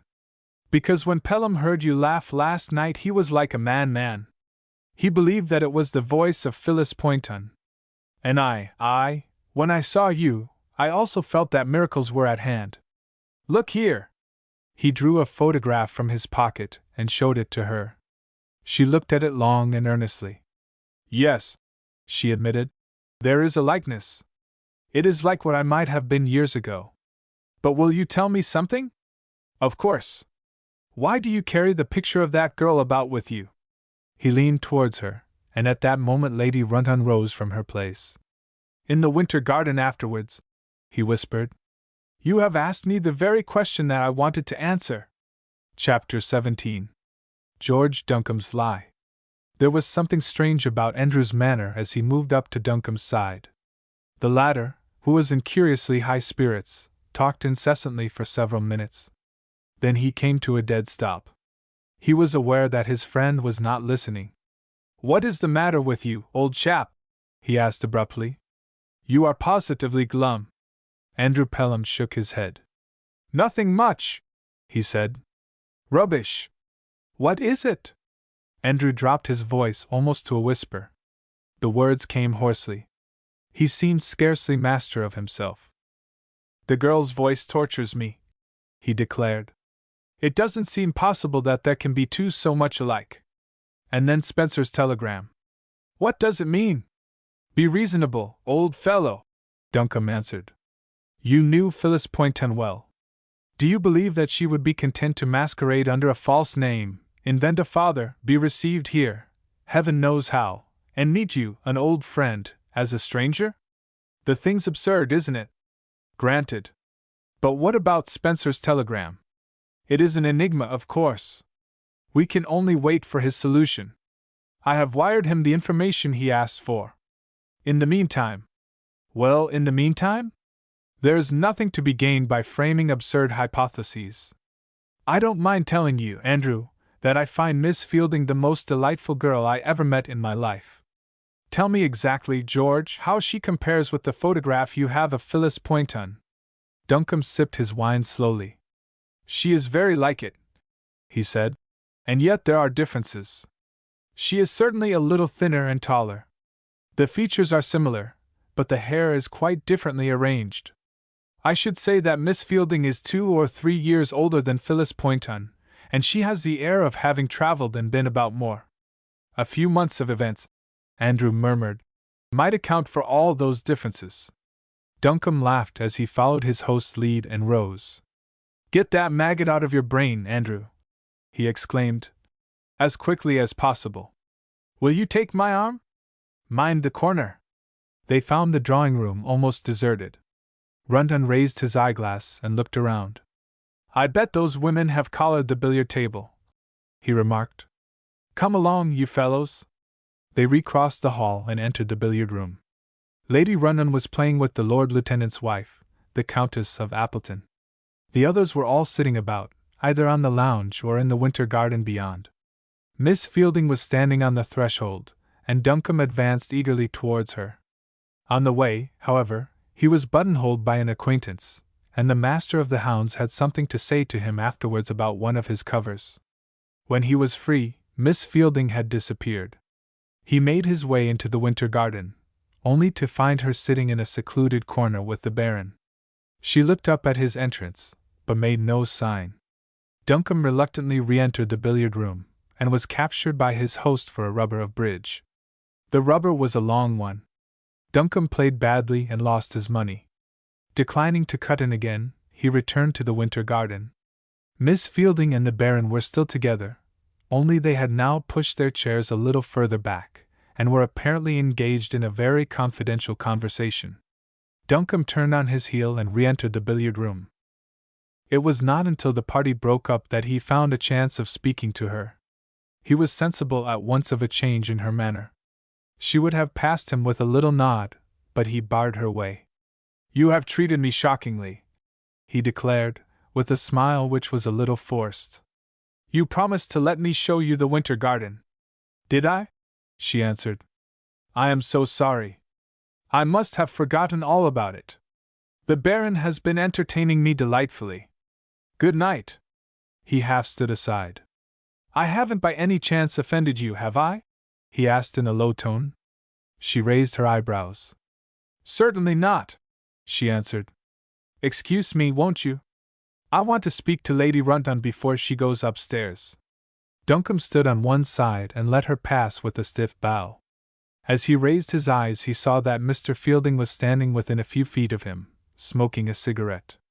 He might almost have overheard their conversation. "Good night, Mr. Fielding," he said, holding out his hand. "Are you staying down here for long?" "For 2 days, I believe," Mr. Fielding answered. My daughter makes our plans. He spoke very slowly, but without any accent. Nothing in his appearance, except perhaps the fact that he wore a black evening tie, accorded with the popular ideas of the traveling American. If you have an hour to spare, Duncombe said, it would give me a great deal of pleasure if you and your daughter would walk down and have a look over my place. Part of the hall is Elizabethan, and I have some relics which might interest Miss Fielding. Mr. Fielding removed the cigarette from his mouth. I thank you very much, sir, he said. We are Lord Runton's guests, and our stay is so short that we could scarcely make any arrangements to visit elsewhere. Glad to have had the pleasure of meeting you all the same. Duncombe sought out his host. Runton, old chap, he said, do me a favor. Bring that fellow Fielding and his daughter round to my place before they go. Lord Runton laughed heartily. Is it a case? He exclaimed. And you, our show bachelor, too. Never mind my chaff, old chap, she's a ripping good-looking girl, and money enough to buy the country. I don't mind your chaff, Duncombe answered. But will you bring her? Lord Runton looked thoughtful. How the dickens can I? We are all shooting at the Duke's tomorrow, and I believe they're off on Saturday. You're not in earnest by any chance, are you, George? Damnably, he answered. Lord Runton whistled softly. Fielding doesn't shoot, he remarked. But they're going with us to Beaumanoir. Shall I drop him a hint? He might stay a day longer, just to make a few inquiries about you on the spot, you know. Get him to stay a day longer, if you can, Duncombe answered. But don't give me away. The old chap's none too cordial as it is. I must talk to him, Runton said. Your baronetcy is a thundering sight better than any of these mushroom peerages. He probably doesn't understand that sort of thing. But what about the girl? Old Von Roth has been making the running pretty strong, you know. We all have to take our chance in that sort of thing, Duncombe said quietly. I am not afraid of Von Roth. I'll do what I can for you, Runton promised. Good night. Andrew, who had left an hour or so earlier, was sitting in the library smoking a pipe when his host returned. Not gone to bed yet, then? Duncombe remarked. Let me make you a whiskey and soda, old chap, you look a bit tired. Very good of you, I think I will, Andrew answered. And, George, are you sure that I should not be putting you out at all if I were to stay, say, another couple of days with you? Duncombe wheeled round and faced his friend. His reply was not immediate. Andrew, he said, you know very well that I haven't a pal in the world I'd sooner have here than you for just as long as you choose to stay, but forgive me if I asked you one question. Is it because you want to watch Miss Fielding that you have changed your mind? That has a good deal to do with it, George, Andrew said quietly. If I left without meeting that young lady again, I should be miserable. I want to hear her speak when she does not know that anyone is listening. Duncombe crossed the room and laid his hand upon the other's shoulder. Andrew, old fellow, he said, I can't have it. I can't allow even my best friend to spy upon Miss Fielding. You see, I've come a bit of a cropper. Quick work, I suppose you'd say. But I'm there all the same. Who wants to spy upon Miss Fielding? Andrew exclaimed hoarsely. She can be the daughter of a multimillionaire or a penniless adventurer for all I care. All I want is to be sure that she isn't Phyllis Poynton. You are not yet convinced? No. There was a moment's silence. Duncombe walked to the window and returned. Andrew, he said, doesn't what I told you just now make a difference? Andrew groaned. Of course it would, he answered, but I'm fool enough to feel the same about Phyllis Poynton. Duncombe, in the full glow of sensations which seemed to him to give a larger and more wonderful outlook on life, felt his sympathies suddenly awakened. Andrew Pelham, his old chum, sitting there with his huge, disfiguring glasses and bowed head, was surely the type of all that was pathetic. He forgot all his small irritation at the other's obstinacy. He remembered only their long years of comradeship and the tragedy which loomed over the life of his chosen friend. Once more his arm rested upon his shoulder. I'm a selfish brute, Andrew, he said. Stay as long as you please, and get this idea out of your brain. I'm trying to get Miss Fielding and her father down here, And if I can manage it anyhow, I'll leave you two alone, and you shall talk as long as you like. Come, we'll have a drink together now and a pipe afterwards. He walked across to the sideboard, where the glasses and decanters were arranged. Then for the first time he saw upon the tray awaiting him a telegram. He gave a little exclamation as he tore it open. Andrew looked up. "What is it, George?" he asked. "A telegram?" Duncombe stood with his eyes glued upon the oblong strip of paper. A curious pallor had crept into his face from underneath the healthy tan of his complexion. Andrew, sightless though he was, seemed to feel the presence in the room of some exciting influence. He rose to his feet and moved softly across to the sideboard. "Is it a telegram, George?" he whispered hoarsely. "Read it to me. Is it from Spencer?" Duncombe collected himself with an effort. "It's nothing," he answered with a little laugh, in which all the elements of mirth were lacking. "Nothing at all. A note from Heggs, my head keeper, about some poachers. Confound the fellow!" Andrew's hand was suddenly upon the sideboard, traveling furtively across its shining surface. Duncombe watched it with a curious sense of fascination. He felt altogether powerless to interfere. He was simply wondering how long it would be before those long, powerful fingers seized upon what they sought. He might even then have swept aside the envelope, but he felt no inclination to do so. The fingers were moving slowly but surely. Finally, with a little grab, they seized upon it. Then there was another moment of suspense. Slowly the hand was withdrawn. Without a second's warning, Duncombe felt himself held in the grip of a giant. Andrew had him by the throat. "You have lied to me, George!" he cried. "There was a telegram." Chapter 18. Who are these people? It seemed to Duncombe that time stood still. Andrew's face, wholly disfigured by the hideous dark spectacles, unrecognizable, threatening, was within a few inches of his own. He felt the other's hot breath upon his cheek. For a moment there stole through his numbed senses the fear of more terrible things. And then the grip which held him relaxed. Andrew stood away gasping. The crisis was over.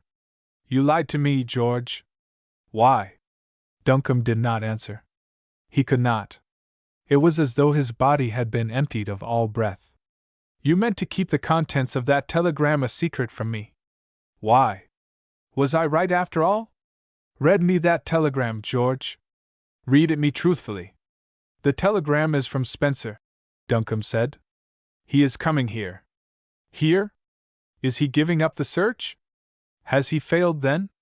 "He does not say," Duncombe answered. "He says simply that he is coming here. He has wired for a motor to meet him at Lynn. He may be here tonight." A discordant laugh broke from Pelham's lips. "What about your Miss Fielding now?" he exclaimed. "Why do you suppose that he is leaving Paris, and coming here?" "I was right. I knew that I was right." Duncombe stood up. His expanse of shirt front was crumpled and battered. His white tie was hanging down in ribbons.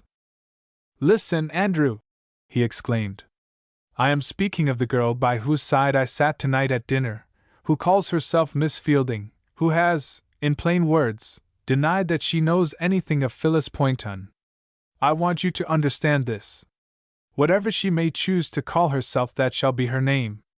I will not have her questioned or bullied or watched. If Spencer comes here to do either, I have finished with him. I elect myself her protector. I will stand between her and all suspicion of evil things." "She has found a champion indeed!" Pelham exclaimed fiercely. "With Miss Fielding I have nothing to do. Yet you had better understand this. If she be Phyllis Poynton, she belongs to me, and not to you. She was mine before you heard her name. I have watched her grow up from a child. I taught her to ride and to shoot and to swim. I have watched her listening to the wind, bending over the flowers in her garden. I have walked with her over the moor when the twilight fell and the mists rose.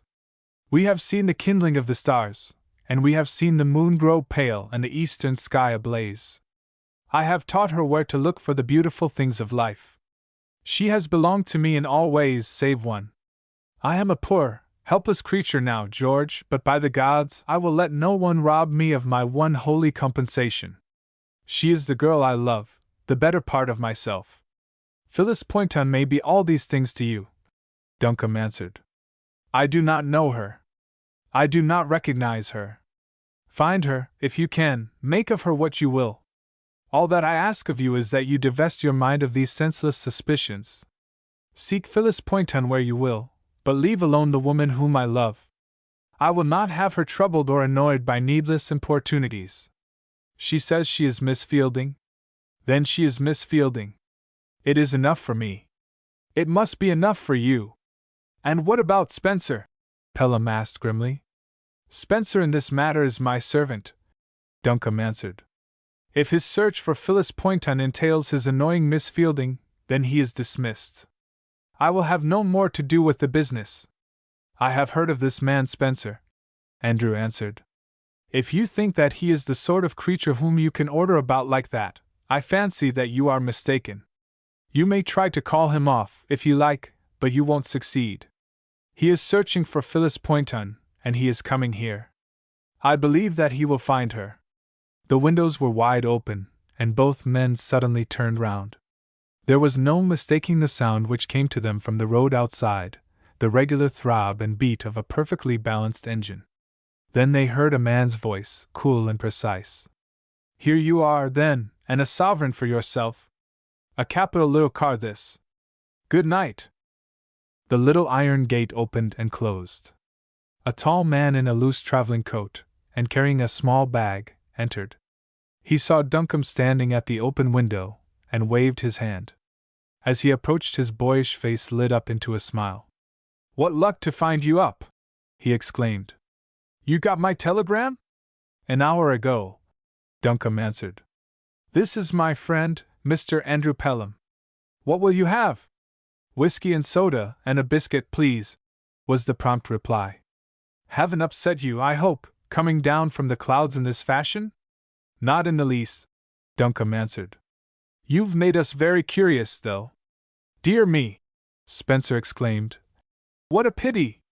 I came here to ask questions, not to answer them. You've set me a regular poser, Duncombe. By Jove! That's good whiskey. Help yourself, Duncombe answered. We won't bother you tonight. I'll show you a room as soon as you've had a cigarette. Fair crossing? No idea, Spencer answered. I slept all the way.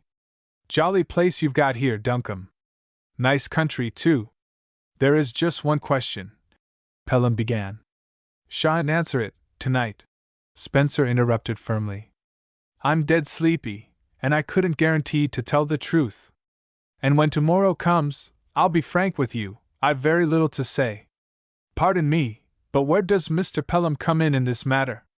Pelham, Duncombe said slowly, was a neighbor of Miss Poynton's in Devonshire.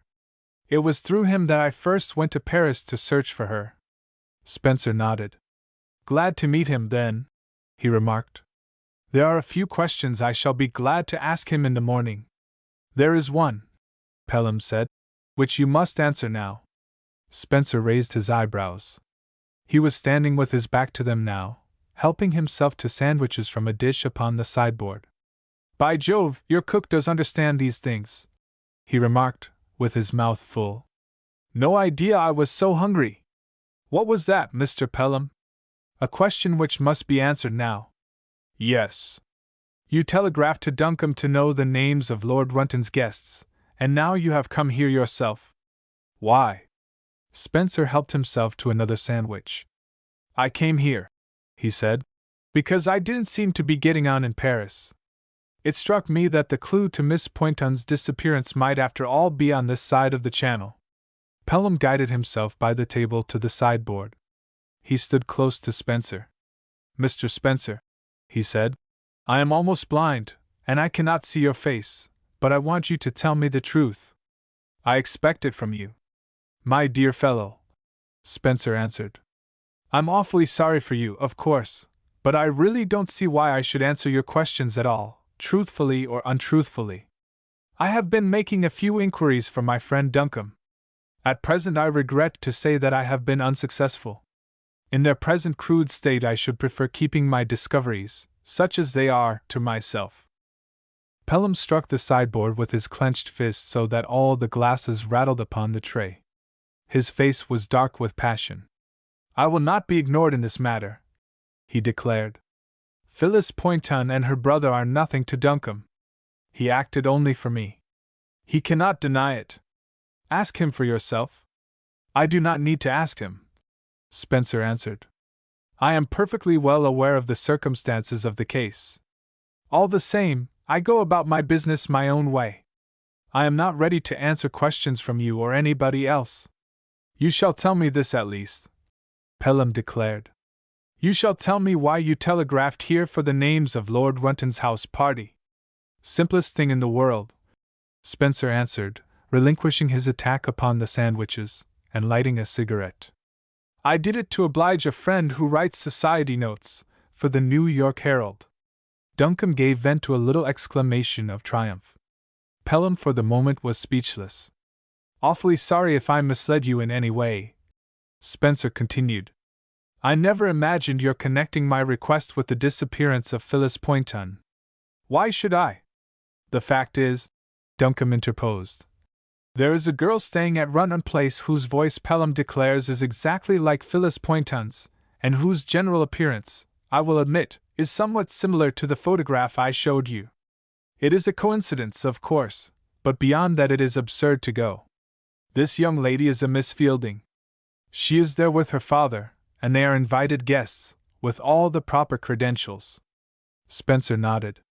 "I suppose it is because I am not a ladies' man," he said carelessly, "but I must admit that all girls' voices sound pretty much alike to me."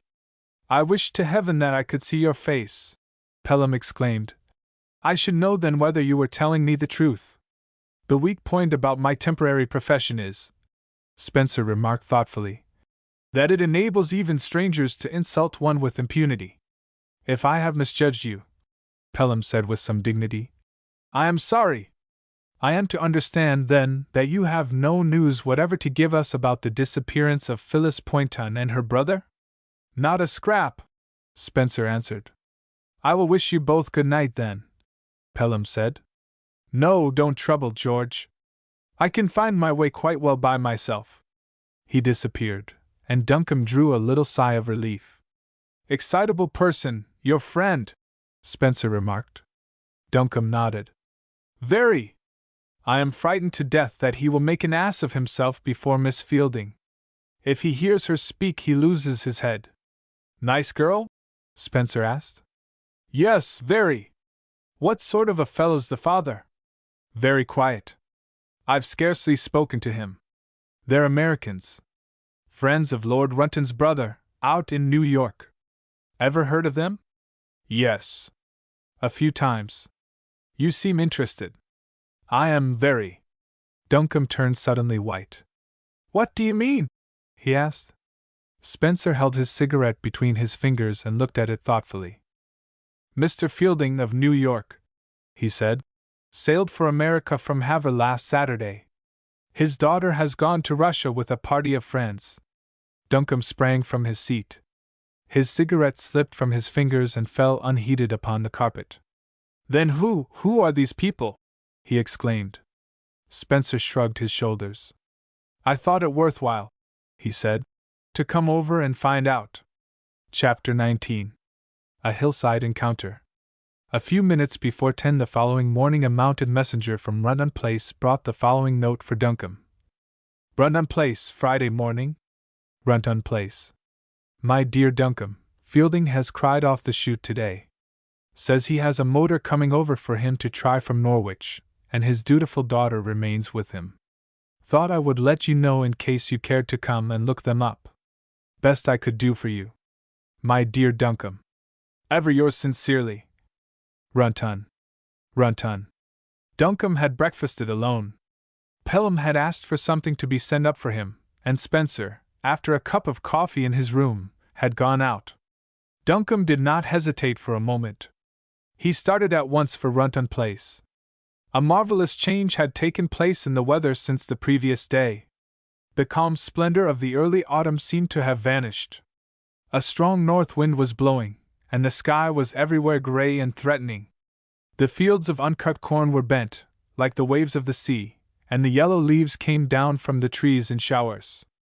Piled up masses of black clouds were driven across the sky. Scanty drops of rain kept falling, an earnest of what was to come as soon as the wind should fail. Duncombe had almost to fight his way along until, through a private gate, he entered Runton Park. The house lay down in the valley about a mile away. To reach it one had to cross a ridge of hills covered with furze bushes and tumbled fragments of ancient rock.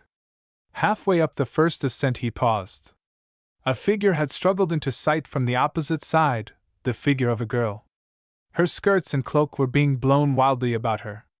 She wore a flat tam o' shanter hat, from under the confines of which her hair was defying the restraint of hatpins and elastic.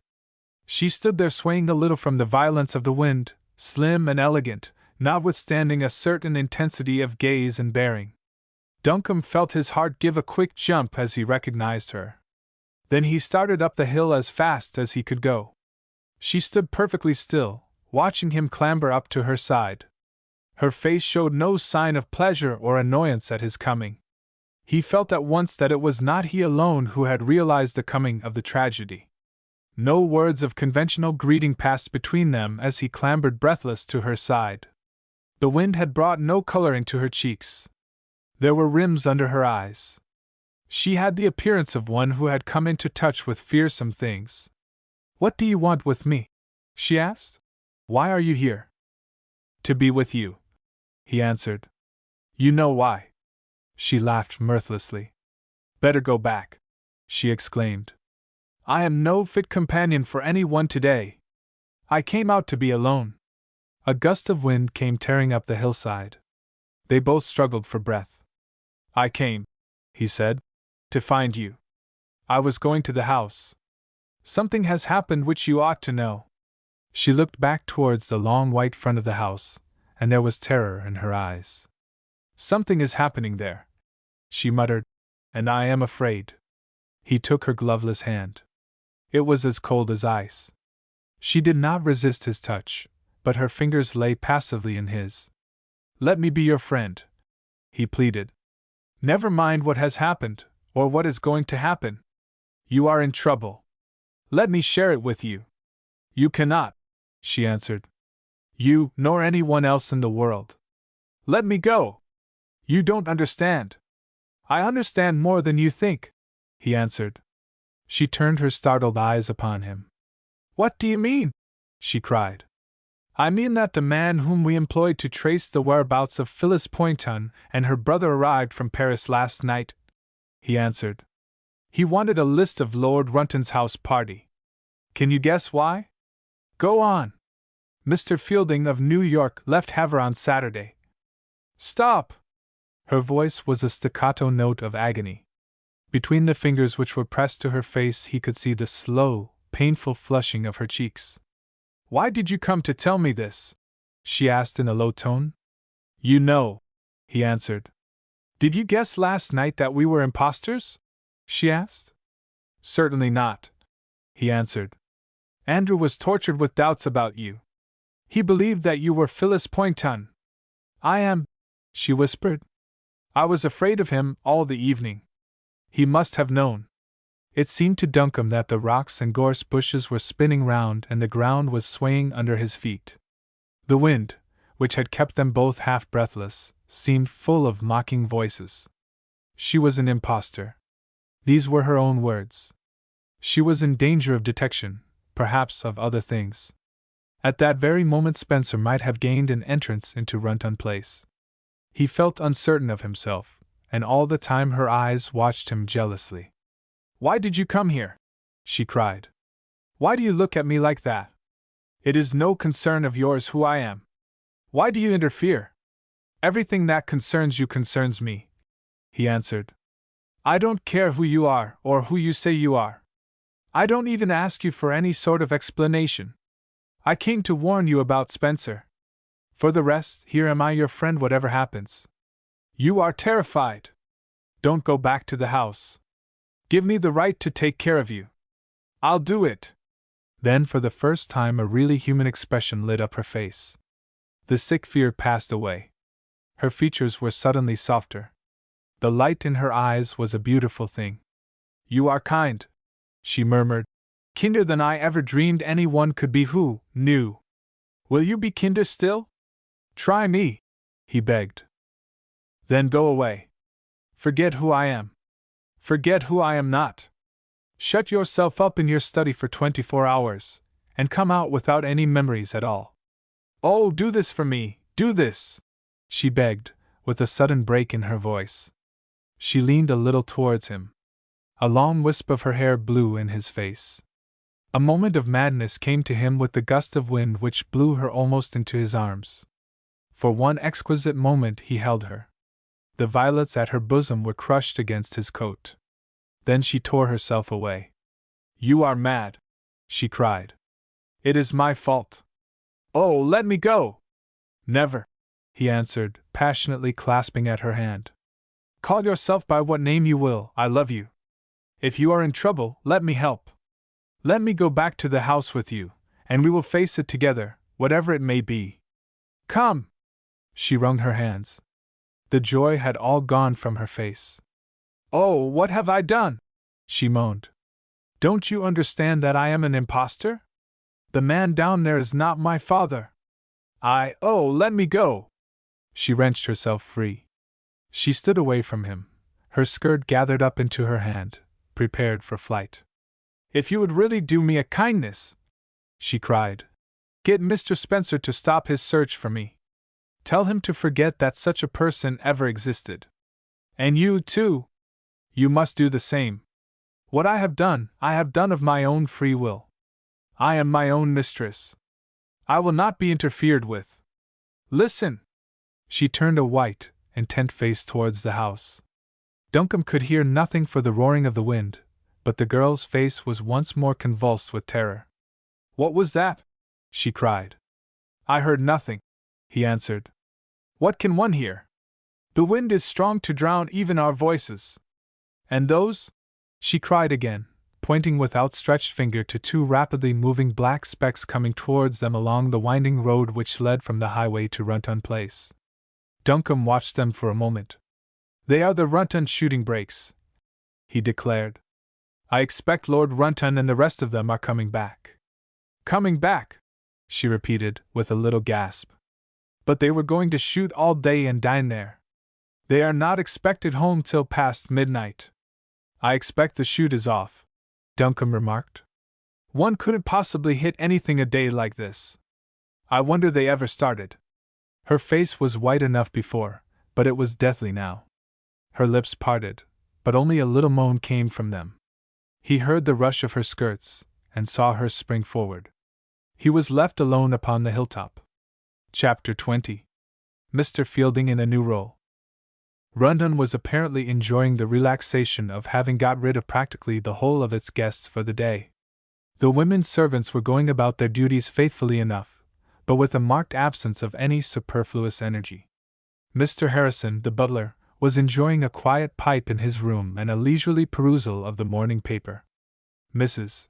Ellis, the much-respected housekeeper, was also in her room comfortably ensconced in an easy-chair, and studying a new volume of collected menus which a friend had sent her from Paris. The servants were not exactly neglecting their work, but every one was appreciating a certain sense of peace which the emptying of the house from a crowd of more or less exacting guests had brought about. In one room only things were different, and neither Mrs. Ellis nor Mr. Harrison, nor any of the household, knew anything about that. It was the principal guest chamber on the first floor, a large and handsomely furnished apartment. Barely an hour ago it had been left in spotless order by a couple of painstaking servants. Just now it had another aspect. In the middle of the room a man lay stretched upon the floor, face downwards. The blood was slowly trickling from a wound in the side of the head down onto the carpet. With nearly every breath he drew he groaned. Overturned chairs and tables showed that he had taken part in no ordinary struggle. The condition of the other man also testified this. The other man was Mr. Fielding. He was down on his knees upon the floor, rapidly going through the contents of a dark mahogany box, which was apparently full of papers. Scattered over the carpet by his side were various strange-looking tools, by means of which he had forced the lock. Mr. Fielding was not at all his usual self. His face was absolutely colorless, and every few moments his hand went up to his shoulder blade and a shiver went through his whole frame. There was a faint odor of gunpowder in the room, and somewhere near the feet of the prostrate man lay a small shining revolver. Nevertheless, Mr. Fielding persevered in his task. Suddenly there came an interruption. Footsteps outside in the corridor had paused. There was a sharp tapping at the door. The prostrate man groaned louder than ever, and half turned over, proving that he was not wholly unconscious. Mr. Fielding closed the box and staggered to his feet. He stood for a moment staring wildly at the door. Who could it be? He had asked, as a special favor, that he might not be disturbed, and Mr. Fielding knew how to ask favors of servants. Interruption now meant disaster, absolute and unqualified, the end, perhaps, of a career in which he had achieved some success. Big drops of perspiration stood out upon his forehead, drawn there by the pain and this new fear. Slowly, and on tiptoe, he drew near the door. "Who is that?" he asked with wonderful calmness. "It is I.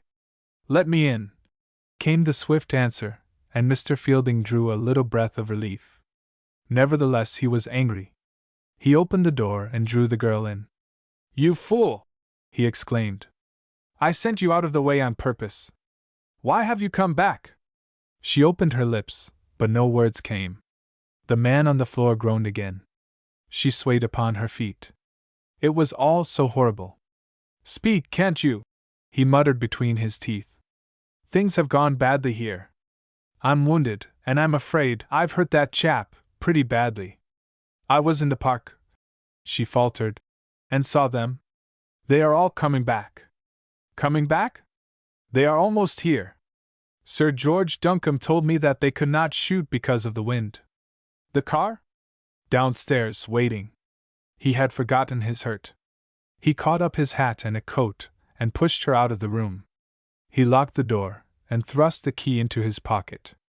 As they walked down the corridor, he lit a cigarette. A footman met them in the hall.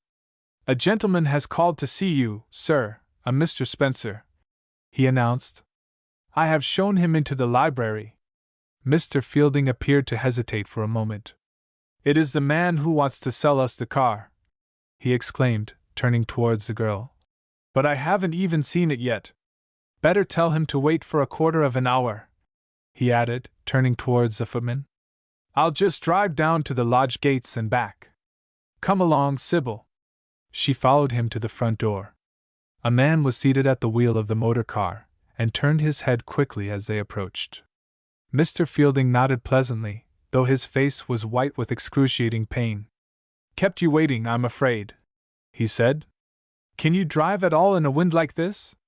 "Jump in, sir, and see," the man answered. "Is the young lady coming?"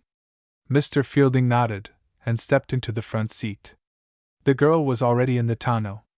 The man slipped in his clutch, and they glided round the broad, circular sweep in front of the entrance. Just as they started, the wagonette drew up. "We shan't be more than a few minutes," Mr. Fielding cried out, waving his hand. "Sorry you've lost your day's sport." "Hold on a minute, and I'll come with you," Runton called out. "That car looks like going." But Mr. Fielding did not hear. Duncombe, who had returned from the park by the fields, was crossing the road to enter his own gates, when a black speck far away on the top of the hill attracted his attention. He stood still gazing at it, and was instantly aware that it was approaching him at an almost incredible speed. It gathered shape swiftly, and he watched it with a fascination which kept him rooted to the spot. Above the wind he could hear the throbbing of its engines. He saw it round a slight curve in the road, with two wheels in the air, and a skid which seemed for a moment as though it must mean destruction. Mud and small stones flew up around it. The driver was crouching forward over the wheel, tense and motionless. Duncombe moved to the side of the road to let it pass, with a little exclamation of anger. Then it came more clearly into sight, and he forgot his anger in his amazement. The seat next the driver was occupied by a man leaning far back, whose face was like the face of the dead. Behind was a solitary passenger. She was leaning over, as though trying to speak to her companion. Her hair streamed wild in the wind, and on her face was a look of blank and fearful terror. Duncombe half moved forward. She saw him, and touched the driver's arm. His hand seemed to fly to the side of the car, and his right foot was jammed down. With grinding of brakes and the screaming of locked wheels, the car was brought to a standstill within a few feet of him. He sprang eagerly forward. She was already upon her feet in the road. "Sir George," she said, "your warning, as you see, was barely in time. We are adventurer and adventuress, detected. I suppose you are a magistrate. Don't you think that you ought to detain us? What can I do to help you?" he asked simply. She looked at him eagerly. There were mud spots all up her gown, even upon her face. Her hair was wildly disordered. She carried her hat in her hand. "You mean it?" she cried. "You know that I do." She turned and looked up the road along which they had come.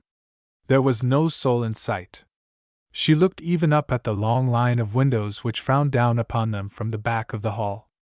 They, too, were empty. She thrust a long envelope suddenly into his hand. "Guard this for me," she whispered. "Don't let anyone know that you have it. Don't speak of it to anyone. Keep it until I can send for it." He thrust it into his inner pocket and buttoned his coat. "It is quite safe," he said simply. Her eyes flashed her gratitude upon him. For the first time he saw something in her face, heard it in her tone, which made his heart beat. After all, she was human. "You are very good to me," she murmured. "Believe me, I am not quite as bad as I seem. Goodbye." He turned with her towards the car, and she gave a low cry. He too started. The car was a mile away, tearing up a hill, and almost out of sight. In the lane behind they could hear the sound of galloping horses. He caught her by the wrist, dragged her through the gate, and behind a great shrub on the lawn. "Stay there!" he exclaimed hoarsely. "Don't move. I will come back." Half a dozen horsemen were coming along the lane at steeplechase pace. Lord Runton, on his wonderful black horse, which no man before had ever seen him gallop save across the softest of country, pulled up outside the gate. "Seen a motor go by, Duncombe?" he called out. Duncombe nodded. "Rather," he answered. "Fielding and Miss Fielding in it. Going like hell." Runton waved his companions on, and leaned down to Duncombe. "Beastly unpleasant thing happened, Duncombe," he said. "Fielding and his daughter have bolted. Fielding seems to have half killed a messenger who came down from London to see Von Roth, and stolen some papers. Fact of the matter is he's not Fielding at all, and as for the girl, Lord knows who she is. Sorry for you, Duncombe. Hope you weren't very hard hit." He gathered up his reins. "We've sent telegrams everywhere," he said, "but the beast has cut the telephone, and Von Roth blasphemes if we talk about the police. It's a queer business." He rode off. Duncombe returned where the girl was standing. She was clutching at the branches of the shrub as though prostrate with fear, but at his return she straightened herself. How much had she heard, he wondered. "Don't move," he said. She nodded. "Can anyone see me?" she asked. "Not from the road." "From the house?" "They could," he admitted, "but it is the servants' dinner hour. Don't you notice how quiet the house is?" "Yes." She was very white. She seemed to find some difficulty in speaking. There was fear in her eyes. "It would not be safe for you to leave here at present," he said. "I am going to take you into a little room leading out of my study. No one ever goes in it. You will be safe there for a time. If I could sit down, for a little while." He took her arm, and led her unresistingly towards the house. The library window was closed, but he opened it easily, and helped her through. At the further end of the room was an inner door, which he threw open. "This is a room which no one except myself ever enters," he said. "I used to do a little painting here sometimes. Sit down, please, in that easy chair.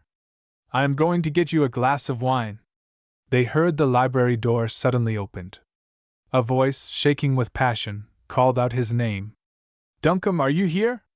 Duncombe!" There was a dead silence. They could hear him moving about the room. "Hiding, are you? Brute! Come out, or I'll By heavens, I'll shoot you if you don't tell me the truth. I heard her voice in the lane. I'll swear to it. Duncombe glanced quickly towards his companion. She lay back in the chair in a dead faint. Chapter 21. A Woman's Cry. The three men were sitting at a small round dining table, from which everything except the dessert had been removed. Duncombe filled his own glass and passed around a decanter of port. Pelham and Spencer both helped themselves almost mechanically. A cloud of restraint had hung over the little party.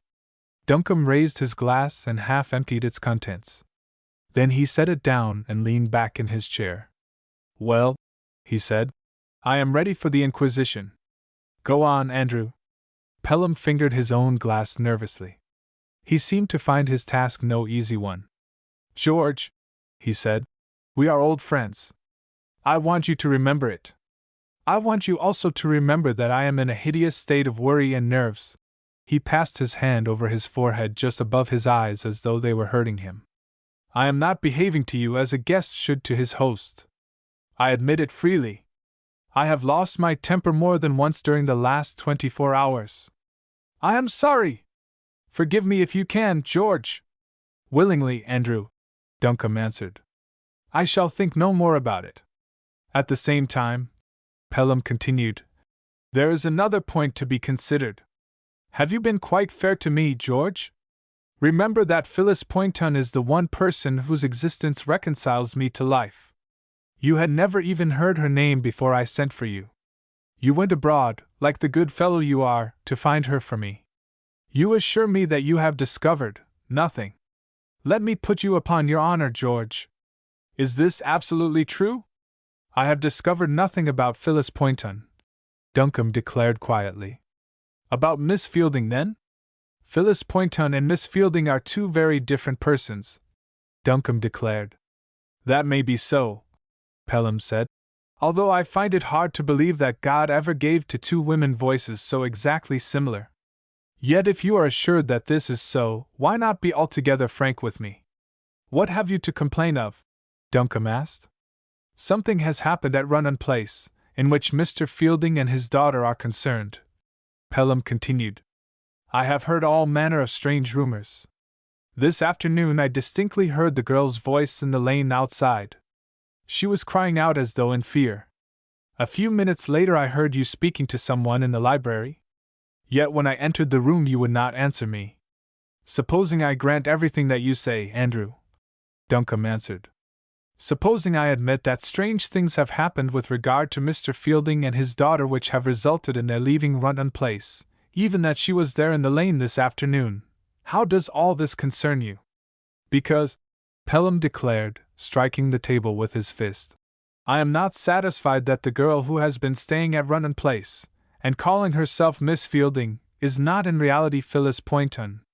Duncombe lit a cigarette, and passed the box round. Do you know what they are saying tonight of Mr. Fielding and his daughter? He asked quietly. No. That the one is a robber, and the other an adventuress, Duncombe answered. This much is certainly true. They have both left Runnon Place at a moment's notice, and without taking leave of their host and hostess. Remember, I never knew Phyllis Poynton. You did. Ask yourself whether she is the sort of young person to obtain hospitality under false pretenses, and then abuse it, to associate herself in a fraud with a self-confessed robber. The idea, Pelham said quietly, is absurd. While we are on the subject, Spencer remarked, drawing the cigarettes towards him. May I ask you a few questions, Mr. Pelham? For instance, had Miss Poynton any relations in France? Not to my knowledge, Pelham answered. I have known both her and her brother for a great many years, and I never heard either of them mention any. Why did she go to Paris, then? To meet her brother. And why did he go abroad? It was a whim, I think. Just a desire to see a few foreign countries before he settled down to live the life of a country gentleman. You believe that he had no other reason? I think I may go so far as to say that I am sure of it, Pelham answered. One more question, Spencer added, intervening. But the question remained unasked. The butler had opened the dining-room door and was announcing Lord Runton. Duncombe rose to his feet in surprise. For the moment a sudden fear drew the color from his cheeks. He looked apprehensively towards his unexpected visitor. Lord Runton, however, showed no signs of any great discomposure.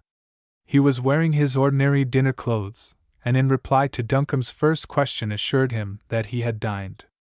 "I will try a glass of your port, if I may, George," he declared. "Thanks." The butler had wheeled a chair up to the table for him, and left the room. Lord Runton filled his glass and sent the decanter round.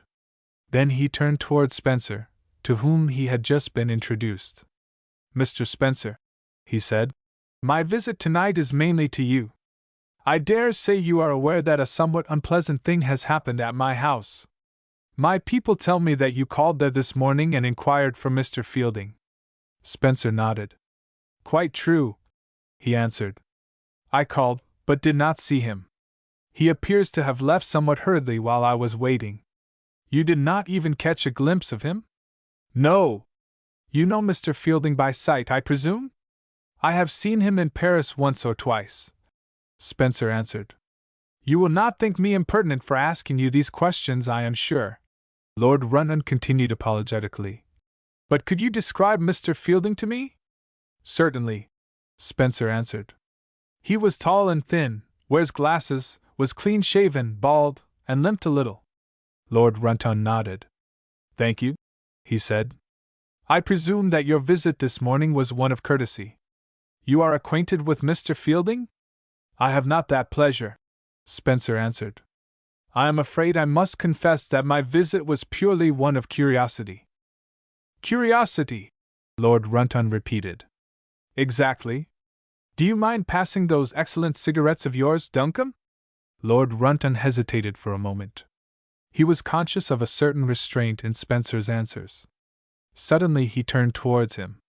"Mr. Spencer," he said, "may I ask if you are Mr. Jarvis Spencer, of the Daily Messenger, the Mr. Spencer who was mentioned in connection with the investigations into the Lawson estates?" Spencer nodded. "Yes," he said, "I am that person." "Then," Lord Runton continued, "I want to tell you exactly what has happened today in my house, and to ask your advice. May I? If our host has no objection," Spencer answered, glancing towards Pelham. "None whatever," Duncombe answered, also glancing towards Pelham. There was a moment's silence. Pelham raised his head. "If Lord Runton desires it, I will withdraw," he said slowly. "At the same time I must confess that I, too, am interested in this matter. If Lord Runton has no objection to my presence, I should like to remain. My discretion goes without saying." Duncombe moved uneasily in his chair. His eyes sought Spencer's for guidance, but found his head averted. Lord Runton raised his eyebrows slightly at what he considered a somewhat vulgar curiosity, but his reply was prompt. "You are a friend of Duncombe's, Mr. Pelham," he said, "and that is enough. I have to ask not only you, but all three of you, to consider what I am going to tell you as absolutely confidential." They all signified their assent. Lord Runton continued. "Mr. and Miss Fielding came to me with letters from my brother, and with many convincing proofs of their identity. We none of us had the slightest suspicion concerning them. Their behavior was exactly what it should have been.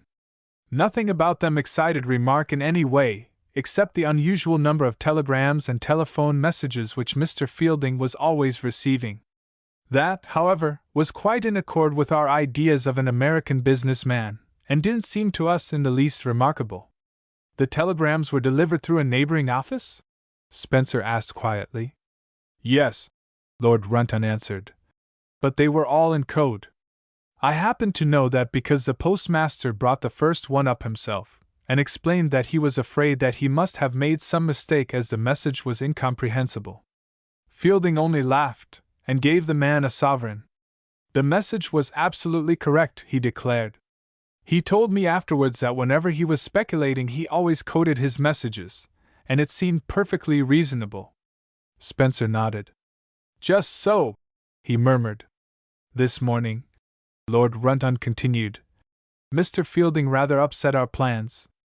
We were all to have spent the day at the Duke's, and dined there. There was a big shoot for the men, as you know. At breakfast time, however, Mr. Fielding announced that he had a man coming over with a motor car from Norwich for them to try, and begged to be excused. So we had to go without them. Von Roth was staying with me, as you know, and just before we started he had a telegram that a messenger from the embassy was on his way down. He hesitated for some time as to whether he ought not to stay at home so as to be here when he arrived, but we persuaded him to come with us, and promised to send him back after luncheon. When we got to Chaistow, however, the wind had become a gale, and it was impossible to shoot decently. Von Roth was a little uneasy all the time, I could see, so he and I and a few of the others returned here, and the rest went up to Chaistow. Just as we arrived, Fielding passed us in a great motor car with his daughter behind. When we got to the house, Von Roth inquired for the messenger. He was told that he was in Mr. Fielding's sitting room, but when we got there we found the door locked, and through the keyhole we could hear a man groaning. We broke the door in and found Von Roth's messenger half unconscious, and a rifled dispatch box upon the floor. He has given us no coherent account of what has happened yet, but it is quite certain that he was attacked and robbed by Mr. Fielding. What was stolen? Spencer asked. Money? No, a letter, Lord Runton answered. Von Roth says very little, but I never saw a man so broken up. He has left for London tonight. The matter is in the hands of the police, of course? Spencer asked. Lord Runton shook his head. Von Roth took me into his room and locked the door a few minutes after we had discovered what had happened.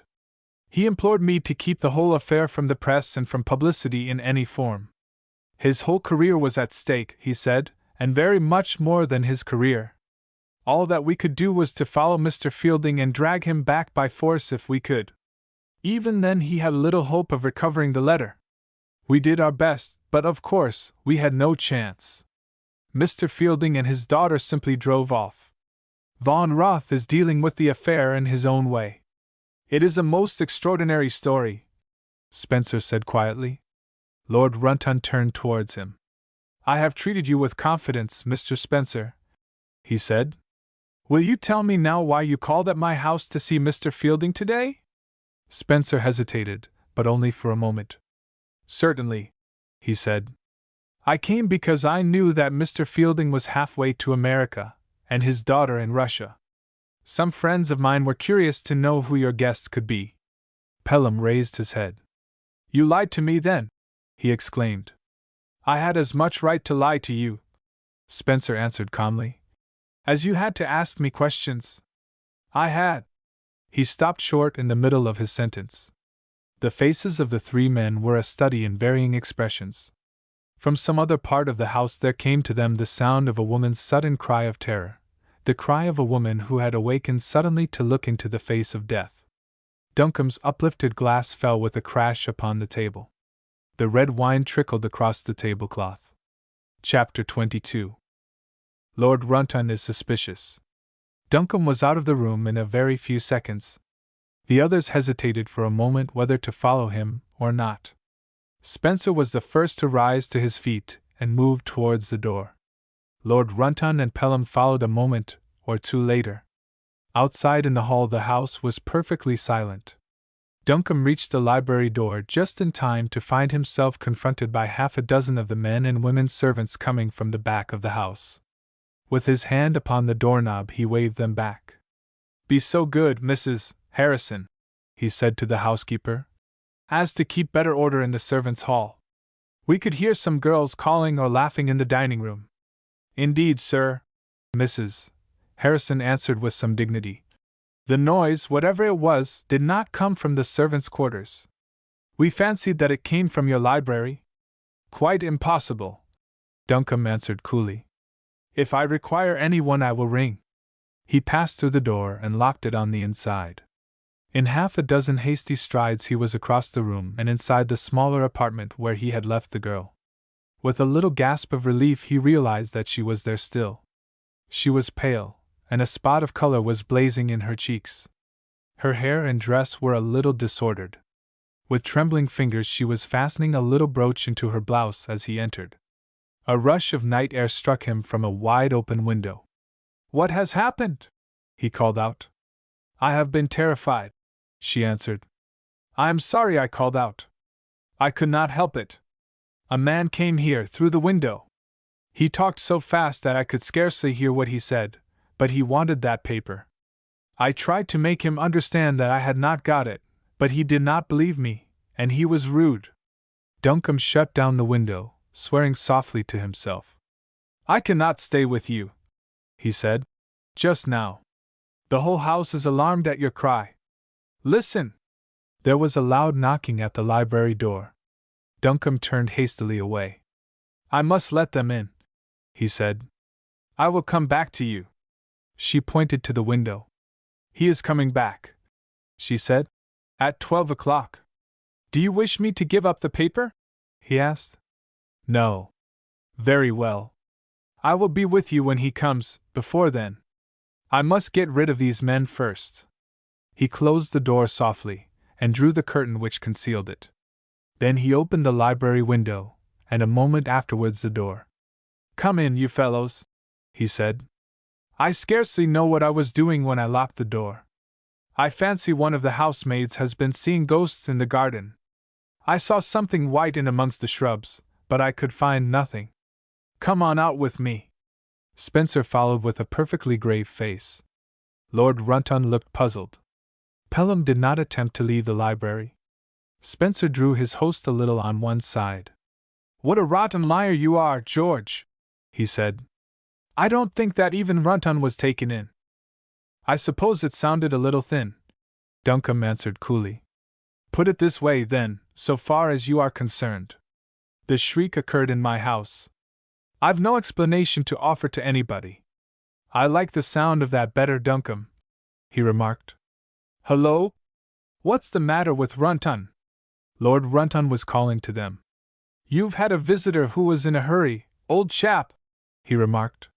Send for a lantern. Duncombe concealed his annoyance. I don't want to alarm the whole household, he said. I've a little electric torch in my study. I'll fetch that. He brought it out. The progress of a man from the road to the small window, towards which Duncombe glanced every now and then apprehensively, was marked by much destruction. The intruder had effected his exit either in great haste, or in a singularly unfortunate manner. He had apparently missed the gate, which at this point was only a small hand one, and in clambering over the fence he had broken the topmost strand of wire. He had blundered into a bed of wallflowers, which were all crushed and downtrodden, and snapped off a rose tree in the middle. Below the window were distinct traces of footmarks. Lord Runton, who held the torch, was becoming excited. Duncombe, he said, there is something which I have not told you yet. I have had numerous reports in about the car, and was able to trace it as far as Lynn, but they all agreed in saying that it contained only two persons, the driver and the man who called himself Fielding. What became of the girl? I have no idea, Duncombe answered steadily. Of course not, Lord Runton continued. But don't you think it possible that, without your knowledge, of course, she may be hidden somewhere about here? That cry was not like the cry of a housemaid. Let us have the whole place searched. Duncombe shrugged his shoulders. As you will, he answered. I am certain, however, that it will be useless. There is no place here where any one could hide. Your servants may know something, Runton suggested. I have already questioned them, Duncombe answered. Come along, Mr. Spencer, Lord Runton exclaimed. Let us search the grounds. Spencer shook his head. Waste of time, Lord Runton, he answered. If you really want to discover the whereabouts of this missing young lady, and she should by any chance be close at hand, I should recommend you to induce Sir George to let you search the room to which those footsteps lead. The library, Duncombe interrupted quickly. Search it by all means if you like. I have done so myself already. Spencer was facing the house. The library, he remarked reflectively. Ah. He stooped down to light a cigarette. Suddenly he felt Duncombe's hot breath upon his cheek. In the momentary glow of the match he caught a silhouette of a pale, angry face, whose eyes were flashing upon him. This isn't your affair, Spencer. Shut up! Spencer blew out the match deliberately. They both followed Lord Runton to the library. Pelham was standing in the middle of the room. He had the appearance of a man listening intently. "George," he asked sharply, "what is on the north side of this room?" "The wall," Duncombe answered. "And beyond?" "A passage and the billiard room." Pelham seemed dissatisfied. "I fancied," he muttered, "but I suppose it must have been fancy. Do the women servants use that passage?" "Of course." "Upon my word," Duncombe added with a nervous little laugh, "you all seem to be trying to make my house into a masked lion and cook's home of mystery. Let us go into the dining room and have a whiskey and soda." "Not for me, thanks," Lord Runton declared. "I must go back. The real object of my coming here, Duncombe, was to see if the Mr. Spencer who called at Runton Place today was really Mr. Jarvis Spencer, and if so to ask him whether he would help me." "To what extent, Lord Runton?" Spencer asked quietly. "To the extent of recovering, or attempting to recover, the papers which were stolen from the Baron von Roth," Lord Runton said. "The Baron was a guest in my house, and I feel the occurrence very much. He will not let me even mention the matter to the police, but I feel sure that he could not object to Mr. Spencer's taking the matter in hand." "I think you will find," Spencer said, "that von Roth has already placed the matter in the hands of his own people. The German Secret Service is pretty active over here, you know. I have come in contact with it once or twice. Nevertheless, for my own satisfaction," Lord Runton continued, "I should like the matter inquired into by you, Mr. Spencer. I am not quite sure whether I am free to help you or not," Spencer said slowly. "May I come and see you tomorrow morning?" "If you prefer it," Lord Runton said doubtfully. "Come as early as possible." "Good night, Duncombe. I should like to know who your nocturnal visitor was." "If he comes again," Duncombe said, "I may be able to tell you." He walked to his desk, and taking out a revolver, slipped it into his pocket. Then he rang the bell for Lord Runton's carriage. It seemed to Duncombe that there was a shade of coolness in his visitor's manner as he took his leave. He drew Spencer a little on one side. "I want you to promise to come and see me in any case tomorrow morning," he said. "There is something which I should prefer saying to you in my own house to saying here." Spencer nodded. "Very well," he said. "I will come. I can promise that much at least." Lord Runton departed. Pelham went off to bed. Spencer and his host were left alone in the library. "Billiards, or a whiskey and soda in the smoke-room?" the latter asked. "I know that you are not a late bird." "Neither, thanks. Just a word with you here," Spencer answered. Duncombe paused on his way to the door. Spencer was standing in a reflective attitude, with his hands behind his back, gently balancing himself upon his toes. "I am very much disposed," he said, "to accept Lord Runton's offer. Have you any objection?" "Of course I have," Duncombe answered. "You are working for me." "Was working for you," Spencer corrected gently. "That is all over, isn't it?" "What do you mean?" Duncombe exclaimed. Spencer stood squarely upon his feet. He looked a little tired. "My engagement from you was to find Miss Phyllis Poynton," he said softly. "You and I are perfectly well aware that the young lady in question is, well, a few yards behind that curtain," he said, motioning with his head towards it. "My task is accomplished, and I consider myself a free man." Duncombe was silent for a moment. He walked restlessly to the window and back again. "How did you find out that she was here?" he asked. Spencer looked a little disgusted. "My dear fellow," he said, "any one with the brains of a mouse must have discovered that. Why, Lord Runton, without any of the intimations which I have received, is a little suspicious. That is merely a matter of ABC. There were difficulties, I admit, and I am sorry to say that I have never solved them. I cannot tell you at this moment how it comes about that a young lady, brought up in the country here, and from all I can learn an ordinary, unambitious, virtuous sort of young person, should disappear from England in search of a missing brother, and return in a few months the companion of one of the most dangerous and brilliant members of the French Secret Service. This sort of thing is clean beyond me, I admit. I will be frank with you, Duncombe. I have met with difficulties in this case which I have never met with before, peculiar difficulties. Go on, Duncombe exclaimed eagerly. I have many sources of information in Paris. Spencer continued slowly. I have acquaintances amongst waiters, cabmen, cafe proprietors, detectives, and many such people. I have always found them most useful. I went amongst them, making careful inquiries about Phyllis Poynton and her brother. They were like men struck dumb.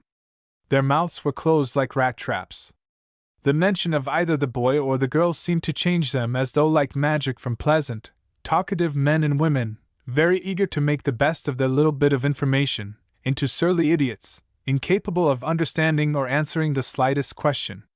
It was the most extraordinary experience I have ever come across. Duncombe was breathlessly interested. What do you gather from it? He asked eagerly. I can only surmise, Spencer said slowly. I can only surmise the existence of some power, some force or combination of forces behind all this, of the nature of which I am entirely ignorant. I am bound to admit that there is a certain amount of fascination to me in the contemplation of any such thing. The murder of that poor girl, for instance, who was proposing to give you information, interests me exceedingly. Duncombe shuddered at the recollection. The whole scene was before him once more, the whole series of events which had made his stay in Paris so eventful. He laid his hand upon Spencer's arm. Spencer, he said, you speak as though your task were accomplished. It isn't. Phyllis Poynton may indeed be where you say, but if so, it is Phyllis Poynton with the halter about her neck, with the fear of terrible things in her heart. It is not you nor I who is the jailer of her captivity. It is some power which has yet to be discovered. Our task is not finished yet. Tonight I will try to question her about this network of intrigue into which she seems to have been drawn. If she will see you, you too shall ask her about it. Don't think of deserting us yet. My dear Duncombe, Spencer said, I may as well confess at once that the sole interest I felt in Lord Runton's offer was that it is closely connected with the matter we have been discussing. You shall have my entire confidence, Spencer, Duncombe declared. The man who called himself Fielding was badly wounded, and he passed here almost unconscious.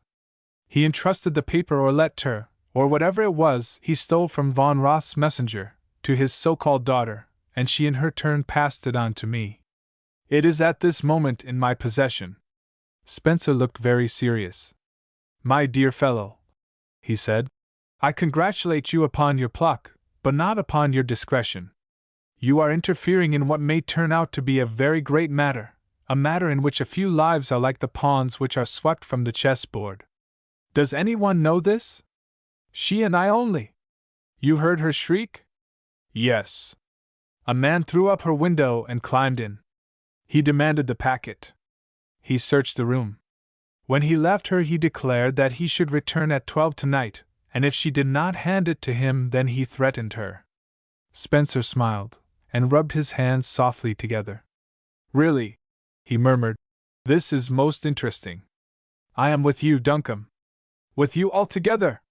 There is only one more question. Well? You did not know Phyllis Poynton.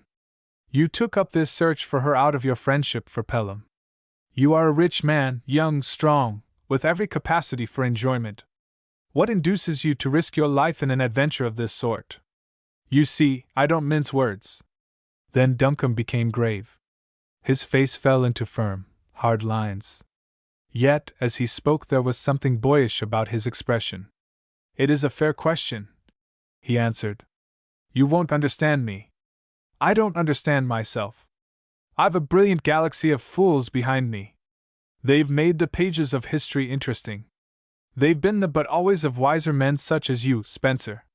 The girl in that room may be Phyllis Poynton or the worst adventuress who ever lied her way through the mazes of intrigue, but I love her.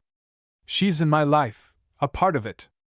If I lose her, well, you know what life is like when the flame has gone and only the embers burn.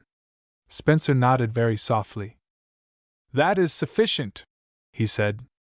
You speak of things that I myself do not understand. But that is nothing. I know that they exist. But, well? But what about Pelham? Pelham has no prior claim. he answered. As soon as she is safe, he shall know the whole truth. I would tell him at this moment, but that I am a little afraid of him. He would never understand, as we can, the intricacy of the situation. And now, to the prosaic. He rang the bell. Groves, he told the butler. I am hungry. Bring me in anything you can rake up for supper on a tray, and a pint of champagne. Spencer raised his eyebrows and smiled. Duncombe nodded. For her, of course, he said. I am going to take it in, and I want you to stay here. It is past 11 o'clock already. Chapter 23. Her first kiss. I was never, she declared, quite so pleased to see anyone in all my life. I was wondering whether it would occur to you that I was starving. He set the tray down for her, placed a chair in front of the table, and busied himself opening the wine. All the time he was looking at her. Whatever have you been doing to yourself? He asked at length. She laughed softly. Oh, I had to amuse myself somehow, she answered. I've done my hair a new way, rearranged all my ornaments, and really I don't think a man has a right to such a delightful manicure set. I felt terribly nervous in the lavatory, though. I could hear someone in the billiard room all the time. That's all right, he declared. I've locked the door there, and have the key in my pocket. No one can get in from that side. Please talk and don't watch me, she begged.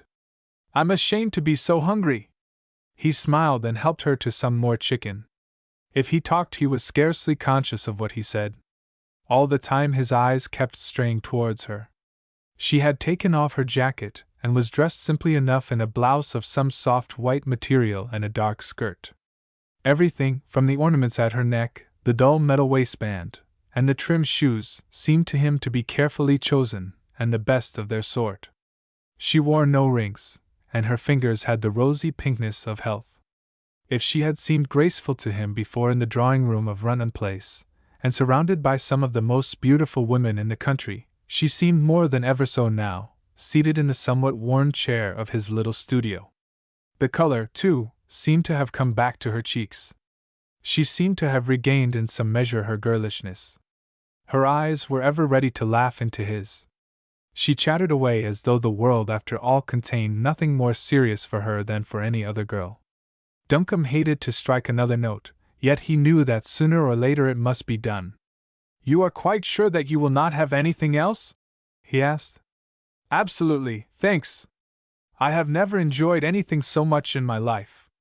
He glanced at his watch. It was 11:30. I am afraid, he said, that I am going to be a nuisance to you, but one's friends often are that. I want to be your friend. I want to prove myself such. I am not an inquisitive person by any means, but fate has declared that I should be your inquisitor. There are some questions which I am bound to ask you. Her face grew suddenly grave. There is so little, she murmured, which I can tell you. We shall see, he answered. In the first place, Lord Runton has been here. He is one of my oldest friends, and a very good fellow. He came to tell me that Von Roth had been robbed in his house of some valuable papers. He came partly to ask my advice.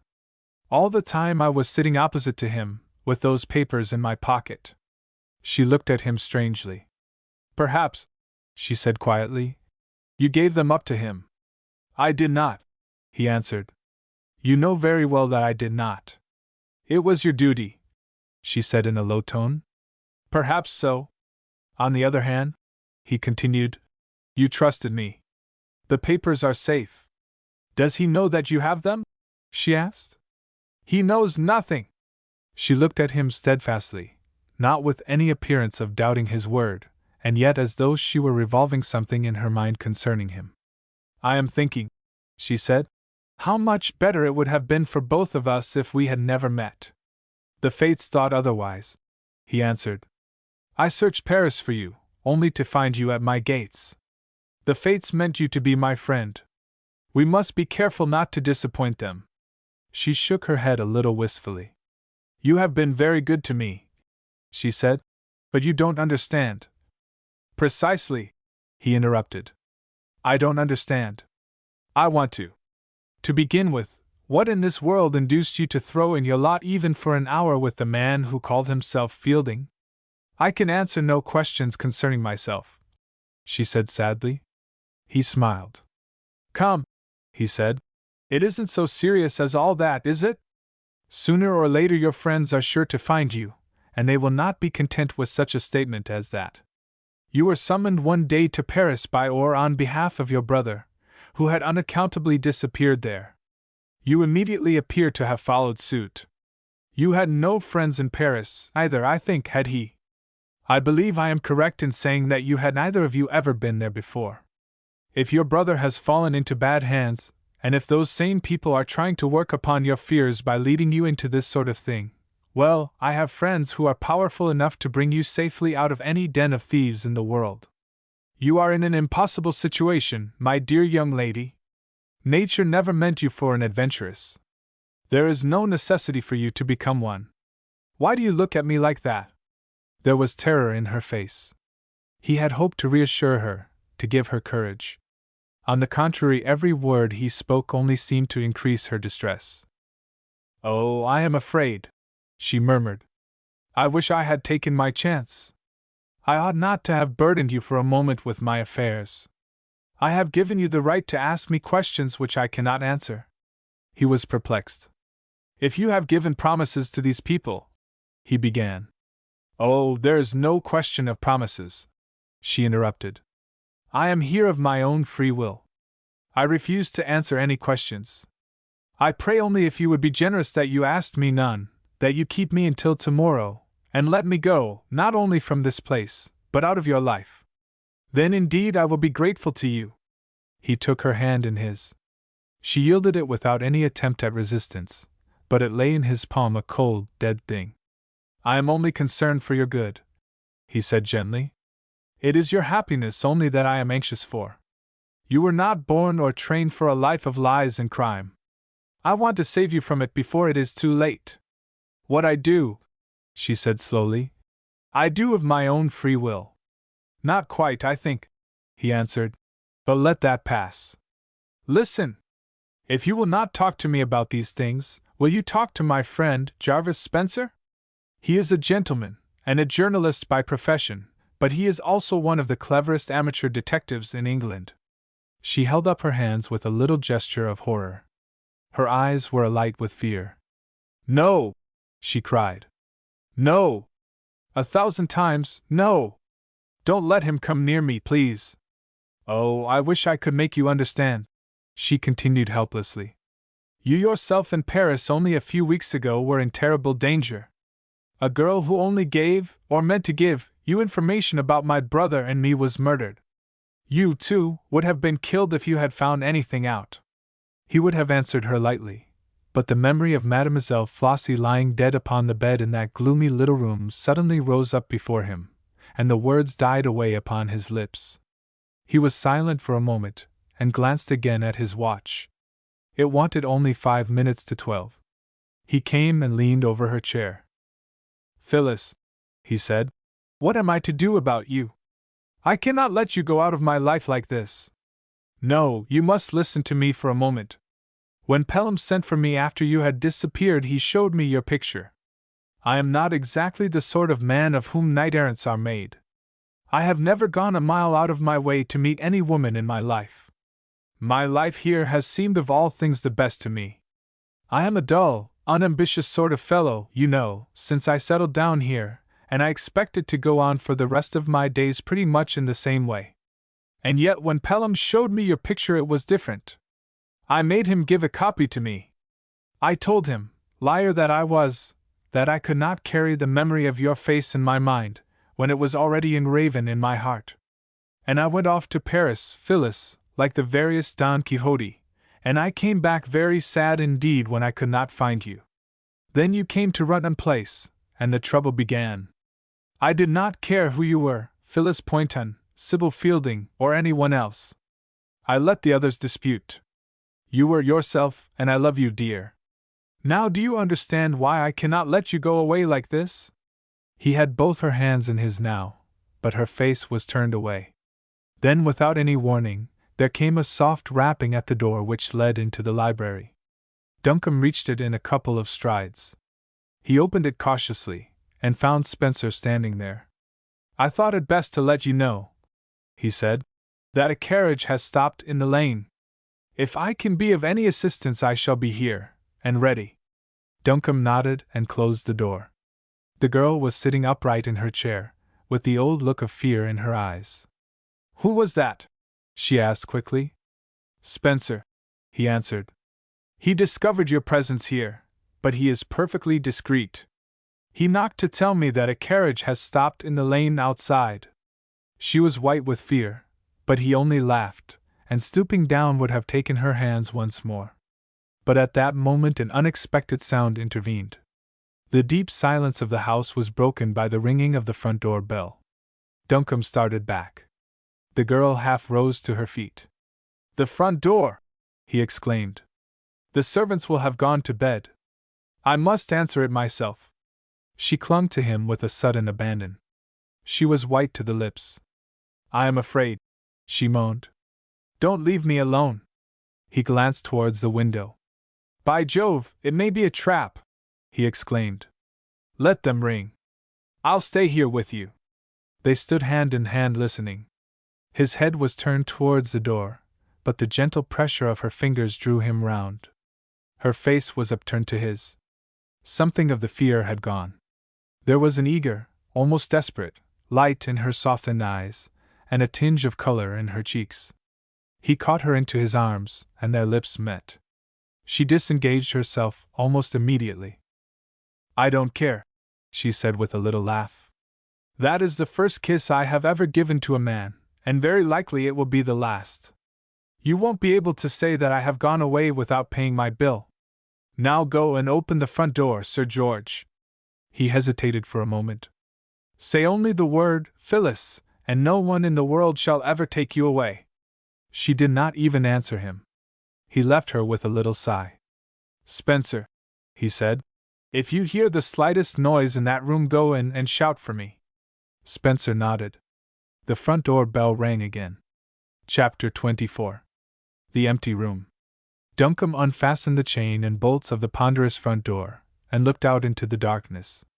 A carriage and pair of horses were drawn up outside.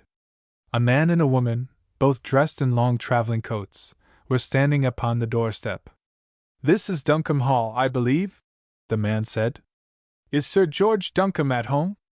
"I am Sir George Duncombe," he answered. "Will you come inside?" They crossed the threshold at once. The man was tall and dark, and his voice and bearing were unmistakable. The woman was fair, petite, and apparently very sleepy. She wore magnificent furs, and she had the air of being in a very bad temper. "We really are heartily ashamed of ourselves for disturbing you at such an hour, Sir George," the man said, "but you will pardon us when you understand the position. I am the Marquis de St. and this is my wife. I have a letter to you from my friend the Duke of Chaistow, with whom we have been staying." Duncombe concealed his astonishment as well as he was able. He bowed to the lady, and led them towards the library. Spencer, who had heard them coming, had hastily concealed his revolver, and was lounging in an easy-chair reading the evening paper. "I am afraid that my servants are all in bed," Duncombe said, "and I can offer you only a bachelor's hospitality. This is my friend, Mr. Spencer, the Marquis and Marquise de St. Wheel that easy-chair up, Spencer, will you?" Spencer's brow had betrayed not the slightest sign of surprise, but Duncombe fancied that the Marquis had glanced at him keenly. He was holding a note in his hand, which he offered to Duncombe. "My errand is so unusual, and the hour so extraordinary," he said, "that I thought it would be better for Chaistow to write you a line or two. Will you please read it?" Duncombe tore open the envelope. "Chaistow, Wednesday evening. Chaistow. My dear Duncombe, my friend de St. tells me that he is obliged, at great personal inconvenience, to execute a commission for a friend which involves a somewhat unceremonious call upon you tonight. He desires me, therefore, to send you these few lines. The Marquis de St. and his wife are amongst my oldest friends. It gives me great pleasure to vouch for them both in every way. My dear Duncombe, yours sincerely, Chaisteau. Chaisteau. The letter, I am afraid, the Marquis said, smiling, does little to satisfy your curiosity. Permit me to explain my errand in a few words. Certainly, Duncombe interrupted. But won't you take something? I am glad to see that Spencer is looking after your wife. The Marquise had raised her veil, and was leaning back in a chair, with a sandwich poised in the fingers of one hand and a glass of Burgundy in the other. She was looking a little less bored, and was chatting gaily to Spencer, whose French was equal to her own. I thank you very much, the Marquis said. I will not take anything to drink, but if you have cigarettes, thanks. He lit one, and sat on the arm of an easy chair. The facts are these, he said. I have a great friend in Paris who, knowing that I was at Chaisteau, and returning to France tomorrow, has, I must say, taken some advantage of my good nature. I am asked to call here and escort home to her friends a young lady, who, I understand, is for the moment a guest under your roof. My friend, I must say, telegraphs in a most mysterious manner, but he is evidently very anxious that we should accede to his request. Our appearance here at this time of night I admit is most unjustifiable, but what were we to do? It is absolutely necessary for my wife to catch the 2:20 from Charing Cross tomorrow. I hope that my friend will some day appreciate my devotion. To come round by your house I have had to borrow a carriage from my friend Chaisteau. We shall have to drive to Norwich, and catch a train from there to London in the small hours of the morning. I presume the young lady is here? The young lady is here, Duncombe answered. May I inquire the name of the friend to whom you are asked to take her?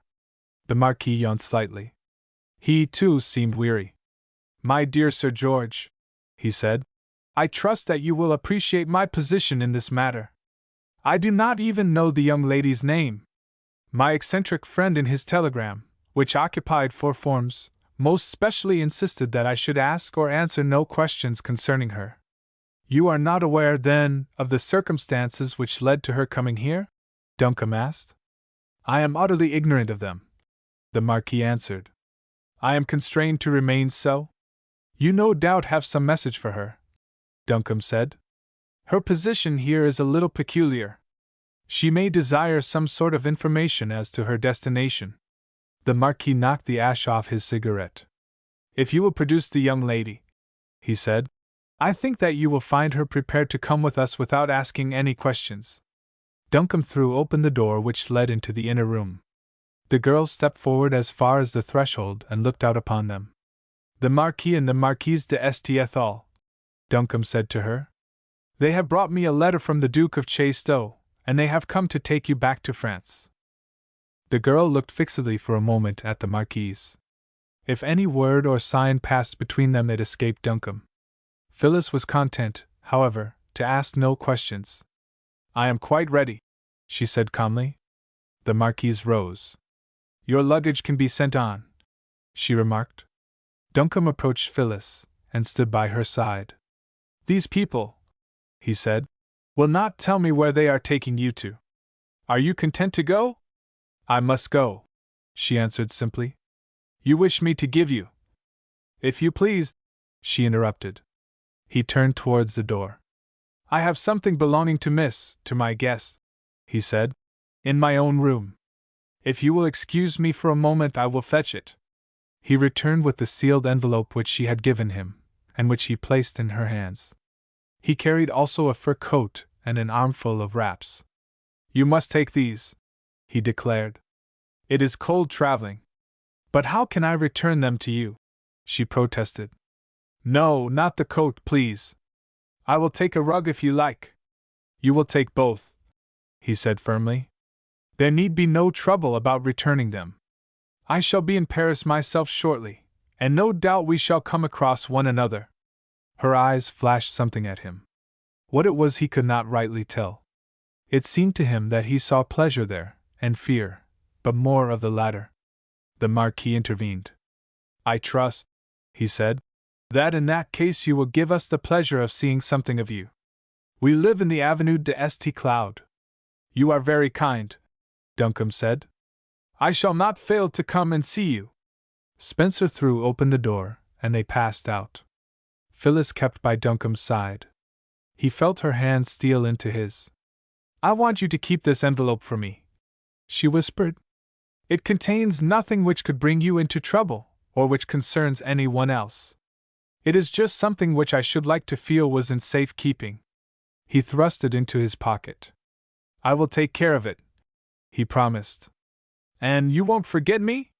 We shall meet again, sooner perhaps than you expect." She shook her head. "I hope to heaven that we shall not. At least, not yet," she murmured fervently. From the carriage window she put out her hand. "You have been very kind to me," she said. "Goodbye."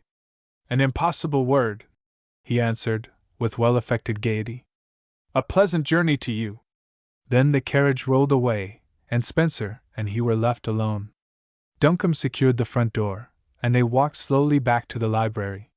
"You know Paris well," Duncombe said. "Have you ever heard of these people?" Spencer smiled. "My dear fellow!" he exclaimed. "D'Estiéthal is one of the first nobles in France. I have seen him at the races many times. Not the sort of people to lend themselves to anything shady." "The last in the world," Spencer answered. "She was the Comtesse de Launen, and between them they are connected with half a dozen royal houses. This business is getting exceedingly interesting, Duncombe." But Duncombe was thinking of the empty room. Book 2. Chapter 1. Guy Poynton again. "I suppose," the boy said thoughtfully, "I must seem to you beastly ungrateful. You've been a perfect brick to me ever since that night. But I can't help being a bit homesick. You see, it was really the first time I'd ever been away from home for long, and though my little place isn't a patch on this, of course, still, I was born there, and I'm jolly fond of it." His companion nodded, and his dark eyes rested for a moment upon the other's face. Guy Poynton was idly watching the reapers at work in the Golden Valley below, and he did not catch his friend's expression. "You are very young, mon cher ami," he said. "As one grows older one demands change. Change always of scene and occupation. Now I, too, am most hideously bored here, although it is my home. For me to live is only possible in Paris, Paris the beautiful." Guy looked away from the fields. He resented a little his friend's air of superiority. "There's only a year's difference in our ages," he remarked. Henri de Bergerac smiled, this time more expressively than ever, and held out his hands. "I speak of experience, not years," he said. "You have lived for 20 years in a very delightful spot, no doubt, but away from everything which makes life endurable, possible even, for the child of the cities. I have lived for 21 years mostly in Paris." "Ah, the difference!" Guy shrugged his shoulders and leaned back in his chair. "Well," he said briefly, "tastes differ. I've seen quite all I want to of Paris for the rest of my life. Give me a fine June morning in the country, and a tramp round the farm, or an early morning start in September walking down the partridges, or a grey day in November with a good G underneath, plenty of grass ahead, and hounds talking. Good God, I wish I were back in England." Henri smiled and caressed his upper lip, where symptoms of a mustache were beginning to appear. "My dear Guy," he said, "you speak crudely because you do not understand. You know of Paris only its grosser side. How can one learn more when he cannot even speak its language? You know the Paris of the tourist. The real magic of my beautiful city has never entered into your heart. Your little dabble in its vices and frivolities must not count to you as anything final. The joy of Paris to one who understands is the exquisite refinement, the unsurpassed culture, of its abysmal wickedness." "The devil!" Guy exclaimed. "Have you found out all that for yourself?" Henri was slightly annoyed. He was always annoyed when he was not taken seriously. "I have had the advantage," he said, "of many friendships with men whose names you would scarcely know, but who directed the intellectual tendencies of the younger generation of Parisians. People call us decadents, I suppose, because we prefer intellectual progression to physical activity. I am afraid, dear friend, that you would never be one of us." "I am quite sure of it," Guy answered. "You will not even drink absinthe?" Henri continued, helping himself from a little carafe which stood between them. Absolutely the most artistic of all drinks. You prefer a thing you call a pipe to my choicest cigarettes, and you have upon your cheeks a color of which a plowboy should be ashamed. Guy laughed good-humoredly. Well, I can't help being sunburnt, he declared. Henri sighed delicately. It is not only that, he said. I wish so much that I could make you understand. You positively cultivate good health, take cold baths and walks and exercises to preserve it. Why the dickens shouldn't I? Henri half closed his eyes. He was a dutiful nephew, but he felt that another month with this clodhopper of an English boy would mean the snapping of his finely strung nerves. My friend, he began gently, we in Paris of the set to whom I belong do not consider good health to be a state which makes for intellectual progression. Good health means the triumph of the physical side of man over the nervous. The healthy animal sleeps and eats too much. He does not know the stimulus of pain. His normal condition is unaspiring, not to say bovine. The first essential, therefore, of life, according to our tenets, is to get rid of superfluous health. Guy did not trust himself to speak this time. He only stared at his companion, who seemed pleased to have evoked his interest. Directly the body is weakened, Henri continued, the brain begins to act. With the indisposition for physical effort comes activity of the imagination. Cigarettes, drugs, our friend here, he continued, patting the carafe. Late nights, la belle passion, all these. He broke off in the middle of his sentence. Simultaneously he abandoned his carefully chosen attitude of studied languor. He was leaning forward in his chair watching a carriage which had just come into sight along the straight, wide road which led from the outside world to the chateau. The devil! He exclaimed. My respected uncle! Jacques! A manservant stepped out upon the terrace. Monsieur! Remove the absinthe, Jacques. Monsieur le Duc arrives! Guy, who also had been watching the carriage, gave utterance to a little exclamation. He pointed to two figures on horseback who rode behind the carriage. The gendarmes! He exclaimed. They have come for me at last! His face was no longer ruddy. The pallor of fear had crept to his cheeks. A note of despair rang in his voice. His companion only laughed. Gendarmes, perhaps, he answered, but not for you, my young friend. Have I not told you that you are in sanctuary here? A guest of the Duc de Bergerac evades all suspicion. I understand well those gendarmes. Let their presence cause you no anxiety, cher monsieur. They are a guard of honor for my reverend uncle and the personage who rides with him. Guy resumed his chair, and sat with his head buried in his hands in an attitude of depression. His companion leaned over the stone balustrade of the terrace, and waved his hand to the occupants of the carriage below. They pulled up at the bottom of the steps and commenced slowly to ascend. In obedience to an imperious gesture from his uncle, Henri advanced to meet them. He greeted his uncle with graceful affection. Before the other man, although his appearance was homely and his dress almost untidy, he bowed very low indeed, and accepted his proffered hand as a mark of favor. The Duc de Bergerac was tall, sallow, with black mustache and imperial. He possessed all the personal essentials of the aristocrat, and he had the air of one accustomed to command. Henri, he said, your young friend is with you. But certainly, his nephew answered with a sigh. Am I not always obedient? He has scarcely been out of my sight since we arrived. Very good. You saw us arrive just now. Did you mention the name of Monsieur Grisson? The Duke asked. But certainly not, Henri answered. The Duke nodded.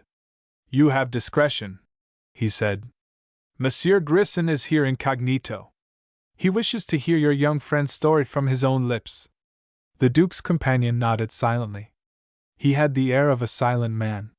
He was short, inclined to be stout, and his dress and bearing were almost bourgeois. His features were large and not particularly intelligent, his cheeks were puffy, and his grey beard ill-humored. He had the double neck of the Frenchman of the lower class who has not denied himself the joys of the cuisine, and his appearance would have been hopelessly commonplace but for the deep-set brilliant black eyes which lit up his whole face and gave it an aspect of power. "After déjeuner, you understand," he said. "It is well that your young friend should not understand that I came here for no other reason. I will see first your manuscripts, Monsieur le Duc." The Duke waved his hand courteously to Guy as the two men passed along on their way to the library. Henri resumed his seat with a little shrug of the shoulders. "My respected uncle will bring such strange people here to see his manuscripts and collection of missals," he remarked. "For myself it is a hobby which wearies me. And you, mon cher Guy?" "I know nothing about them," he answered. "But the gendarmes, Henri? Why did they ride with your uncle's carriage?" Henri smiled reassuringly. "The old gentleman," he said, "has something to do with the government, and they were in attendance upon him. You can realize, my friend," he added, "that you are indeed in a republican country. Such people must have the entree to our houses, even to our table. I presume that you will have the pleasure of taking luncheon with him even." A manservant came out upon the terrace. "Monsieur le Duc desires me to say that luncheon is served," he announced. Henri passed his arm through his friend's. "Come," he said, "let us go and see if we can amuse ourselves with my uncle's venerable friend. I do not suppose that he speaks English, but I will interpret for you." Chapter 2. An Old Story. Guy moved uneasily upon his chair. The color mounted almost to his forehead. It was a humiliation, this, upon which he had not counted. Monsieur Grisson was sitting within a few feet of him. A serviette was tucked carefully underneath his collar, and his face was a little flushed with the exercise of eating. His eyes, however, were undimmed, and his manners, although a little brusque, had certainly not merited the epithet of bourgeois. "It isn't much of a story," Guy began, making a desperate effort. "It was my first visit to Paris, and I lost my head a bit. I drank too much wine and quarreled with a fellow who certainly insulted me.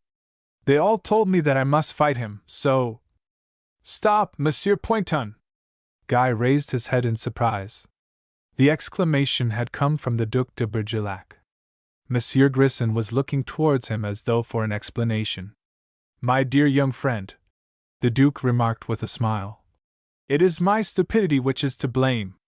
I had forgotten the little matter to which you are alluding, and between ourselves, it is one which is very much better not related to Monsieur Grisson. I was alluding to your other adventure, up in the Posen forest." Guy for a moment was too astonished for words.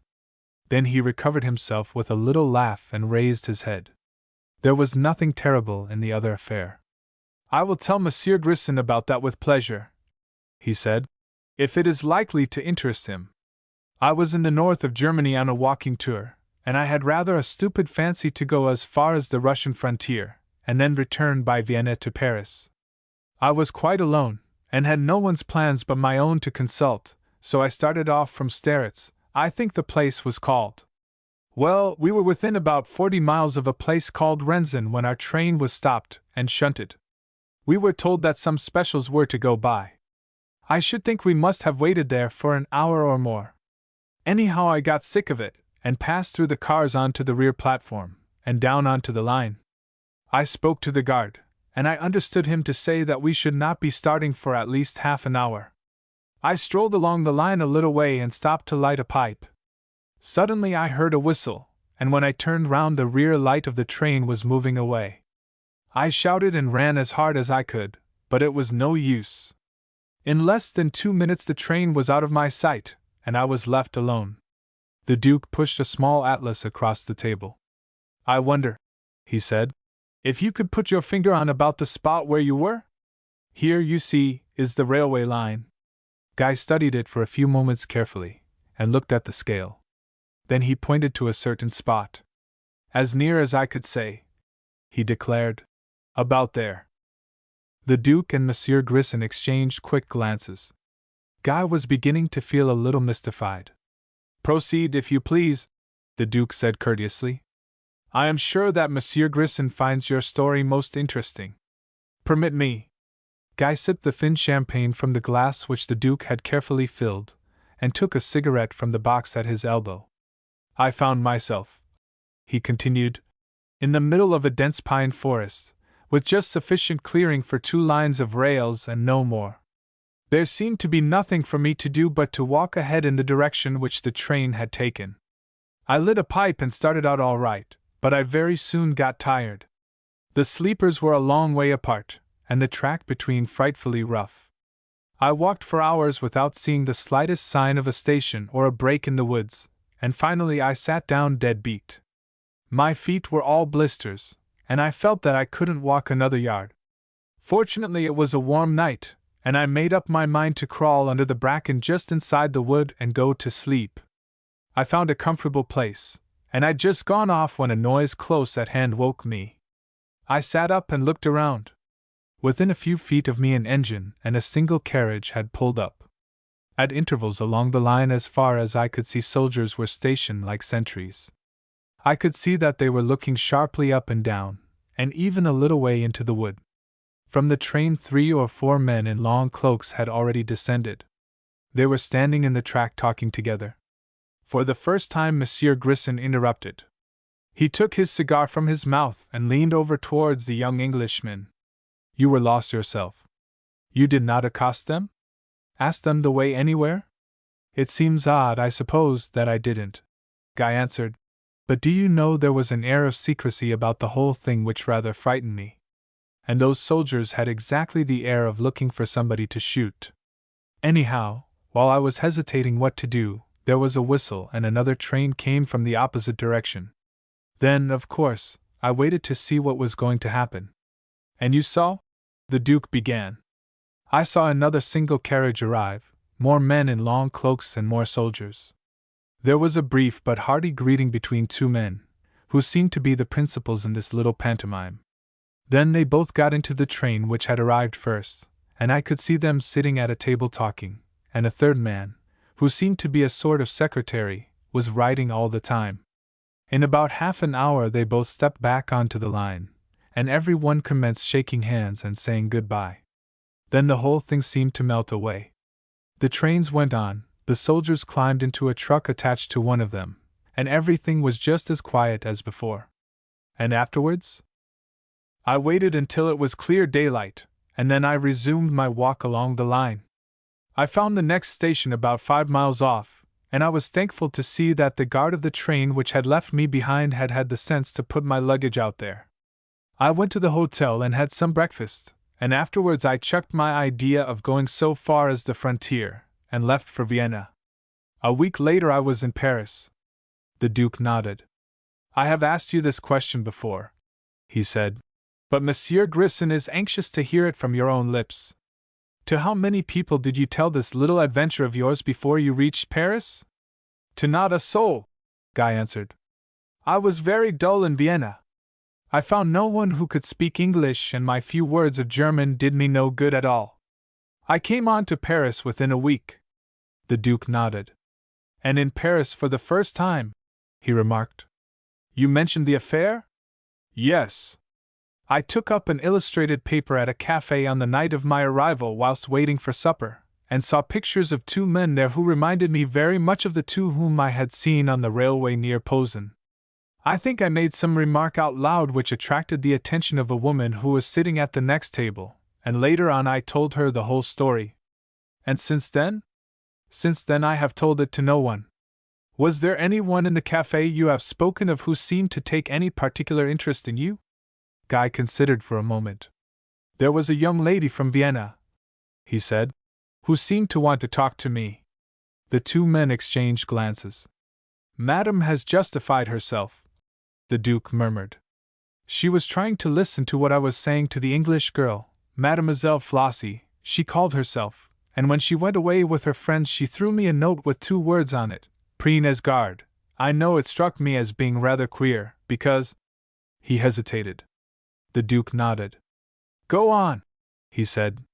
"Well, I may as well tell you everything," Guy continued, "even if it does sound rather like rot.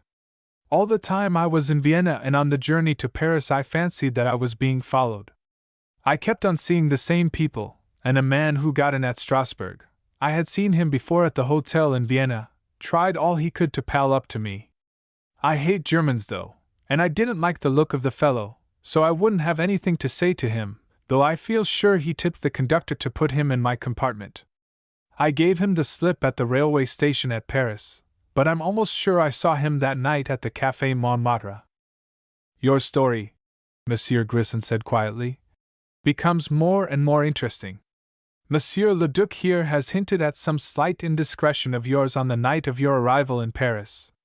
I have some influence with the government here, and I think I can promise you some very substantial help in return for the information you have given us. But I want you to turn your thoughts back to the night you spent by the railroad. Can you remember anything further about it, however trifling, which you have not told us? Guy leaned back in his chair and thought for a moment. By Jove, he declared, there is something which I forgot altogether. Just before that little party in the railway saloon broke up, the chap in the car who had been riding left his seat, and a loose page of paper fluttered through the window. The two men leaned across the table almost simultaneously. What became of it? The Duke asked sharply. I picked it up and put it in my pocket, Guy answered. Did you read it? The Duke asked. I couldn't. It was in German. Where is it now? Monsieur Grisson demanded. Guy reflected. The faces of the two men amazed him. It was as though great things depended upon his answer. It is with my pocket-book and my letter of credit. I remember that I kept it as a curiosity. A curiosity! The Duke exclaimed. You have it here? Guy shook his head. It is in my portmanteau, he answered. The faces of the two men betrayed their disappointment. They conversed for a few moments in rapid French. Then the Duke turned to Guy. You do not object to our sending a trusted person to look through your portmanteau? He asked. Monsieur Grisson and I are very curious about that sheet of paper. Certainly not, Guy answered. But may I not have my luggage here? The Duke shook his head. Not yet, he said. It would not be wise. We must give Monsieur Grisson time to arrange your little affair. I don't want to seem a nuisance, Guy continued. But about my sister? She has been assured of your safety, the Duke declared. For the rest we will talk later in the day. Monsieur Grisson and I are going to the telephone. You will find Henri on the terrace. Chapter 3. A Body from the Seine. At the sport, my young friend, Henri murmured from the depths of his basket chair. I yield you without question supremacy. Your rude games, trials mostly of brute strength, do not interest me. Your horsemanship I must confess that I envy, and I fear that you are a better shot. But two things remain to me. Only two? Guy murmured. What unexampled modesty! I can drive a racing automobile at 80 miles an hour, and with the foils I can play with you. I give you the first, Guy answered, but I'm beginning to fancy myself a bit with the sticks. Let's have a bout. My dear Guy, Henri exclaimed. Forgive me, but what a crude suggestion. The first breeze of the day is just coming up from the lake. Close your eyes as I do. Can't you catch the perfume of the roses and the late lilac? Exquisite.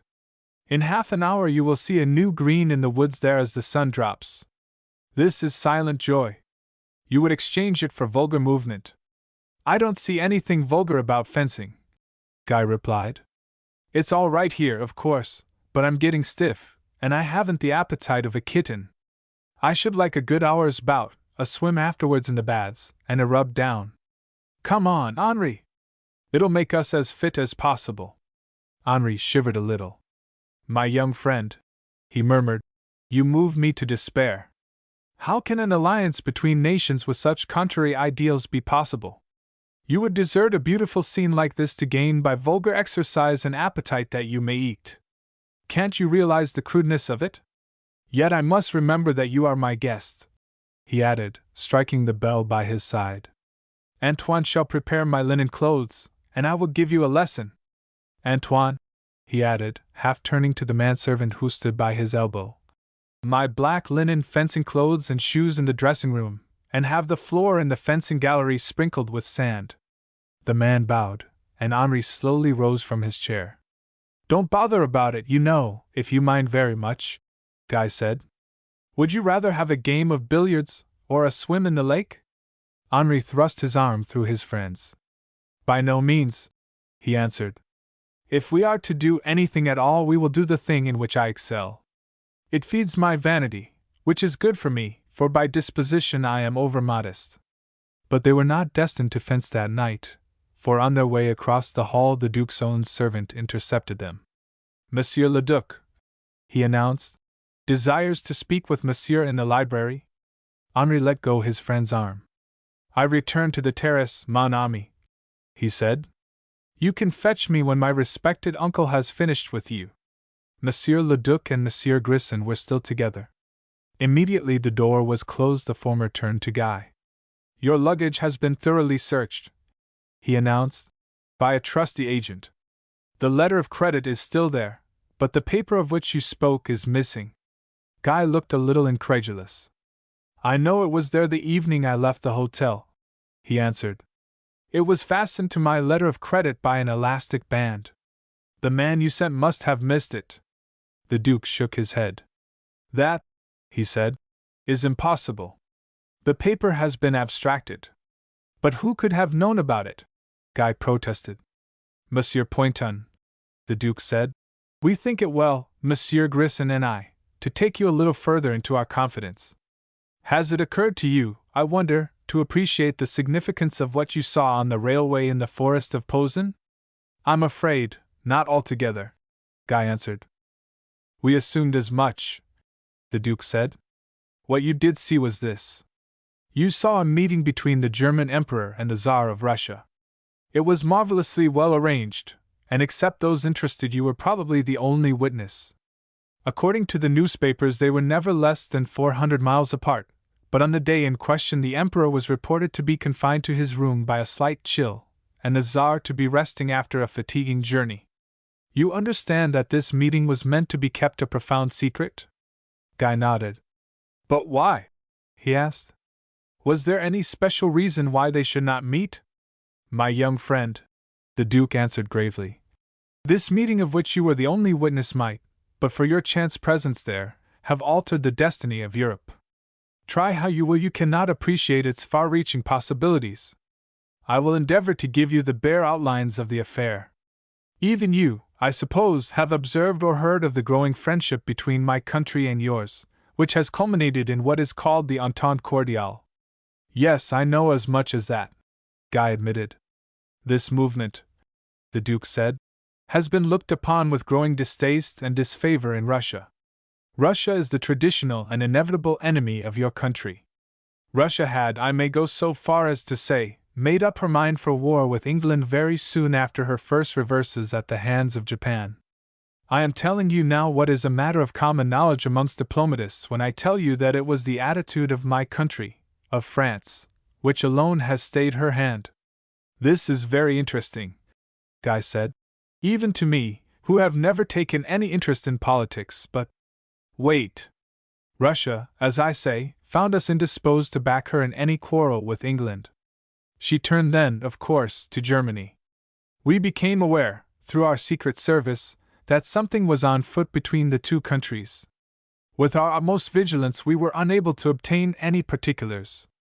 It is you, Monsieur Pointon, who have brought us the first information of a definite character. Guy looked his amazement, but he said nothing. To you, the Duke continued, a secret meeting between these two monarchs may not seem at all an astonishing thing. To us it is of the gravest political importance. Some sort of an understanding was arrived at between them. What was it? That sheet of paper which was once in your possession might very possibly contain the clue. Now you can appreciate its importance to us. What an ass I was not to take more care of it, Guy muttered. There are other things to be considered, the Duke continued. For the last month every dockyard in Germany has been working night and day, and we have authentic information as to a huge mobilization scheme which is already on foot. We might have wondered against whom these preparations were intended but for you. As it is, the English government has been fully apprised of everything. Your magnificent fleet, under the pretext of seeing the Baltic squadron safely on its way, has been gradually concentrated. From dispatches to the German ambassador which we have managed to intercept in England, We know that it is intended to raise a casus belli during the presence of the squadron in British waters. Quite unexpectedly, as it was hoped, Germany was to range herself on Russia's side and strike against England. We, Russia's nominal ally, have had no intimation of this whatever. We are apparently left to ourselves, ignored. Our friendship with your country has destroyed Russia's friendship for us. She relies no doubt on our neutrality, and she makes terms, doubtless absurdly favorable ones, with our ancient enemy. In the eyes of the world, France is to be made to appear ridiculous. The German Empire is to be ruled from London, and the Emperor Wilhelm's known ambition is to be realized. It sounds, Guy admitted, like a nightmare. I know you foreigners all think we English are a lot too cocksure, but we have our own ideas, you know, about any attempt at invasion. I am afraid, the Duke said, that when it comes to throwing 1,000,000 men at different points of your coasts protected by a superb navy, you might find yourselves unpleasantly surprised. But let that pass. Have I said enough to make you understand the importance of what you saw in the forest of Posen? Good. Now I want you to understand this. In the interests of your country and mine, it is most important that the fact of our knowledge of this meeting should be kept a profound secret. Yes, Guy said. I understand that. Your presence there, the Duke continued, created a certain amount of suspicion. You were watched to Paris by German spies, and if they had had the least idea of how much you had seen, your life would not have been worth 5 minutes' purchase. As it is, they are uneasy over your disappearance. There are at least a dozen men and women in Paris and England today who are searching for you. You are moderately safe here, but not altogether. I want to put them finally off the scent. I might, of course, put you into such confinement that detection would be impossible. I do not want to do that. You have rendered your own country and mine an immense service. I prefer to treat you as a gentleman and a man of honor, and to take you, as I hope you will see that I have done, into our entire confidence. Monsieur le Duc, Guy answered, I can assure you that I appreciate all that you have said. I am willing to do exactly as you say. Tomorrow morning's papers, the Duke said slowly, will contain an account of the finding of your body in the Seine. My what? Guy exclaimed. Your body! We are going to stab and drown you. Perhaps I should say we are going to discover you stabbed and drowned. Guy half rose from his seat. I say, he began. I need not explain, of course, the Duke continued, that you will suffer by proxy. The whole affair has been carefully arranged by the commissioners of police. An account of your doings since you arrived in Paris will be given, which I fear may not flatter you, but you must remember that it is necessary to put our German friends completely off the scent, and in a month's time or so you will reappear, and everything will be contradicted. But my sister? Guy exclaimed. Concerning your sister, the Duke continued, we have further explanations, perhaps I should say apologies, to offer you at some future time. For the present, this only. She is now in Paris. She is to some extent in our confidence, and you shall see her within the next few days. And what are you going to do with me, really? Guy asked. You will remain here. Half the servants of the household have been dismissed, and every one who is not absolutely trustworthy has been got rid of. We are in close consultation with your English cabinet, and the moment the time arrives for us to disclose our knowledge of these secrets, you will be free to go where you please.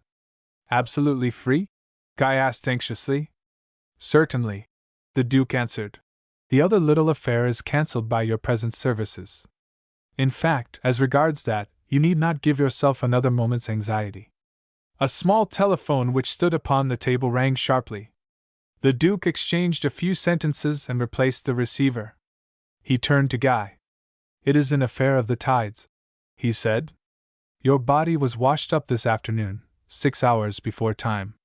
It will be in the evening papers. Ah! The telephone rang again. This time it was Monsieur Grisson who was required. He listened for a moment or two with inscrutable countenance. Then he glanced at the clock. The Russian ambassador, he said, replacing the receiver, desires an immediate interview with me on a matter of the utmost importance, and the Russian fleet has left the Baltic. Chapter 4. The insolence of Madame la Marquise. Duncombe was passed from the concierge to a footman, and from a footman to a quietly dressed groom of the chambers, who brought him at last to Madame la Marquise.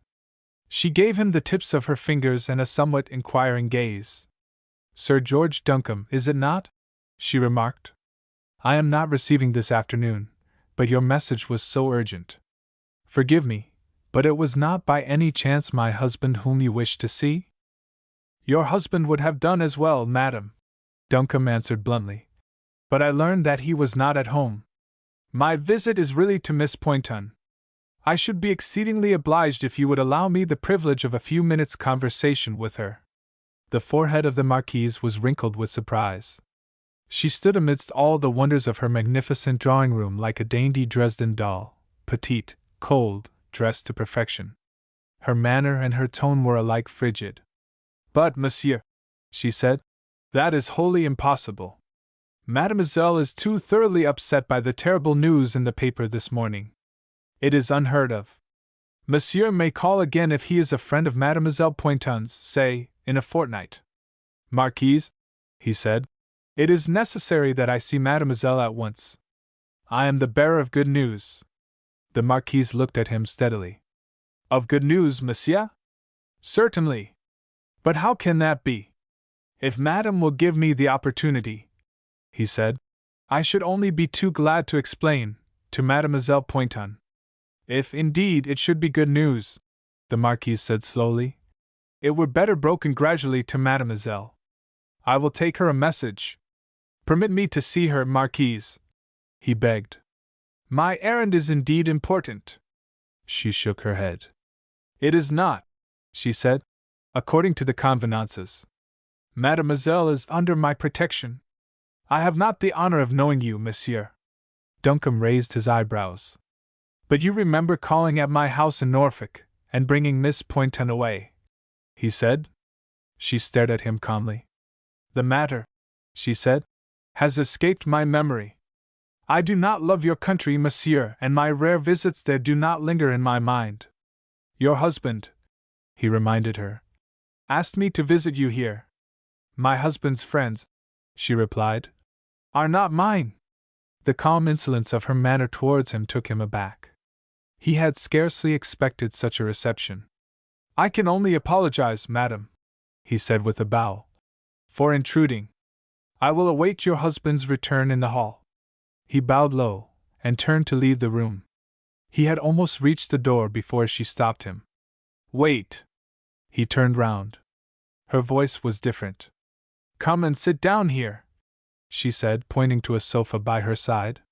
He obeyed her, thoroughly amazed. She leaned back amongst the cushions and looked at him thoughtfully.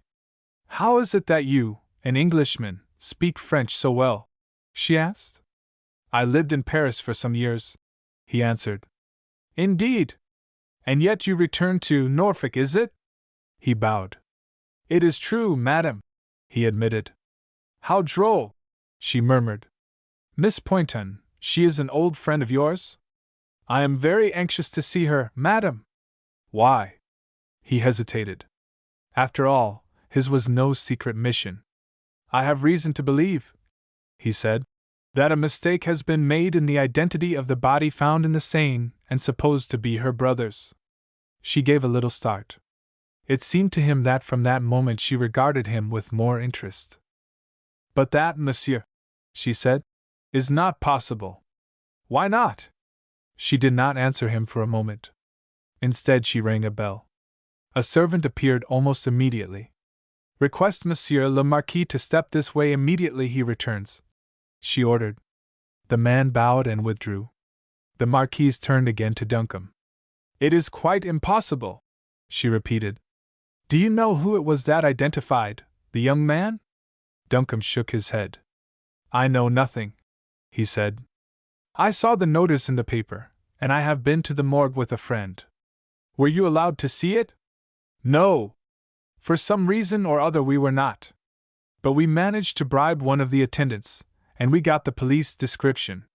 "This," Madame said, "is interesting." "Well?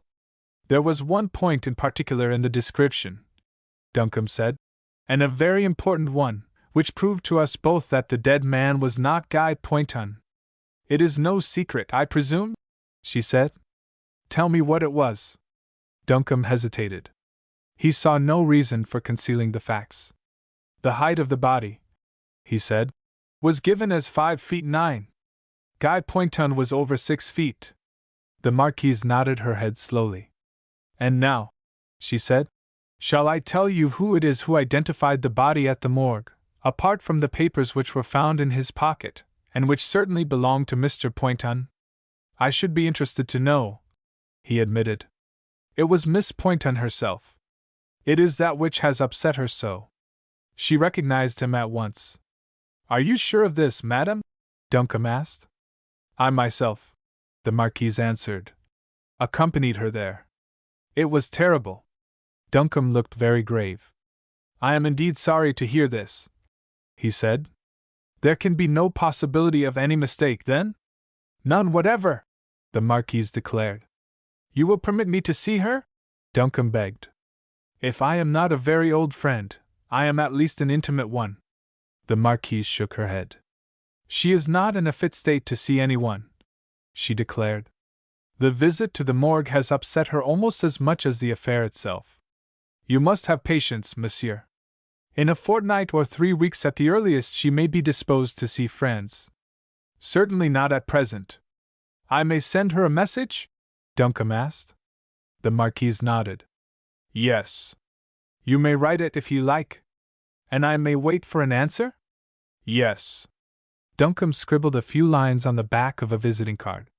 The Marquise took it from him and rose. I will return, she said. You shall be entirely satisfied. She left him alone for nearly 10 minutes. She had scarcely left the room when another visitor entered.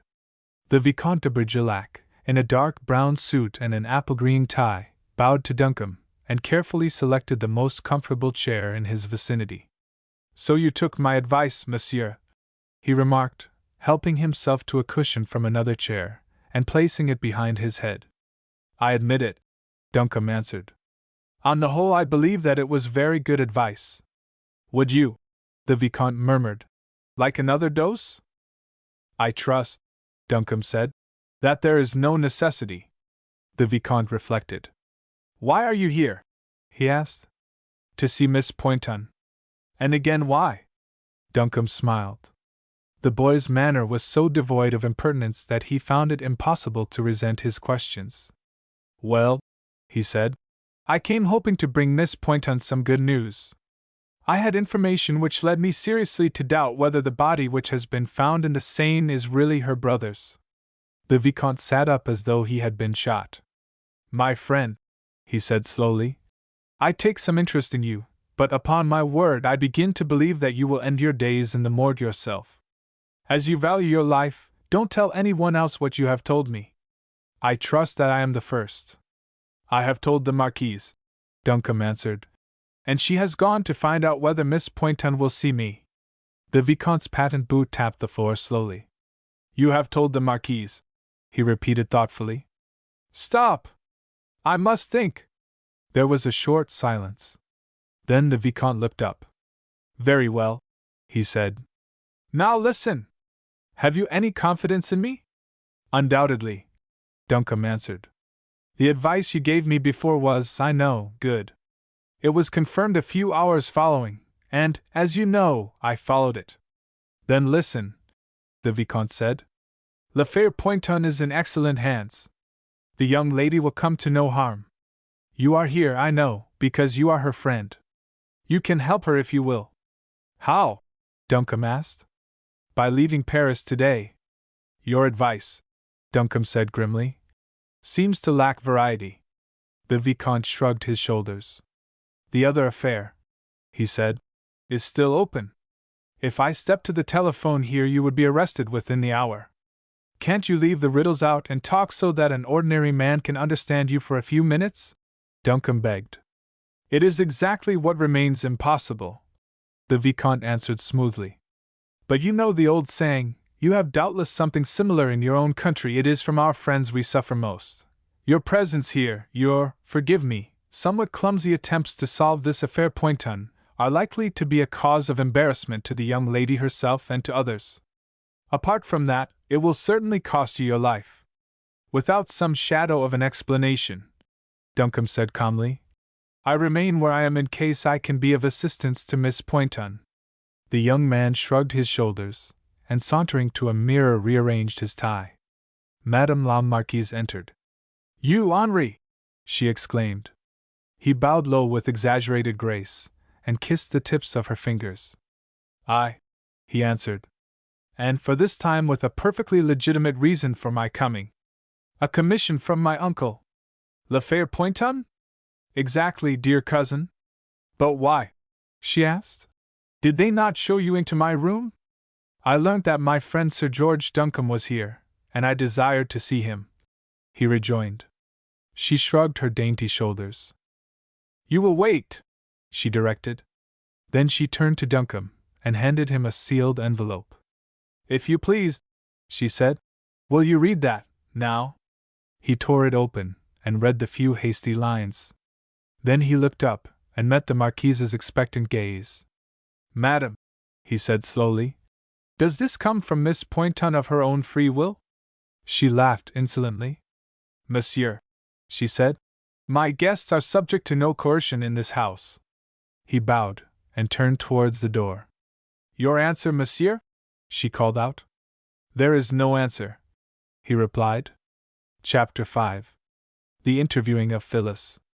The Marquise made a wry face at his departing figure, which changed swiftly into a smile as she turned to the young Vicomte. Ah, these Englishmen! She exclaimed. These dull, good, obstinate, stupid pigs of Englishmen! If they would lose their tempers once, get angry anything. Do they make love as coldly, I wonder?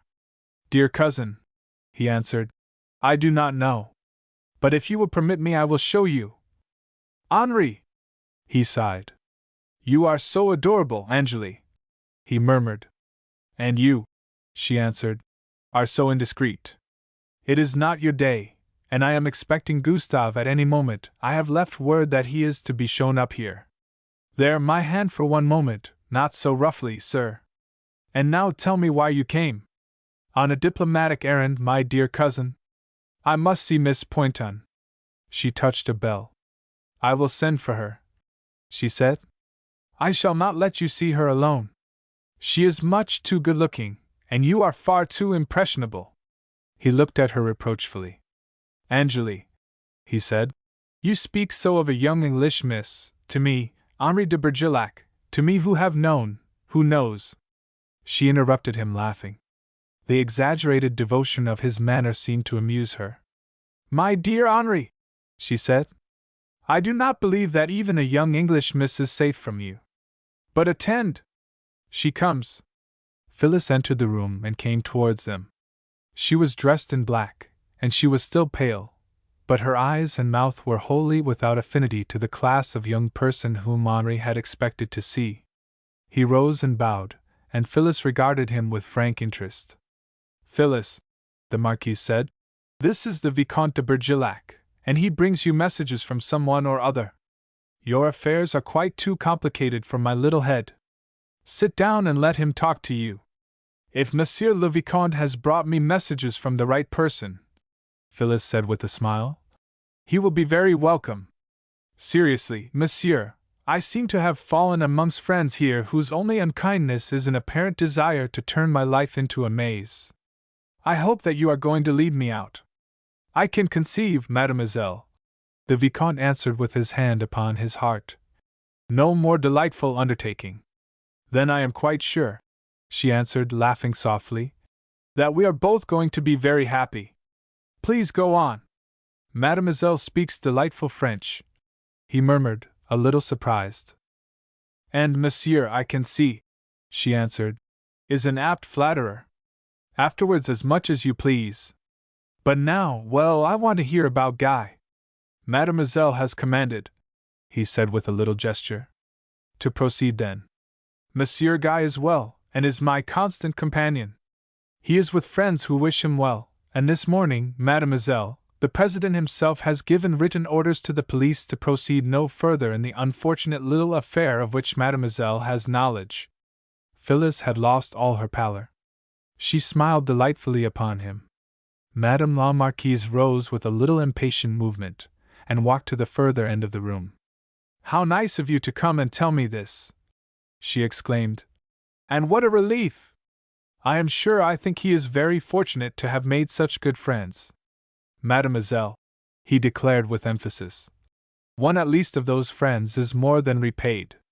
She laughed back into his eyes, frankly amused by his gallantry. "And now," she said, "we come to the beginning of the riddles. Why is it necessary for him to be supposed drowned, if he is no longer in danger from the police?" "Ah, mademoiselle," he said, "I must speak to you now of strange things. But first I must implore you to promise me this, and remember it always. Every word that I am going to say to you now must remain for the present a profound secret. That is agreed?" "Certainly," she answered. "Your brother," he continued, "in his travels on the continent stumbled by chance upon a state secret of international importance. He had himself no idea of it, but a chance word which he let fall, on the first evening I met him, gave the clue to myself and some friends. In his enforced retirement we, that is, my uncle and others, learned from him the whole story of his adventure. It has placed the government of this country under great obligations. This, together with your service to us, has secured his pardon." "This is wonderful," she murmured. "It is not all," he continued. "The spies of the country where he learnt this secret have followed him to Paris. They are today searching for him everywhere. If they knew that he realized the importance of what he had seen, and had communicated it to the proper persons here, our advantage in knowing it would be largely lost. So far they have not traced him. Now I think that you have the key to what must have puzzled you so much." "This is wonderful," she murmured. "Let me think for a moment. You are naturally anxious," the Vicomte continued, "to see your brother. Before very long, mademoiselle, I trust that it may be my pleasure to bring you together. But when I tell you that you are watched continually in the hope that, through you, your brother's hiding place may be found, you will understand the wisdom which for the present keeps you apart." "I suppose so," she answered dubiously. "But now that his death is reported?" "Exactly, mademoiselle. The affair has been arranged so that the search for your brother will be abandoned and the espionage on you removed. If the story of his doings in Paris, and the tragic sequel to them, be believed by those whom we wish to believe it, then they will also assume that his secret has died with him, and that their schemes move on towards success. You understand?" "Yes, Monsieur le Vicomte, I understand," she answered slowly. "What, then, do you wish me to do?" "Mademoiselle," the Vicomte answered, fixing his dark eyes impressively upon her, "for you there remains the hardest of all tasks, inaction. Believe me that when I came here, it was not my intention to put the truth of the matter so plainly before you. Neither was it the will of those whose orders I carry out. But I, mademoiselle, before all things, I believe in inspiration. I find in mademoiselle," he bowed once more, "qualities which alter the situation. I, a judge of faces as I venture to believe myself, have looked into yours, and many things have happened." She laughed delightfully. Her eyes were lit with humor. "Ah, monsieur!" she protested. "With you, mademoiselle," he continued, "reposes now a secret of great importance to your country and mine. I ask for no pledge of discretion, but I rely upon it. And especially, mademoiselle, may I warn you against your friends?" "I understand," she answered. "You wish me to share this confidence with no one." "With no one," the Vicomte repeated impressively. "Not even, mademoiselle, if I may venture to mention a name, with your very persistent admirer, Sir George Duncombe, whom I saw here a few moments since." She sighed, and the Vicomte's face became one of pale anxiety. "I have not been permitted to see him," she answered. "He was here a few minutes ago." "It is wiser so, mademoiselle," the Vicomte said. "I wonder," he added, "whether mademoiselle will pardon the impertinence of a purely personal question?" "I will try," she answered demurely. "This Englishman, Sir George Duncombe, are you perhaps, how you say, betrothed to him?" A certain bluntness in the question, and the real or affected anxiety of the young man's tone brought the color streaming into her cheeks. "Monsieur," she exclaimed, "you really must not." "Ah, but mademoiselle," he interrupted, "so much depends upon your answer." "Absurd," she murmured. "I really do not see why I should answer such a question at all." "You will be merciful?" he begged, lowering his tone. "I will," she answered. "I hope you will appreciate my confidence. I am not engaged to Sir George Duncombe." His sigh of relief was marvelous. She found it harder than ever to keep the laughter from her eyes. "Mademoiselle," he declared, "it makes me happy to have you say this." "Really, Vicomte," she protested. "The situation, too," he said, "becomes less complex. We can very easily deal with him now. He shall annoy you no more." "But he doesn't annoy me," she answered calmly. "On the contrary, I should like to see him very much, if I were permitted." "Mademoiselle will understand well the indiscretion," he said earnestly. She sighed a little wearily. "I am afraid," she said, "that I find it a little hard to understand anything clearly, but you see that I trust you. I will not see him." "Mademoiselle is very wise," he answered. "Indeed, it is better not. There remains now a question which I have come to ask." "Well?" "Mademoiselle did not by chance, whilst waiting for her brother, think of examining his luggage?" She nodded. "I did look through it," she admitted. "There was a paper there, which is missing now, a sheet of paper with writing on it, in German." "It is not possible that Mademoiselle took possession of it?" he demanded eagerly. She nodded. "That is just what I did do," she said. "I could read a few words, and I could not understand how it came to be in his bag. It seemed to be part of an official agreement between two countries." "You have it now?" he cried eagerly. "You have it in your possession?" She shook her head. "I gave it to someone to take care of," she said, "when I was over in England. I got frightened when we were nearly caught at Runton, and I did not want it to be found upon me." "To whom?" he cried. "To Sir George Duncombe." The Vicomte was silent for a moment. "You believe," he asked, "that Sir George Duncombe would guard it carefully?" "I am sure he would," she answered. "Mademoiselle," he said, "this is very important. Your brother's luggage has been searched, and we came to the conclusion that the paper had been taken by those who had followed him here, and may possibly have been aware that he had it. If we can get possession of it, it will be very much to the advantage of your country and mine. I scarcely dare say more. Will you give me a letter to Sir George instructing him to deliver it up to me?" She leaned a little forward and looked steadily into his eyes. "Monsieur le Vicomte," she said, "I do not know you very well, and it is very hard indeed for me to tell who are my friends here. Can I trust you?" "Mademoiselle," he answered, "I will not say like your brother, for it is a relationship I have no wish to bear. Let me say like the person to whom your welfare is dearer even than his own." Phyllis felt her lips curve into a smile. Despite his youth and manner, which seemed to her a little affected, there was nevertheless undoubted earnestness in the admiration which he took no pains to conceal. "Very well, Monsieur le Vicomte," she said, "I will give you the letter." Chapter 6. The Blundering of Andrew. They came face to face in the hall of the Grand Hotel. Duncombe had just returned from his call upon the Marquise. Andrew was leaning upon the arm of a dark, smooth-shaven man, and had apparently just descended from the lift. At the sound of Duncombe's little exclamation, they both stopped short. Andrew turned his heavily spectacled eyes in Duncombe's direction, but it was obvious that he saw nothing. "You here, Andrew?" "Yes." "Why not?" The tone was curt, almost discourteous. Duncombe understood at once. "Let us sit down somewhere, and talk for a few minutes," he said. "I did not expect you. You should have let me know that you were coming." Andrew laughed a little bitterly. "I scarcely see why," he said. "To tell you the truth, I see no advantage to either of us in any intercourse."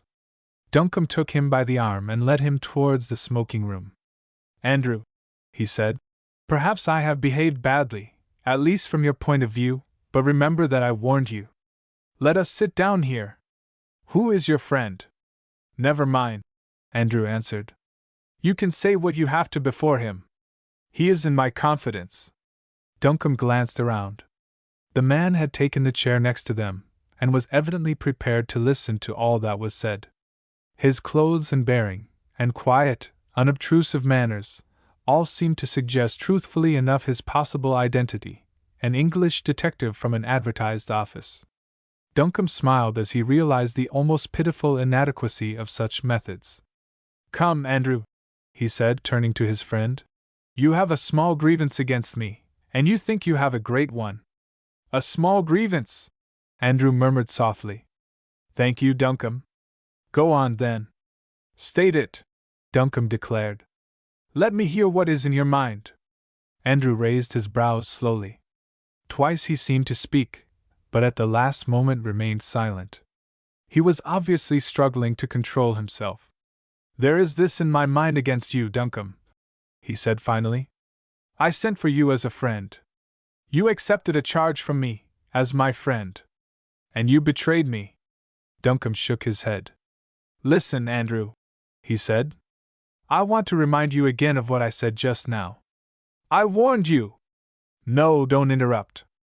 It may have sounded like nonsense to you. I meant every word I said. I honestly tried to make you understand. I came here, I risked many things. I failed. I returned to England. Up till then you had nothing to complain of. Then, heaven knows why, but the very girl whom I had gone to Paris to seek came to Runton in the guise at least of an adventuress. Andrew lifted his head quickly. You admit it at last, then? He cried. Yes, I admit it now, Duncombe agreed. You lied to me there, to me who had no eyes, who trusted you.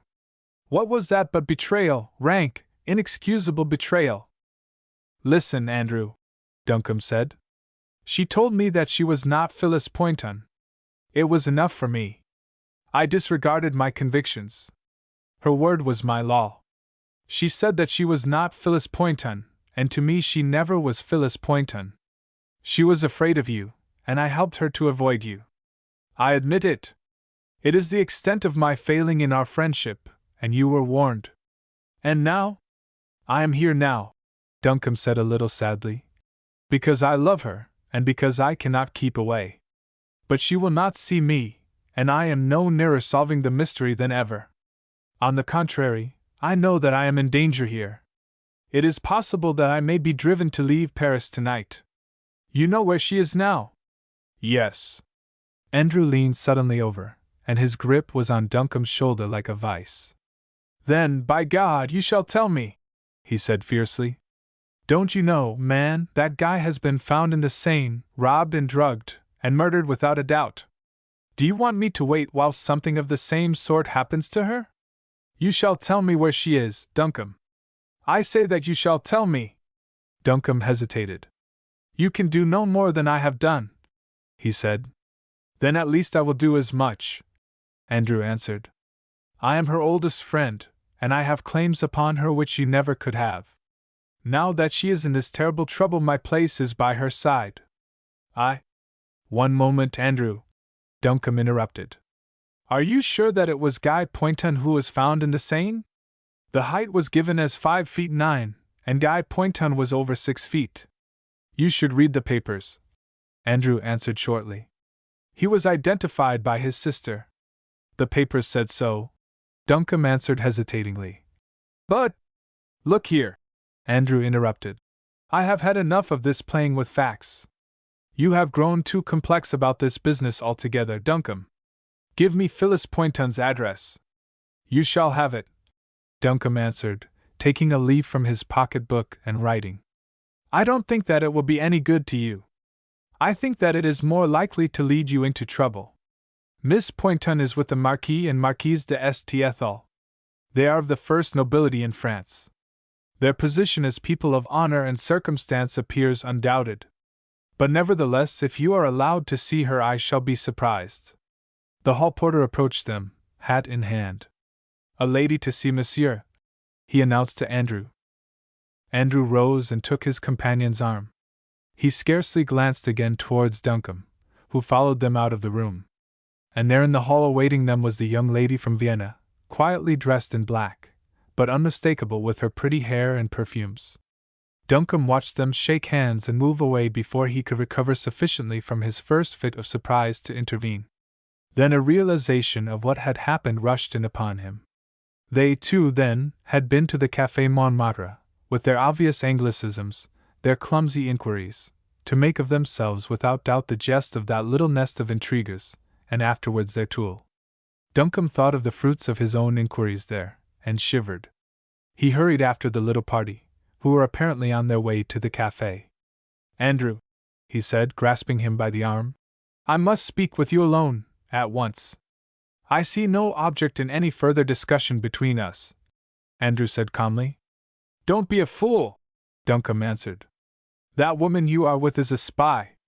If you have anything to do with her, you are injuring Phyllis Poynton. She is not here to give you information. She is at work for her own ends. You are becoming more communicative, my friend," Andrew said, with something which was almost a sneer. "You did not talk so freely a few minutes back. It seems as though we were on the eve of a discovery. You are on the brink of making an idiot of yourself," Duncombe answered quickly. "You were mad to bring that blundering English detective over here. What the French police cannot or do not choose to discover, do you suppose that they would allow an Englishman to find out, a stranger to Paris, and with an accent like that? If I cannot keep you from folly by any other means, I must break my word to others. Come back into the smoking room with me, and I will tell you why you are mad to have anything to do with that woman." "Thank you," Andrew answered. "I think not. I have confidence in Mr. Lloyd, my friend here, and I have none in you. Andrew, I speak as I feel. Leave me out of the question. It is Phyllis Poynton you will harm. I see that your friend is listening, and mademoiselle is impatient. Make your excuses for 10 minutes, Andrew.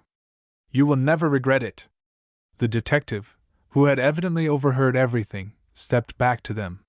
"You will excuse my interfering, sir," he said, "but if this case is to remain in my hands at all, it is necessary for me to hear all that Sir George Duncombe has to say. The young lady will wait for a moment.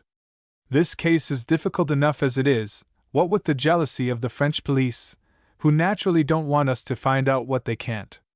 If Sir George Duncombe has any information to give now," the man added with emphasis, "which he withheld a few minutes ago, I think that I ought to hear it from his own lips."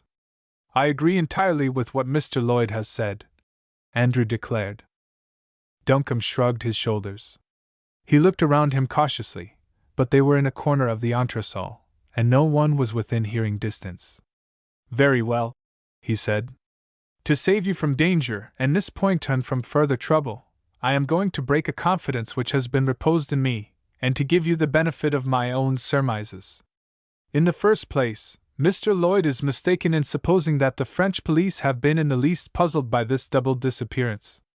On the contrary, they are perfectly well aware of all the facts of the case, and could have produced Miss Poynton or her brother at any moment. They are working not for us, but against us." "Indeed?" Mr. Lloyd said in a tone of disbelief. "And their object?" "Here is as much of the truth as I dare tell you," Duncombe said. "Guy Poynton, whilst on the continent, became the chance possessor of an important state secret. He was followed to France by spies from that country, we will call it Germany, and the young lady who awaits you so impatiently is, if not one of them, at least one of their friends. At the Café Montmartre he gave his secret away to people who are in some measure allied with the Secret Service Police of France. He was kidnapped by them, and induced to remain hidden by a trick. Meanwhile diplomacy makes use of his information, and foreign spies look for him in vain. His sister, when she came to search for him, was simply an inconvenience which these people had not contemplated. She was worked upon by fears concerning her brother's safety to go into hiding. Both have been well cared for, and the report of Guy's death is, I firmly believe, nothing but an attempt to lull the anxieties of the spies who are searching for him. This young woman here may be able to tell you into whose hands he has fallen, but you may take my word for it that she is in greater need of information than you are, and that she is an exceedingly dangerous person for you to discuss the pointons with. There are the crude facts. I have only known them a few hours myself, and there is a good deal which I cannot explain. But this I honestly and firmly believe. Neither you nor I nor Mr. Lloyd here can do the slightest good by interfering in this matter. For myself, I am leaving for England tonight. Duncombe, like most honest men, expected to be believed. If he had entertained the slightest doubt about it, he would not have dared to open his mouth. The silence that followed he could understand. No doubt they were as amazed as he had been. But it was a different thing when he saw the expression on Andrew's face as he turned to his companion. "What do you think of this, Lloyd?" he asked. "I am afraid, sir," the man answered, "that some of the clever ones have been imposing upon Sir George. It generally turns out so when amateurs tackle a job like this." Duncombe looked at him in astonishment. "Do you mean to say that you don't believe me?" he exclaimed. "I wouldn't put it like that, sir," the man answered with a deprecating smile. "I think you have been misled by those who did not wish you to discover the truth." Duncombe turned sharply on his heel. "And you, Andrew?" "I wish to do you justice," Andrew answered coldly, "and I am willing to believe that you have faith yourself in the extraordinary story you have just told us. But frankly I think that you have been too credulous." Duncombe lost his temper. He turned on his heel and walked back into the hotel. "You can go to the devil your own way," he declared. Chapter 7. Spencer Gets His Chance. Spencer tried to rise from the sofa, but the effort was too much for him. Pale and thin, with black lines under his eyes and bloodless lips, he seemed scarcely more than the wreck of his former self. His visitor laid his stick and hat upon the table. Then he bowed once more to Spencer and stood looking at him, leaning slightly against the table. "I am permitted," he asked gently, "to introduce myself?" "Quite unnecessary," Spencer answered. The Baron shrugged his shoulders. "You know me?" he asked. The shadow of a smile flitted across Spencer's face. "By many names, Monsieur Lewis," he answered. His visitor smiled. Debonair in dress and deportment, there seemed nothing to inspire alarm in the air of gentle concern with which he regarded the man whom he had come to visit. Yet Spencer cursed the languor which had kept him from recovering the revolver which an hour or more before had slipped from underneath his cushion. "It saves trouble," Monsieur Lewis said. "I come to you, Monsieur Spencer, as a friend." "You alarm me," Spencer murmured. Monsieur Lewis shrugged his shoulders. "You are pleased to be witty," he answered. "But indeed I am no such terrible person. It is permitted that I smoke?" "Certainly," Spencer answered. "If you care for wine or liqueurs, pray ring for my servant. I can assure you that it is not by my own will that you find me so indifferent a host." "I thank you," Monsieur Lewis answered. "I think that we will not ring the bell. It would be a pity to disturb an interview to which I have looked forward with so much pleasure." "L'affaire Pointon?" Spencer suggested. "Precisely. You have perhaps come to complete the little affair in which so far you have succeeded so admirably?" "Pray do not suggest such a thing," Monsieur Lewis answered deprecatingly. "For one thing, I should not personally run the risk. And for another, have I not already assured you that I come as a friend?" "It was then," Spencer answered, "that I began to be frightened." Monsieur Lewis smiled. He drew a gold cigarette case from his pocket and calmly lit a cigarette. "Since you permit, mon ami," he said. "Good. I speak better when I smoke. You are not so ill, I see, but that you retain that charming sense of humor your readers have learned so well how to appreciate." "The dose was scarcely strong enough," Spencer answered. "Or perhaps by good fortune I stumbled upon the proper antidote." "I see that you like plain speaking," Monsieur Lewis continued with a gentle smile. "Permit me to assure you then that the dose was quite as strong as we wished. Extremes are sometimes necessary, but we avoid them whenever possible." "I wonder where it happened," Spencer said reflectively. "I have been on my guard all the time. I have watched my wine and coffee at the cafes, and I have eaten only in the restaurants that I know." Monsieur Lewis did not seem to think the matter important. "It was bound to happen," he said. If you had been like your friends, the English baronet and the last two, who are even more amusing, perhaps it would not have been necessary. But you understand, you were beginning to discover things. Yes, Spencer admitted. I was beginning to get interested. Exactly. We were forced to act. I can assure you, Monsieur Spencer, that it was with reluctance.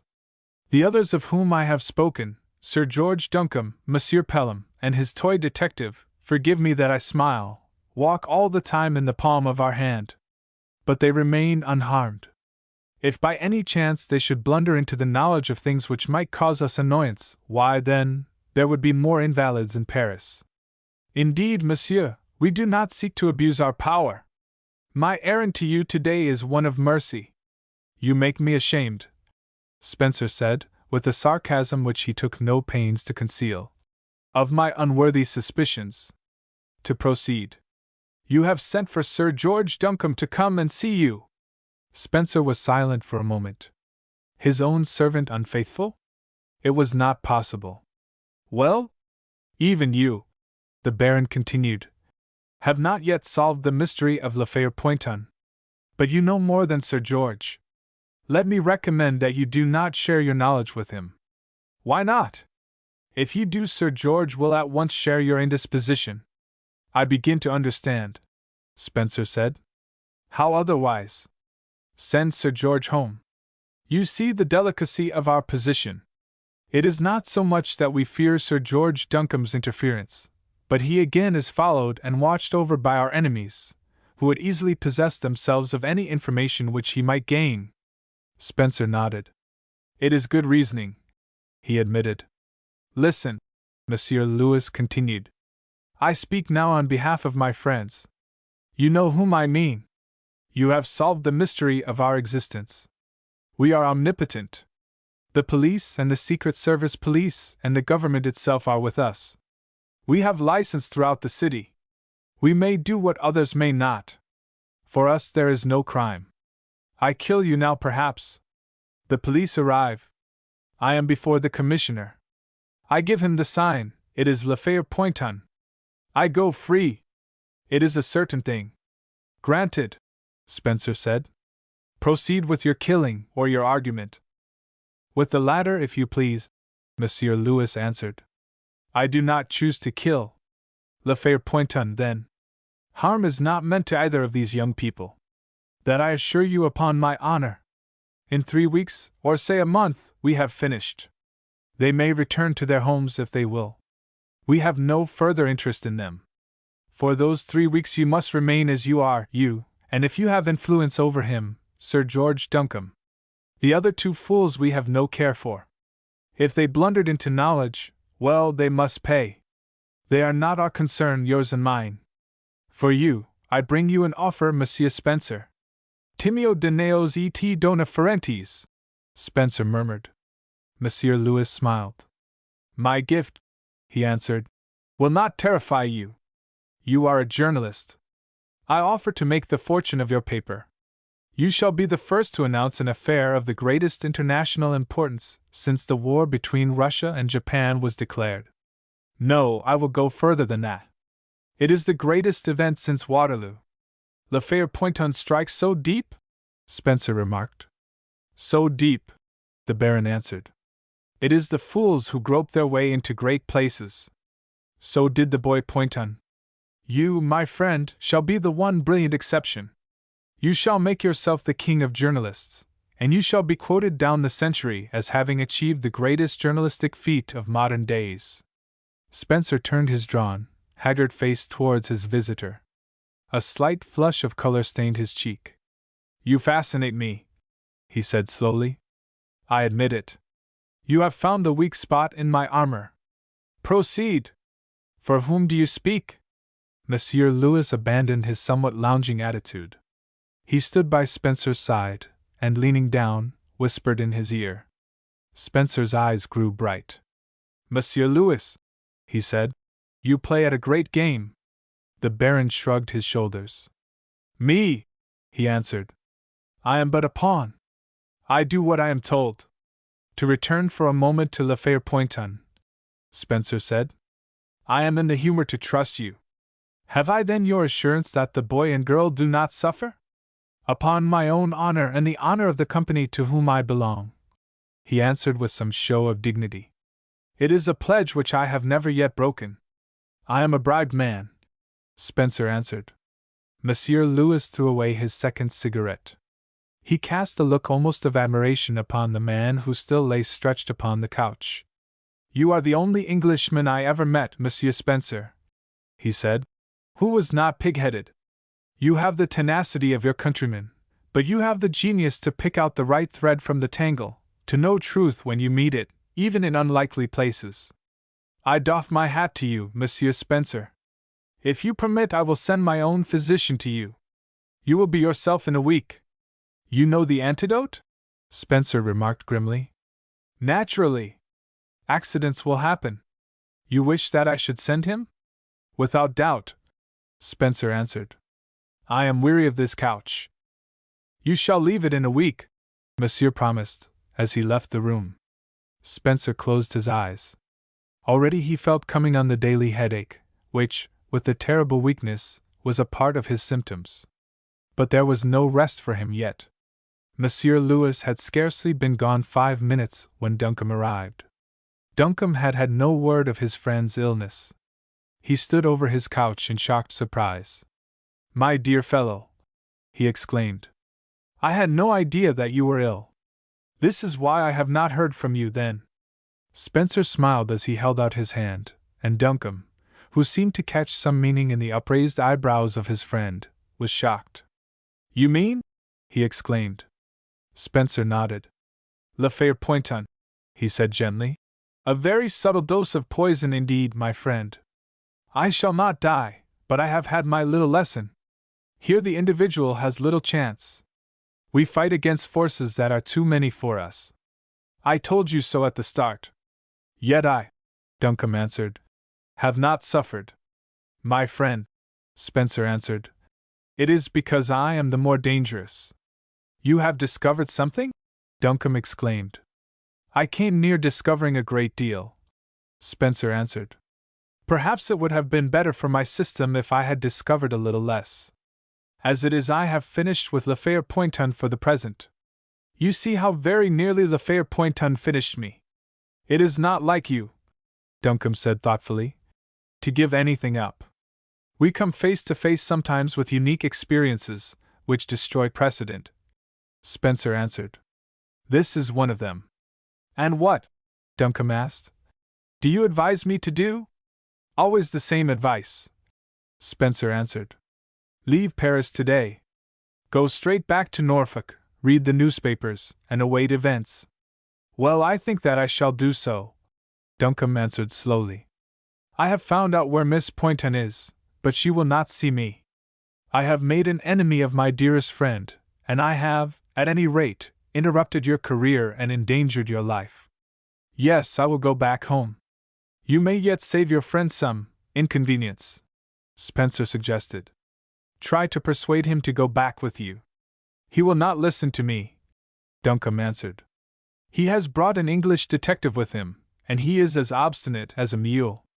For myself, I leave at 9 o'clock. You are well advised, exceedingly well advised, Spencer said. Mind, I do not take the responsibility of sending you away without serious reasons. I honestly believe that Miss Pointon is safe, whatever may have happened to her brother, and I believe that you will serve her best by your temporary absence. Duncombe stood for a moment wrapped in thought. The last few months had aged him strangely. The strenuous days and nights of anxious thought had left their mark in deep lines upon his face. He looked out of the window of Spencer's room, and his eyes saw little of the busy street below. He was alone once more with this strange, terrified girl upon the hillside, with the wind in their faces, and making wild havoc in her hair. He was with her in different moods in the little room behind his library, when the natural joy of her young life had for the moment reasserted itself. He was with her at their parting. He saw half the fearful regret with which she had left his care and accepted the intervention of the Marquise. Stirring times these had been for a man of his quiet temperament, whom matters of sentiment and romance had passed lightly by, and whose passions had never before been touched by the finger of fire. And now he was going back to an empty life, a life at least empty of joy, save the hope of seeing her again. For good or for evil, the great thing had found its way into his life. His days of calm animal enjoyment were over. Sorrow or joy was to be his. He had passed into the shadows of the complex life. He remembered where he was at last, and turned to Spencer. "About yourself, Spencer," he said. "Have you seen a doctor?" "Yes. I am not seriously ill," his friend answered. "The worst is over now. And Duncombe, it's hard for you to go, I know, but look here, I believe that you will be back in a month, and taking Miss Poynton to lunch chez Ritz. I never felt so sure of it as I do today." Duncombe remembered the answer to his note, and found it hard to share his friend's cheerfulness. Chapter 8. A Political Interlude. Duncombe laid down his cue and strolled towards the sideboard, where his guest was already mixing himself a whiskey and soda. "By the by, Runton," he said, "have you seen anything of our friend Von Roth since that little affair at your place?" Lord Runton shook his head. "Not once," he answered. "He behaved very decently about it on the whole, treated it quite lightly, but he wouldn't let me go near the police. It was a long way the most unpleasant thing that ever happened in my house." "Never any further light upon it, I suppose?" Duncombe asked. Lord Runton shook his head. "None. Of course we could have traced them both without a doubt if we had put it in the hands of the police, but Von Roth wouldn't hear of it. He tried to treat it lightly, but I know that he was very much worried." "Do you yourself believe," Duncombe asked, "that it was a political affair or an ordinary robbery?" "I think that it was the former," Lord Runton answered. "Those people were not common adventurers. By the by, George, have you got over your little weakness yet?" he added with a smile. Duncombe shrugged his shoulders. "Nearly made a fool of myself, didn't I?" he remarked, with a levity which did not sound altogether natural. "She was an uncommonly fascinating young woman," Lord Runton said, "but she didn't seem to me very old at the game. She was clever enough to fool Von Roth, though. He admits that he told her that he was expecting a special messenger from Berlin." Duncombe seemed to have had enough of the subject. He got up and filled his pipe. "Is Jack coming down this week?" he asked. "No. He wired this morning that he can't get away. Sefton isn't coming either.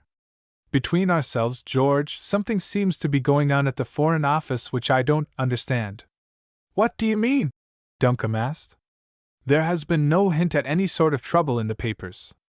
"That's just what I don't understand," Lord Runton continued.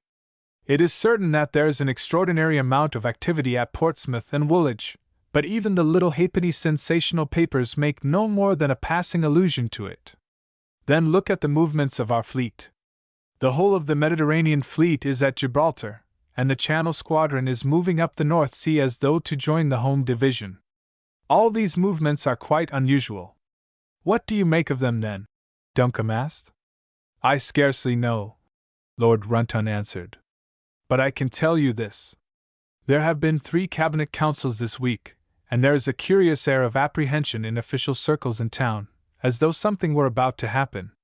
The service clubs are almost deserted, and I know for a fact that all leave in the Navy has been suspended. What I don't understand is the silence everywhere. It looks to me as though there were really going to be trouble. The Baltic fleet sailed this morning, you know." Duncombe nodded.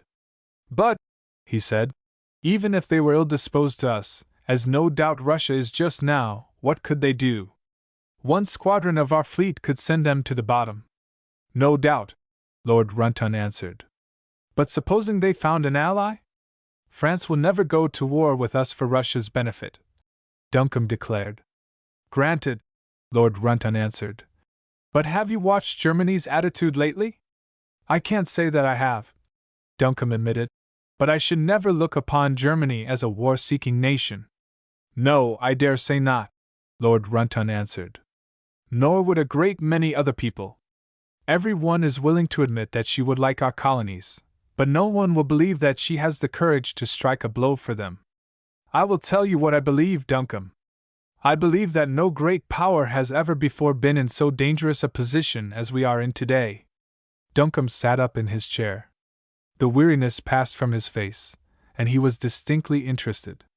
Lord Runton, without being an ardent politician, was a man of common sense, and was closely connected with more than one member of the cabinet. "Are you serious, Runton?" he asked. "Absolutely. Remember, I was in Berlin for 2 years, and I had many opportunities of gaining an insight into affairs there. What I can see coming now I have expected for years. There are 2 great factors which make for war. One is the character of the Emperor himself, and the other the inevitable rot, which must creep like a disease into a great army kept always upon a war footing, through a decade or more of inactivity. The Emperor is shrewd enough to see this. Nothing can possibly exist at its best which is not used for the purpose to which it owes its existence. That is why we have this flood of literature just now telling us of the gross abuses and general rottenness of the German army. Another 5 years of idleness, and Germany's position as the first military nation will have passed away. Like every other great power, it is rusting for want of use. The Emperor knows this." Duncombe for many reasons was fascinated by his friend's quiet words. Apart from their obvious plausibility, they brought with them many startling suggestions. Had chance, he wondered, really made Phyllis Poynton and her brother pawns in the great game? He felt himself stirred to a rare emotion by the flood of possibilities which swept in suddenly upon him. Lord Runton noted with surprise the signs of growing excitement in his listener. "Go on, Runton. Anything else?" Lord Runton helped himself to a cigarette, and leaned across to light it. "Of course," he continued, "I know that there are a great many people who firmly believe that for commercial reasons Germany would never seek a quarrel with us. I will agree with them so far as to say that I do not believe that a war with England would be popular amongst the bourgeois of Germany. On the other hand, they would be quite powerless to prevent it. The Emperor and his ministers have the affair in their own hands. A slight break in our diplomatic relations, some trifle seized hold of by the press and magnified at once into an insult, and the war torch is kindled. Today war does not come about by the slowly growing desire of nations. The threads of fate are in the hands of a few diplomatists at Berlin and London, a turn of the wrist, and there is tension which a breath can turn either way. You ask me why the Emperor should choose England for attack. There are many reasons. First, because England alone could repay him for the struggle. Secondly, because he is intensely and miserably jealous of our own king, who has avoided all his own hot-headed errors, and has yet played a great and individual part in the world's affairs. Thirdly, because England is most easily attacked. I could give you other reasons if you wanted them." "Quite enough," Duncombe answered. "What do you suppose would be the casus belli?" "The progress of the Russian fleet through English waters," Lord Runton answered promptly. "Russia's interest in such a misunderstanding would be, of course, immense. She has only to fire on an English ship, by mistake of course, and the whole fat would be in the fire. England probably would insist upon the squadron being detained. Germany would protest against any such action. We might very well be at war with Russia and Germany within 10 days. Russia would immediately either make terms with Japan, or abandon any active operations in Manchuria and move upon India. Germany would come for us. Is this all purely imagination?" Duncombe asked. "Or have you anything to go on?" "So far as I am concerned," Lord Runton said slowly, "I, of course, know nothing. But I have a strong idea that the government have at least a suspicion of some secret understanding between Russia and Germany. Their preparations seem almost to suggest it. Of course we outsiders can only guess, after all, at what is going on, but it seems to me that there is a chance today for our government to achieve a diplomatic coup." "In what direction?" "An alliance with France. Mind, I am afraid that there are insurmountable obstacles, but if it were possible it would be checkmate to our friend the Emperor, and he would have nothing left but to climb down. The trouble is that in the absence of any definite proof of an understanding between Russia and Germany, France could not break away from her alliance with the former. Our present arrangement would ensure, I believe, a benevolent neutrality, but an alliance, if only it could be compassed, would be the greatest diplomatic triumph of our days." Hello? Visitors at this hour. Wasn't that your front door bell, Duncombe? It sounded like it, Duncombe answered. Perhaps it is your man. Like his cheek, if it is, Lord Runnon answered, rising to his feet and strolling towards the sideboard. I told him I would telephone round to the stables when I was ready. I suppose it is rather late, though I shan't apologize for keeping you up. I hope you won't, Duncombe answered. I have never been more interested in my life, for many reasons. Don't bother about your man. Groves will see to him. Help yourself to another whiskey and soda, and come and sit down. There was a knock at the door, and the butler appeared. There are 3 gentlemen outside, sir, who wish to see you, he announced to Duncombe. They will not give their names, but they say that their business is important, or they would not have troubled you so late. Duncombe glanced at the clock. It was past midnight. 3 gentlemen, he repeated, at this time of night. But where on earth have they come from, Groves? They did not say, sir, the man answered. One of them I should judge to be a foreigner. They have a motor car outside.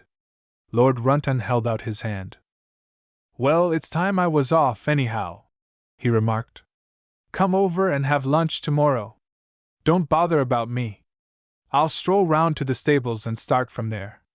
Good night. Duncombe hesitated.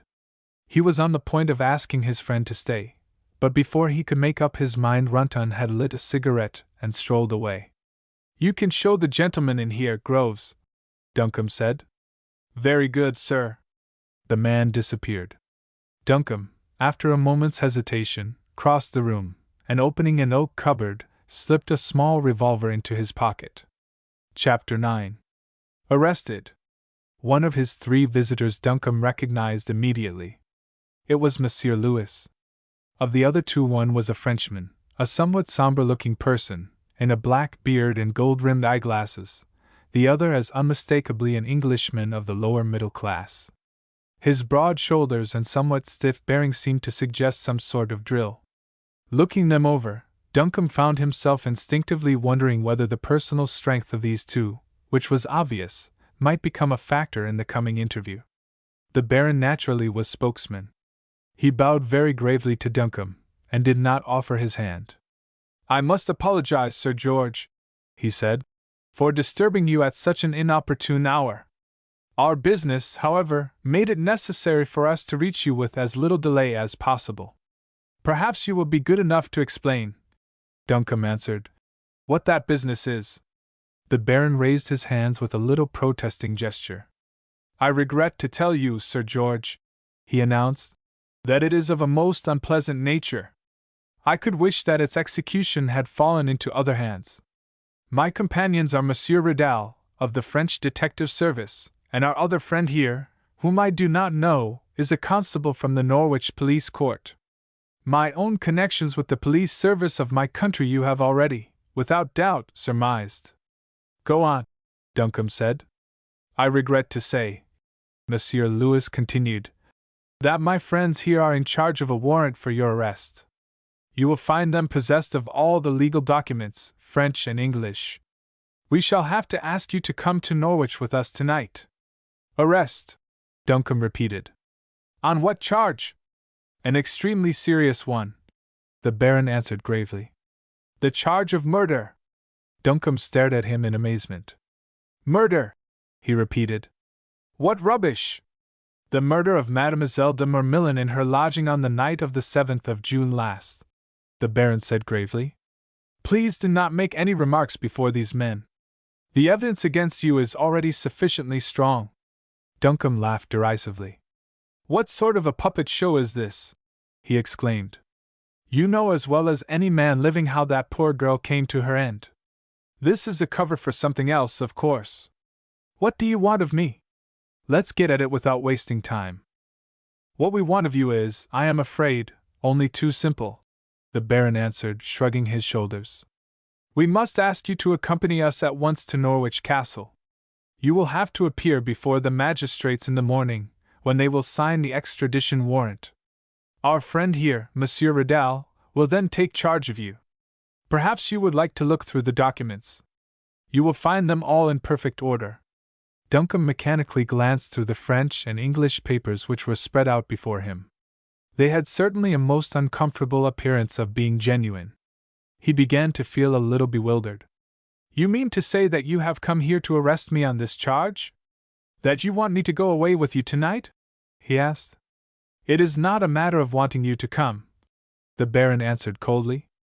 "It is a matter of necessity." Duncombe moved towards the fireplace. "Will you allow me the privilege of a few moments' conversation with you in private?" he said to the Baron. "Your companions will perhaps excuse you for a moment." The Baron followed without remark. They stood facing one another upon the hearthrug. Duncombe leaned one elbow upon the mantelpiece, and turned towards his companion. "Look here," he said. "Those papers seem genuine enough, and if you insist upon it I will go with you to Norwich. I shall take care not to let you out of my sight, and if when we get there I find that this is any part of one of your confounded conspiracies you will find that the penalties for this sort of thing in England are pretty severe. However, no doubt you are well aware of that. The question is this. What do you really want from me?" Monsieur Louis, who had lit a cigarette, withdrew it from his mouth and examined the lighted end for a moment in silence. "The documents," he said, "are genuine. You are arraigned in perfectly legal fashion. Upon the affidavits there the magistrates must grant the extradition warrant without hesitation. We have nothing to fear in that direction. The police," Duncombe remarked, "are perfectly aware of my innocence." Monsieur shrugged his shoulders. "The evidence," he said, "is remarkably convincing." "Police concocted evidence," Duncombe remarked, "would necessarily be so. I admit that you hold a strong card against me. I don't believe, however, that you have gone to all this trouble without some ulterior motive. What is it? What can I offer you in exchange for these documents?" Monsieur Louis smiled. "You are a man of common sense, Sir George," he said. "I will speak to you without reserve. It is possible that you might be able to offer the government department of my country to which I am attached an inducement to interest themselves in your behalf. Mind, I am not sure. But if my information is correct there is certainly a possibility. The government department of your country to which you are attached," Duncombe repeated thoughtfully. "Let me understand you. You mean the Secret Service police?" Monsieur Louis glanced a little nervously over his shoulder. "Never mind what I mean, Sir George," he said quickly. "There are things which we do not speak of openly. This much is sufficient. I represent a power which can influence and direct even the criminal courts of justice of France." "What bribe have I to offer you?" Duncombe asked. "Information? You know more than I do. I am afraid you have been misled." "I think not," Monsieur Louis said quickly. "I will tell you what we want.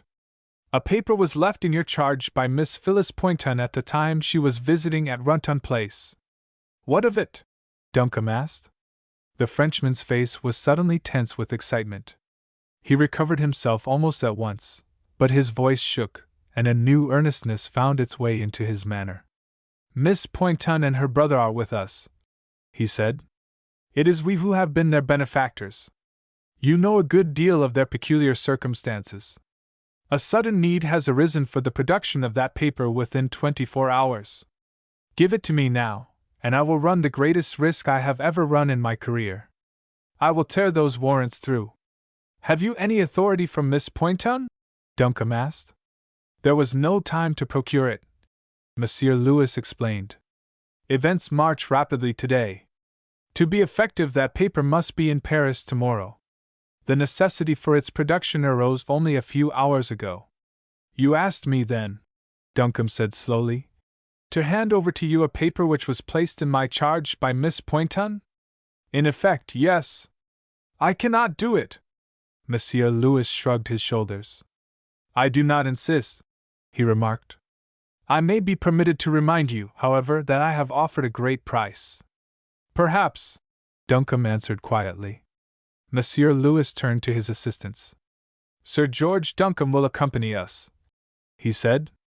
"I can give you 10 minutes, Sir George," he added, "in case you care to change your clothes." "And supposing I refuse to come?" Duncombe asked. Monsieur Louis smiled. You would scarcely be so foolish, he remarked. In that case, I should send the policeman here to the nearest station with the warrants and a demand for help.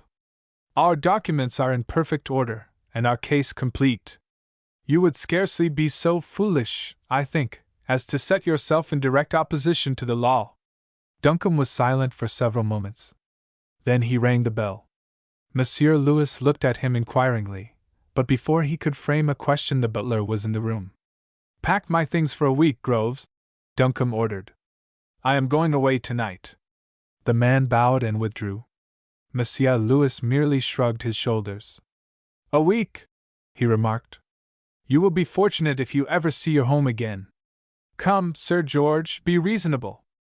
I give you my word of honor that it is altogether to the interest of Miss Poynton that those papers be immediately produced. If she were here herself, she would place them in my hands without a moment's hesitation. Possibly, Duncombe answered. Suppositions, however, do not interest me. I undertook the charge of what she gave me, and I shall fulfill my trust. Monsieur Lewis turned to the policeman. Officer, he said, this is Sir George Duncombe. Do your duty. The man stepped forward and laid his hand upon Sir George's shoulder. Very sorry, sir, he said. I am forced to arrest you on this warrant for the murder of Florence Mermillan on the night of the 7th of June. You will be brought before the magistrates at Norwich tomorrow. Duncombe waved his hand towards the sideboard. If you gentlemen, he remarked, would care for a little refreshment before you start. It is against the rules, sir, thank you, the man answered. I should be glad to get away as soon as possible.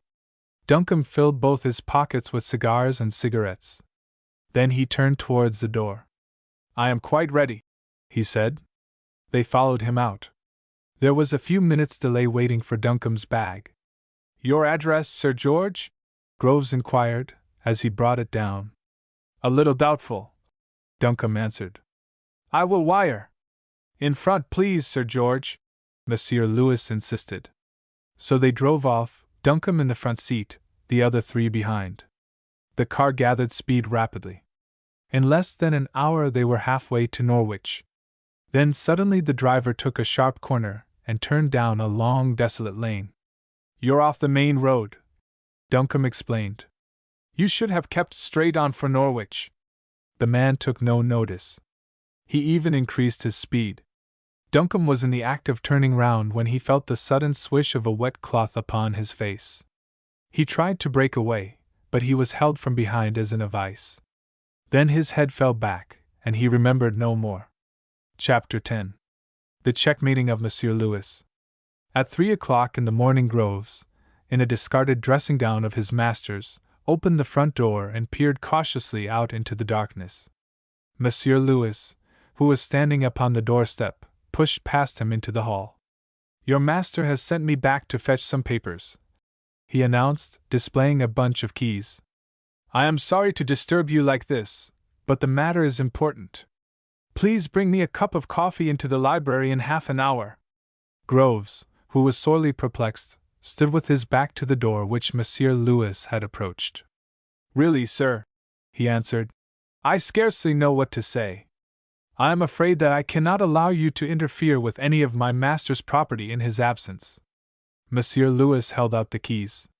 Quite right, he said. It is an awkward situation, of course. Your master did not tell you the reason of his sudden departure, I suppose? Not a word, sir. There can be no harm in telling you this much, at any rate, Monsieur Lewis continued smoothly. Your master, through no fault of his own, got mixed up in a very unpleasant affair in Paris, and he will have to appear in the courts there. I am his friend, and wish to do all that I can to help him.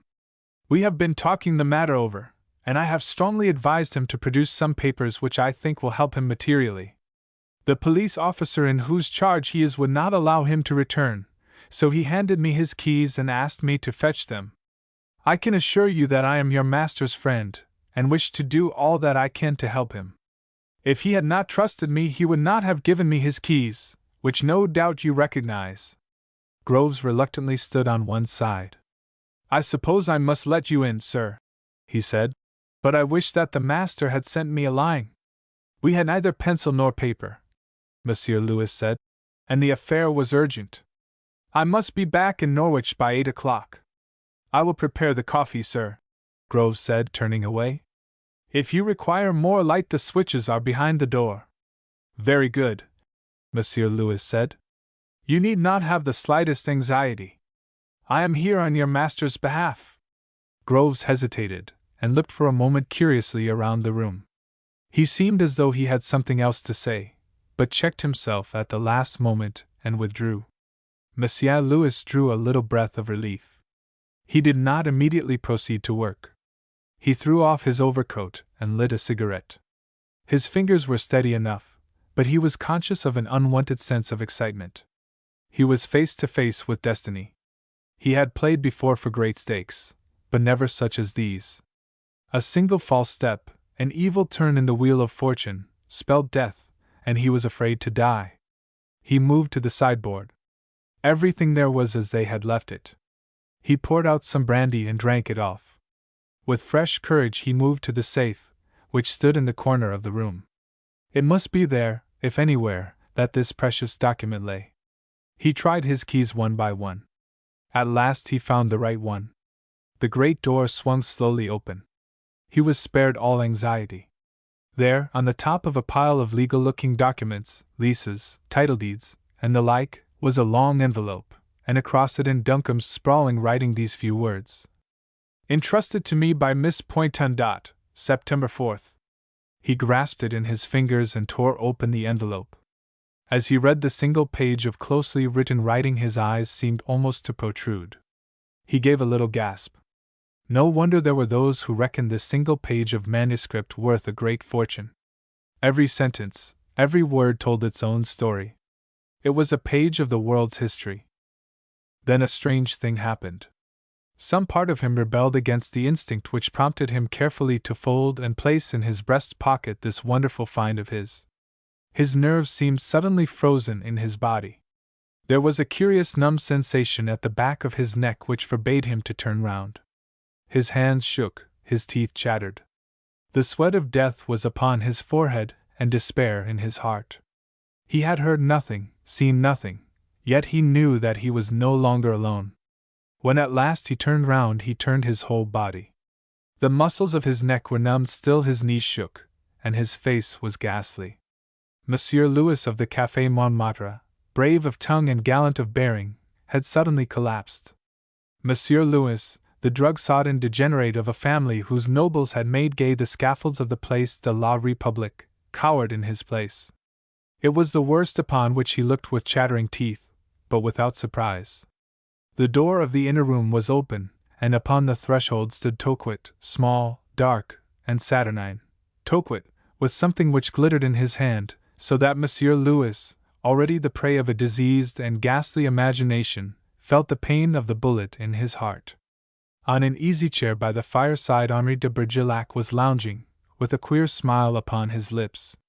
"My friend," he said quietly, though the scorn which underlay his words seemed to bite the air, "you have solved for us a double problem: first, how to account for the absence of our host, and secondly, how to open that very formidable-looking safe. You will be so good as to place upon the table that document which you hold in your hands." For a single second Monsieur Lewis hesitated.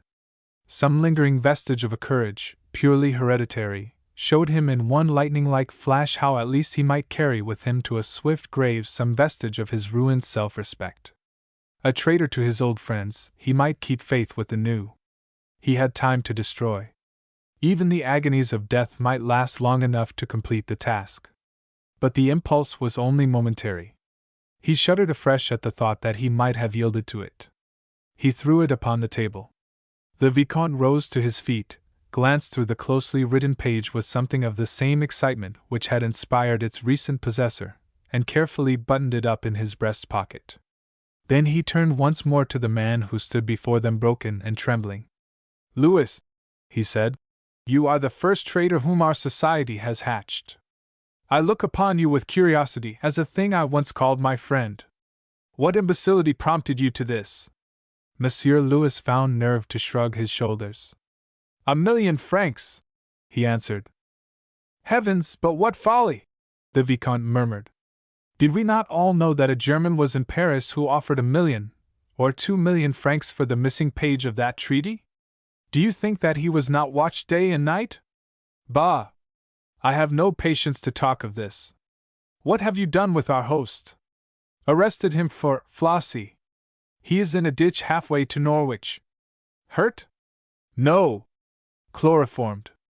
How did you get here? In an automobile from Lynn. Good. It waits for you. Yes. We will take it. My good friend here, Toquet, is familiar with the neighborhood. As Mr. Fielding, the American millionaire, you learned the excellence of these roads for quick traveling, did you not, mon ami? So. You leave me here? Monsieur Louis faltered. Aye, to rot if you will, the Vicomte answered with sudden harshness. I will atone, Monsieur Louis faltered. It was a single false step. De Bergerac looked down upon him with unspeakable contempt. Atone! Listen, Louis! In this country you are safe. Crawl away into some hiding place and make what you will of the rest of your days, but I will promise you this. If ever you set your feet upon 1 inch of France, you shall meet with your deserts. There are many things which those who play the great game must pardon, but there is one crime for which no atonement is possible, and you have committed it. You are a traitor! De Bergerac turned away. The effeminacy of his manner seemed to have disappeared under the strain of his extreme anger. It was his race, after all, which had asserted itself. And then the door was thrown suddenly open and a wild-looking figure confronted them. It was Duncombe, muddy from head to foot, pale and with a slight wound upon the temple, from which the blood had trickled down his face. He saw the open safe, and Monsieur Louis a pitiful figure, and he did not hesitate. He scarcely glanced at the others. He strode forward and seized the Baron by the collar. Give me back what you have stolen, you blackguard! He exclaimed. Monsieur Louis was breathless. It was the young Vicomte who interposed. Our friend, he remarked suavely, has not been successful in his little effort. The document he came to purloin is in my pocket, and here, Sir George, is my warrant for retaining possession of it. He held out a note which Duncombe took and read with a little sigh of relief. Good! He exclaimed. You have the document? De Bergerac tapped his breast pocket. It is here, he said. Duncombe turned to Monsieur Louis. My arrest, then, he remarked, was part of the game? Exactly, de Bergerac answered. This little document entrusted to your care by the young English lady was worth 1,000,000 francs to the man who suborned our friend here. It was worthwhile, this little enterprise. The pity of it is that it has failed. Sir George, I go to Paris tonight. I offer you a safe conduct if you care to accompany me. L'affaire Pointon does not exist any more. Can you give me 10 minutes to change my clothes? Duncombe asked eagerly. No more, de Bergerac answered. I will get rid of our friend here. There was a knock at the door. Groves entered with coffee. At the sight of his master he nearly dropped the tray. It's all right, Duncombe said, smiling. We had a little spill, and I've lost my bag. Pack me some more things quickly. Very good, sir, Groves answered, and withdrew precipitately. De Bergerac laid his hand upon Duncombe's arm. There is only one thing, my friend, he said. I trust that it is Mr. Guy Pointon who is your friend, and not his beautiful sister? Eh? I am answered. The misfortune. Never mind. I will drink my coffee to Les Beaux Yeux d'Autres. Chapter 11. The Making of History. 3 men were the sole occupants of the great room whose windows looked out upon the Louvre. The table around which they were seated was strewn with papers and maps. The door of the room was locked, and a sentry stood outside in the passage. The 3 men were busy making history. The man who occupied the seat at the head of the table was the Monsieur Grisson to whom Guy Pointon, at the instigation of the Duc de Bergerac, had told his story. It was he who was spokesman. The situation, he said, is one which bristles with difficulties. We will assume for a moment the truth of what we have certainly reasonable ground to believe. Russia has shown every sign of disappointment with us for our general attitude during the war. Our understanding with England has provoked a vigorous though unofficial protest from her representatives here. Since then our relations have become to a certain extent strained. Germany, ever on the lookout for complications which might lead to her own advantage, steps in. Her attitude towards Russia is changed to one of open and profound sympathy. Russia, in her desperate straits, rises like a starving fish to a fat fly. Here it is that our Secret Service steps in. Our Secret Service, and her allies, one of the other men murmured. Exactly. We pass now to the consideration of facts which need one thing only to justify our course of action. Evidence is brought to us that a secret meeting took place between the Tsar of Russia and the Emperor of Germany.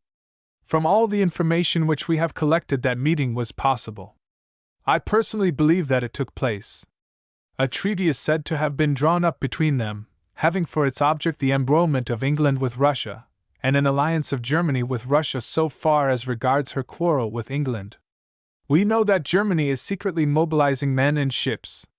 We know that the ambition of the Emperor is to possess himself of the colonies of Great Britain, if not actually to hold his court in London. We know that his jealousy of King Edward amounts to a disease. We know that he is a man of daring and violent temper, with an indomitable will and an unflinching belief in his own infallibility and the infallibility of his army and navy. We know that he has at least a dozen schemes for a sudden attack upon England, and mighty though the navy of Great Britain is, it is not in our opinion strong enough to protect her shore from the combined Baltic and German fleets, and also protect her colonies. England, through our friendship, has been warned. She proposes with most flattering alacrity the only possible counterstroke, an alliance with ourselves. We must decide within 12 hours. The treaty lies upon my desk there. Upon us must rest the most momentous decision which any Frenchman within our recollection has been called upon to make. What have you to say, gentlemen? There was a short silence. Then the man who sat at Monsieur Grisson's right hand spoke. The issues before us, he said slowly, are appalling. Every Frenchman's blood must boil at the thought of Germany greedily helping herself to the mighty wealth and power of Great Britain, becoming by this single masterstroke the strongest nation on earth, able to dictate even to us, and to send her word unchallenged throughout the world. It is a hideous picture. It must mean the abandonment forever of the hope of every true Frenchman. Every minute will become a menace to us. Wilhelm the Arrogant, with British gold and British ships at his back, will never forget to flaunt himself before us to our eternal humiliation. You are taking it for granted, his neighbor remarked, that Germany will be successful. The odds are in her favor, was the quiet reply. The navy of Great Britain is immense, but her sea front, so to speak, is enormous. She is open to be the prey of a sudden swift attack, and the moment has never been more favorable. Let all these things be granted, the third man said. Even then, are we free to enter into this alliance with England? Our treaty with Russia remains. We have no proof that she has broken faith with us. If this secret treaty between Russia and Germany really exists, it is, of course, another matter. But does it? We have nothing but the word of an English boy. The rest is all assumption. The whole affair might be a nightmare. We might sign this treaty with England, and find afterwards that we had been the victim of a trick. We should be perjured before the face of all Europe, and our great financial interest in Russia would at once be placed in a perilous position. A telephone upon the table rang softly. Monsieur Grisson held the receiver to his ear and listened. Then he rose to his feet. Count von Munchen desires a word with me, he announced. He pledges himself not to keep me more than 5 minutes. I had better receive him. Excuse me, gentlemen. The two men were left alone. The elder and stouter of the two busied himself with an inch rule and an atlas. He seemed to be making calculations as to the distance between Cherbourg and a certain spot in the North Sea. What is the chief's own mind? His companion asked. Does anyone know? The other shook his head. Who can say? Our ties of friendship with England are too recent to make this a matter of sentiment. I believe that without proof he fears to accept this statement. And yet above all things he fears Germany. There was some talk of a missing page of the actual treaty between Russia and Germany. If this could be found, I believe that he would sign the draft treaty. I myself, the other said, do not believe that England would be so easily overpowered. It is the suddenness and treachery of the attack which counts so greatly in its favor. His companion said. It might be all over in 2 days before she could assemble a fifth part of her forces. If our information is correct, Germany has men enough mobilized to run huge risks. Besides, you know how Lafarge's report ran, and what he said. The German army is beginning to suffer from a sort of dry rot, as must all institutions which fulfill a different purpose than that for which they exist. The Emperor knows it. If war does not come, Germany will have to face severe military troubles. I myself am for the alliance. And I, the other replied, if proof of this Germano-Russian understanding could be produced. Monsieur Grisson returned. He carefully closed and locked the door behind him. Gentlemen, he said, the German ambassador has just left me. His mission in every way confirms our secret information. He has been instructed to inquire as to our attitude in the event of any British interference with the Baltic fleet while in home waters. The two men looked up expectantly. Monsieur Grisson continued. I replied that it was a contingency which we scarcely thought it worth while to consider. I expressed my firm belief that England would observe all the conventions, written and understood, of international law. And he? He was not satisfied, of course. He declared that he had certain information that England was making definite plans with a view to ensure the delay of the fleet. He went on to say that Germany was determined not to tolerate any such thing, and he concludes that we, as Russia's ally, would at any rate remain neutral should Germany think it her duty to interfere. And your reply? I answered that in the event of untoward happenings France would act as her honor dictated, remaining always mindful of the obligations of her alliance. He was quite satisfied. He had no suspicion of this? The young man asked, touching the treaty with his forefinger. None. It is believed in Germany that the young Englishman was really found drowned in the Seine after a short career of dissipation. Our friends served us well here. Now, gentlemen, the English ambassador will be here in 20 minutes. What am I to say to him? Do we sign this draft agreement or do we not? There was a silence which lasted nearly a minute. Then the younger of the two men spoke. Sir, he said respectfully, without some proof of Russia's falsity, I cannot see how in honor we can depart from our treaty obligations with her to the extent of signing an agreement with her putative enemy. England must fight her own battle, and God help her. And you? Monsieur Grisson asked, turning to the third man. I agree, was the regretful answer. If this treacherous scheme is carried out, I believe that France will be face to face with the greatest crisis she has known in history. Even then, I dare not suggest that we court dishonor by breaking an alliance with a friend in distress. You are right, gentlemen, Monsieur Grisson said with a sigh. We must tell Lord Fothergill that our relations with his country must remain unfettered. Again the telephone bell rang. Monsieur Grisson listened, and replied with a sudden return to his old briskness of manner. It is young de Bergerac, he announced. He has been in England in search of that missing page of the treaty. I have told them to show him in. The Vicomte entered, paler than ever from recent travel, and deeply humiliated from the fact that there was a smut upon his collar which he had had no time to remove. He presented a paper to Monsieur Grisson and bowed. The President spread it out upon the table, and the faces of the three men as they read became a study. Monsieur Grisson rang the bell. Monsieur le Duc de Bergerac and a young English gentleman, he told the attendant, are in my private retiring room. Desire their presence. The servant withdrew. The three men looked at one another. If this is genuine, the younger murmured. It is the Russian official paper, his vis-a-vis declared, holding it up to the light. Then the Duc de Bergerac and Guy Pointon were ushered in. Monsieur Grisson rose to his feet. Monsieur Pointon, he said, we have all three heard your story as to what you witnessed in the forest of Posen. It is part of your allegation that a page of writing from the private car which you were watching was blown to your feet, and that you picked it up and brought it to Paris with you. Look at this sheet of paper carefully. Tell me if it is the one. Guy glanced at it for a moment and handed it back. It is certainly the one, he answered. If you look at the back, you will see my initials there and the date. Monsieur Grisson turned it over quickly. The two other men looked over his shoulder, and one of them gave a little exclamation. The initials and date were there. Then Monsieur Grisson turned once more to Guy. He was not a tall man, but he had dignity, and his presence was impressive. He spoke very slowly. Monsieur Guy Pointon, he said, it is not often that so great an issue, that the very destinies of two great countries must rest upon the simple and uncorroborated story of one man. Yet that is the position in which we stand today.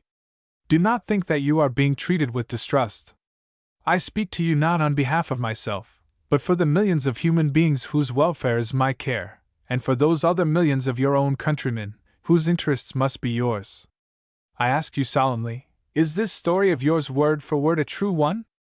Guy looked him in the face resolutely, and answered without hesitation. On my honor as an Englishman, he declared, it is true. Monsieur Grisson held out his hand. Thank you, he said. The three men were again alone. The man who controlled the destinies of France dipped his pen in the ink. Gentlemen, he said, do you agree with me that I shall sign this draft? We do, they both answered. The president signed his name.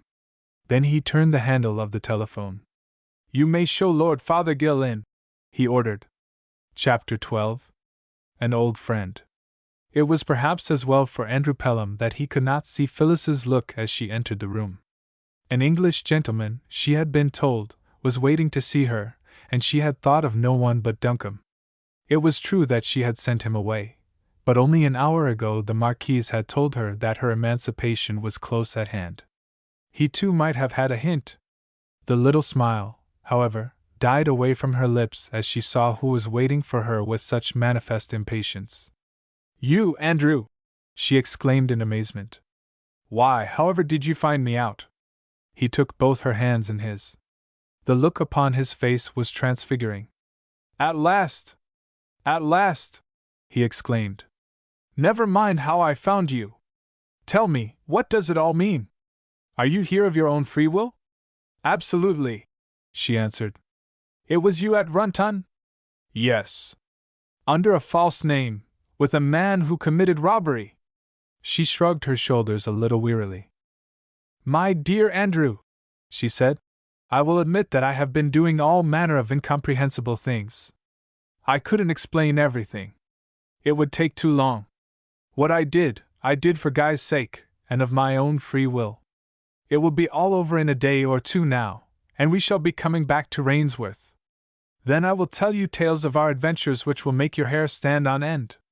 It isn't true about Guy, then? He exclaimed. She hesitated for a moment. Andrew, she said, I cannot tell you anything. It must sound rather horrid of me, but I cannot help it. I want you to go away. In a day or two I will write. He looked at her in pained bewilderment.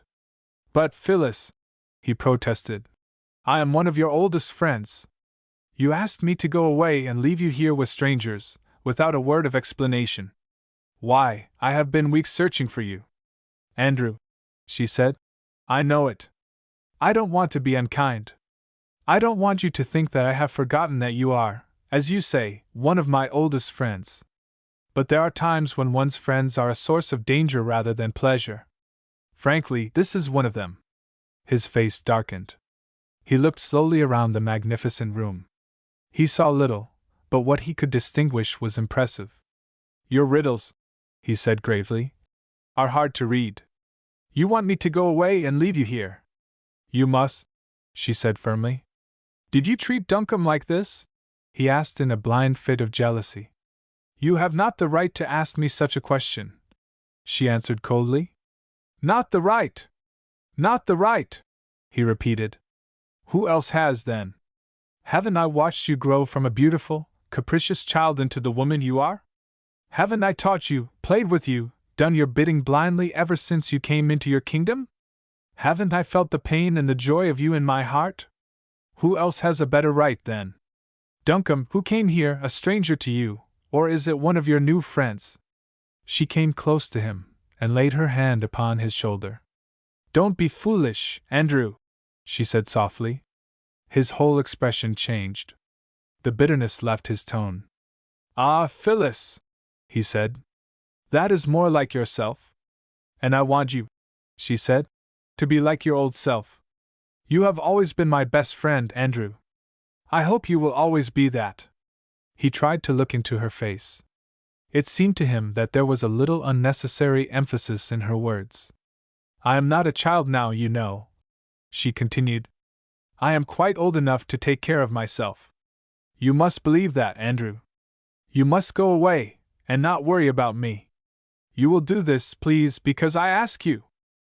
If I must, he said reluctantly. I will go away, but not to worry about you, that is impossible. You seem to be surrounded by all the medieval terrors which confronted the emancipation of princesses in our fairy books. Only a short time ago Duncombe implored me to follow his example, and leave you in Paris alone. The detective whom I brought with me has been shadowed ever since we left Paris. Last night he left me for a few hours, and this morning comes a note from the hospital. He is lying there with the back of his head beaten in, detritus, of course, the police say, looking for plunder. How can you ask me to be easy in my mind about you? She smiled reassuringly. No harm will come to me here, I can promise you, she said.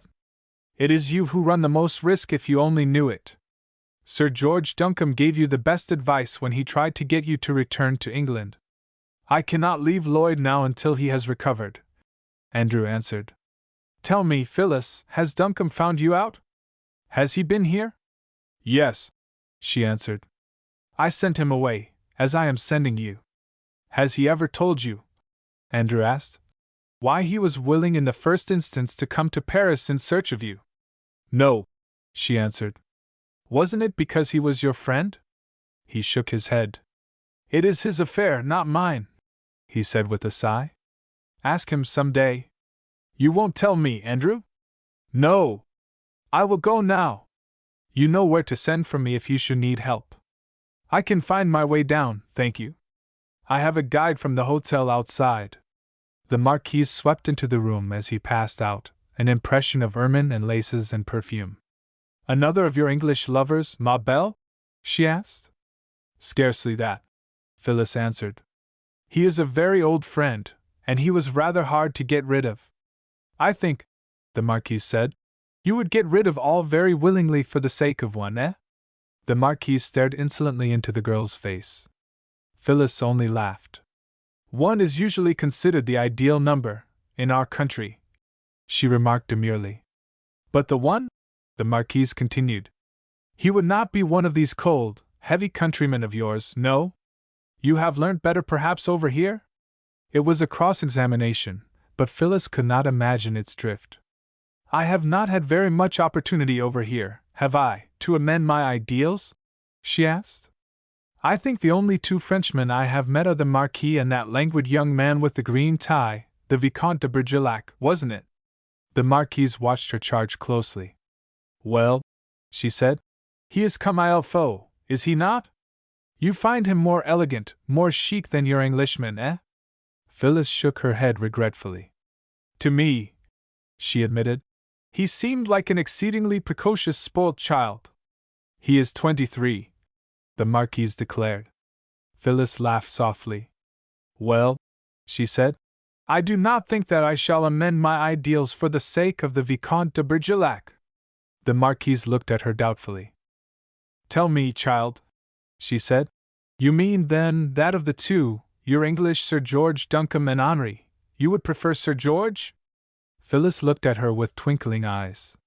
You would really like to know? She asked. Yes. Sir George Duncombe, infinitely. The Marquise seemed to have recovered her good spirits. Come, little one, she said. You lose color in the house. I will take you for a drive. Andrew, conscious that he was being followed, sat down outside a cafe on his way homewards, and bade his guide leave him for a little time.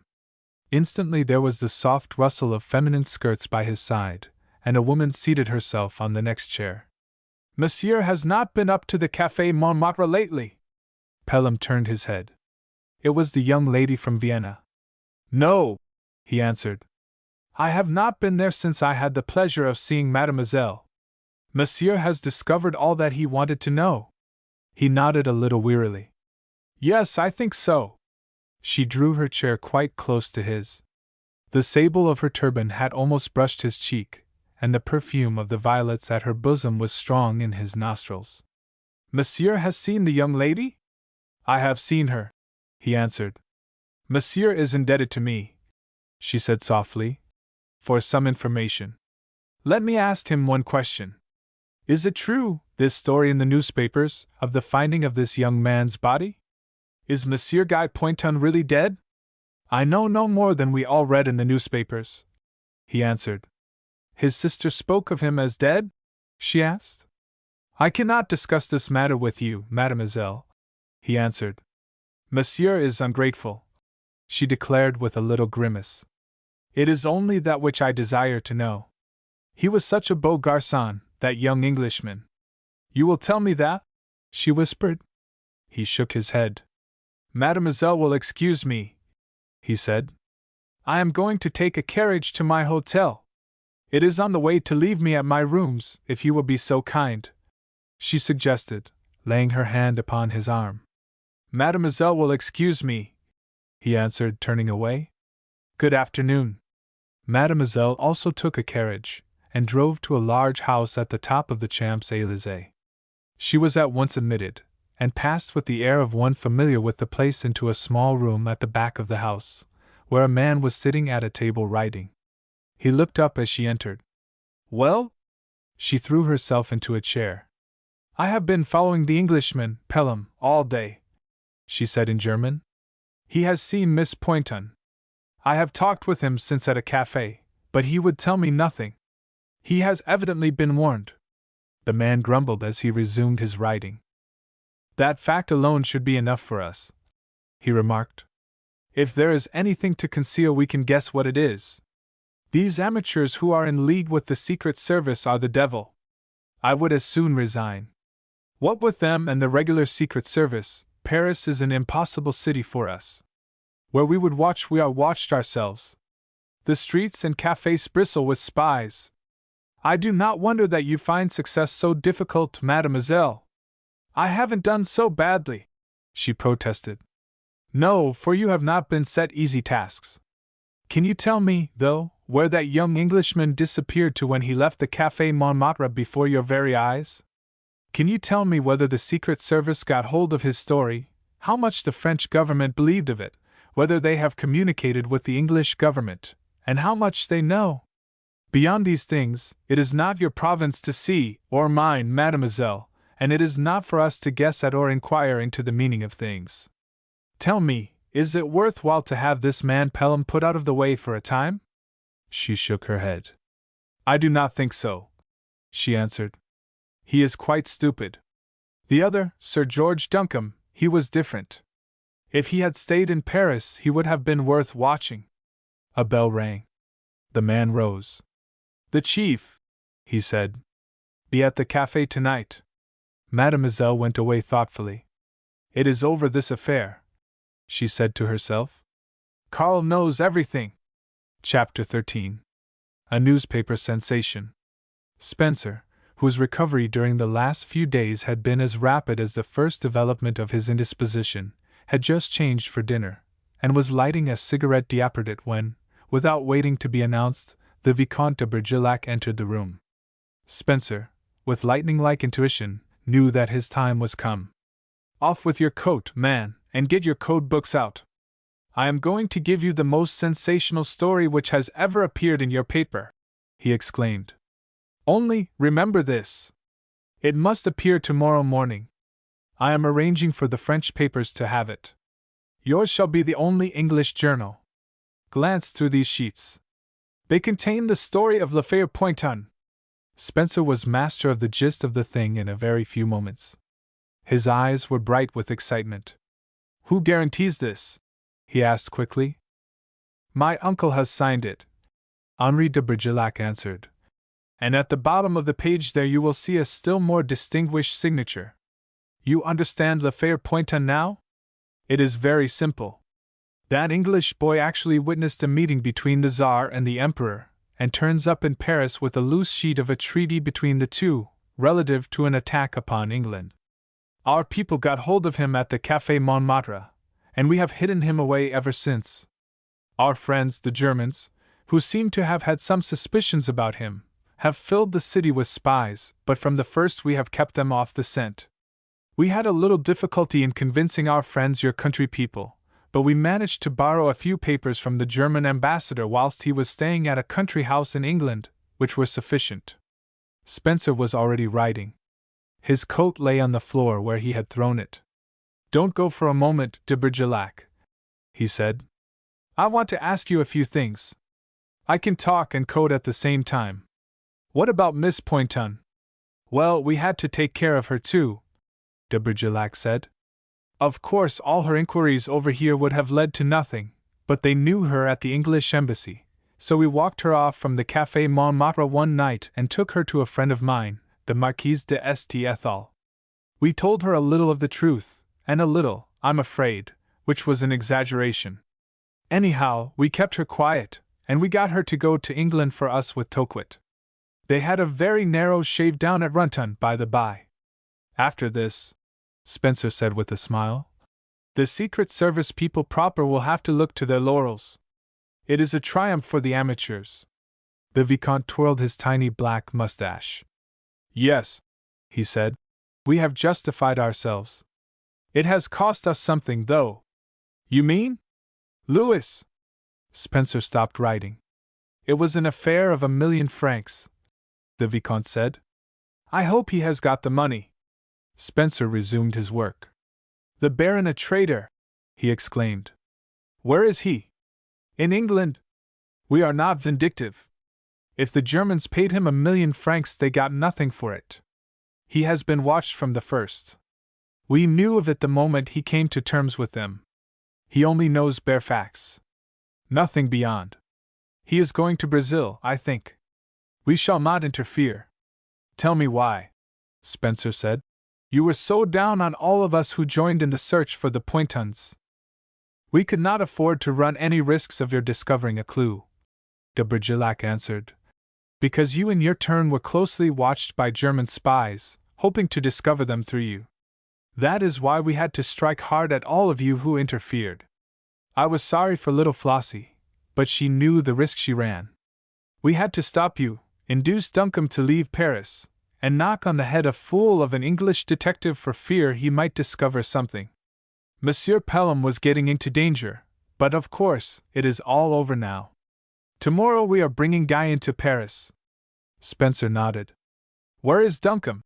He asked. Back in Paris, de Bergerac answered. Arrived here with me today. He is much in love with the beautiful sister. Alas! It was to him that she entrusted the missing page of that treaty which she found in her brother's luggage. Some day I must tell you of my adventures in England last night, when I went over to get it and found Louis a little ahead of me. Some day, Spencer murmured, writing for dear life, with the perspiration streaming down his forehead. My dear Vicomte, do you mind ringing the bell? I want my servant. I must telegraph my paper to warn them of this. They must clear 2 columns of type for me. The Vicomte did as he was asked. Then he turned towards the door. I will leave you, he said. The dust of England is still in my throat. Absinthe, a bath and dinner. Au revoir, mon ami. Confess that I have kept the promise which Louis made you. It is what you call a coup, this, eh? Out on the boulevards the papers were selling like wildfire. The Vicomte bought one, and sitting down outside a café ordered absinthe. The great headlines attracted him at once. He sipped his absinthe and smiled to himself. The play commences, he murmured. I must return to Monsieur Spencer. Spencer was still working like a madman. I must interrupt you for a moment, de Bergerac said. I have brought you an evening paper. The Baltic fleet has sunk 6 English fishing boats, and the whole country is in a frenzy. It is the beginning. Spencer nodded. Leave the paper, there's a good fellow, he said. I will look it through presently. If there is time, if there is only time, this will be the greatest night of my life. No other paper has a hint, you say? Not one. If I could put back the clock a single hour, Spencer muttered. Never mind. Williams, more sheets. De Bergerac took his leave. He had telephoned for his motor, which was waiting outside. He gave the order to drive to his rooms. On the way he passed the great pile of buildings in the Louvre. In a room at the extreme end of the pile a light was burning. De Bergerac looked at it curiously. A small brougham, which he recognized, stood outside. If one could see inside, he muttered. It should be interesting. In a sense it was interesting. Monsieur Grisson sat there in front of his open table. His secretary's place by his side was vacant. Opposite sat a tall man with gray hair and dark mustache. He was dressed for the evening, and his breast glittered with stars and orders. It is exceedingly kind of you, monsieur, he said, to grant me this interview at so short notice. I was most anxious to apprise you of news, which as yet I believe has not found its way into your papers. You have read accounts of a Russian attack upon an English fishing fleet, but you have not yet been informed of the presence, the undoubted presence, of Japanese torpedo boats concealed amongst them. Monsieur Grisson raised his eyebrows. Indeed, no, he answered. We have not even heard a rumor of anything of the sort. Nevertheless, their presence was indubitable, the prince declared. In those circumstances, monsieur, you can doubtless understand that our reply to any protests on the part of England will be of an unpacific nature. We should not for a moment allow ourselves to be dictated to by the allies of our enemy. Naturally, Monsieur Grisson answered. On the other hand, you surely do not wish to embroil yourself in a quarrel with England at the present moment? We wish to quarrel with no one, the prince answered haughtily. At the same time, we are not afraid of England. We recognize the fact that if war should come, it is an independent affair, and does not come under the obligations of our alliance. We ask, therefore, for your neutrality alone? Monsieur Grisson bowed. But, Prince, he said gravely, you speak lightly enough of the possibilities of war, but surely you must know that the English fleet in the Channel and at Gibraltar altogether outmatches the Baltic fleet. A Russian, the prince answered grandly, is not afraid of great odds. Monsieur Grisson bowed. For the sake of humanity, he said, I trust most sincerely that the affair may be peaceably arranged. If the contrary should turn out to be the case, I can only say that in a quarrel which concerns Russia and England alone, France would remain benevolently neutral. As you have remarked, the obligations of our treaty do not apply to such a case. The prince played nervously with the star at his chest. Both men were well aware that up to now they had been merely playing with words. There is another contingency, the Russian remarked, which, now we are upon the subject, it would perhaps be as well to allude to. The relations between Germany and England, as you know, just now are very sorely strained. If Germany should take advantage of the present situation to make a demonstration against England, that, of course, would not, from your point of view, affect the situation? Monsieur Grisson looked like a man who sees before him amazing things. My dear Prince, he said, do not let us misunderstand one another. You cannot by any possibility be suggesting that Germany might associate herself with you in your resistance to possible English demands? The Russian leaned back in his chair. Germany is on the spot, he remarked, and knows the fact of the case. She has proofs of the presence of Japanese torpedo boats amongst the English fishing fleet. Her natural love of fair play might possibly lead her to espouse our cause in this particular instance. This, of course, would make for peace. If Germany commands, England will obey. She could not do otherwise. You have introduced, my dear Prince, Monsieur Grisson said, an altogether new phase of this question, and one which merits the most grave consideration. Am I to understand that there is any arrangement between Germany and yourself with respect to this question? Scarcely anything so definite as an arrangement, the prince answered. Merely an understanding. Monsieur Grisson had the air of a man who had just received grave tidings of his dearest friend. Is this, Monsieur le Prince, he said, entirely in accord with our own treaty obligations? We do not consider it to be in contravention to them, the prince answered. The gravity of Monsieur Grisson's manner grew even more pronounced. My dear prince, he said, you are doubtless aware that during the last few weeks there have been some very strange rumors about as to a meeting between your master and the Emperor of Germany, and an agreement which was forthwith signed between them. I need not remark that all such rumors were entirely discredited here. Such a meeting kept secret from us would of course be very seriously considered here. The prince smiled. He remained admirably self-possessed, though the very veins in his forehead were swollen with anger. A canard of the sword has reached my ears, he remarked. Some English boy, I believe, imagined or dreamed that he saw some such meeting.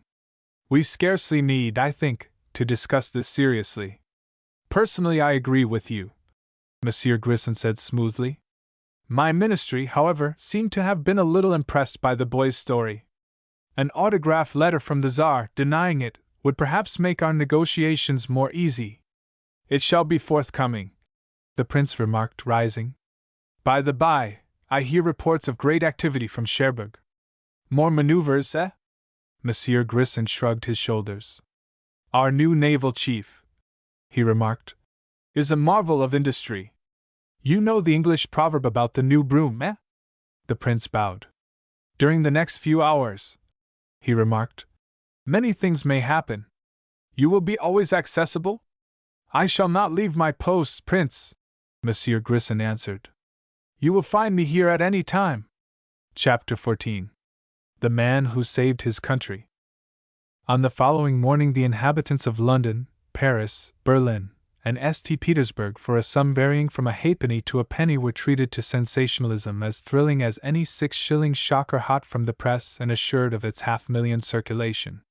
One English and one French newspaper outdid their competitors by publishing side by side with their account of the exploits of the Russian fleet a marvelous but circumstantial story of a meeting and alliance between the rulers of Germany and Russia. The eyes of the whole world were turned towards Kiel, and more wonderful rumors still flashed backwards and forwards along the wires throughout Europe.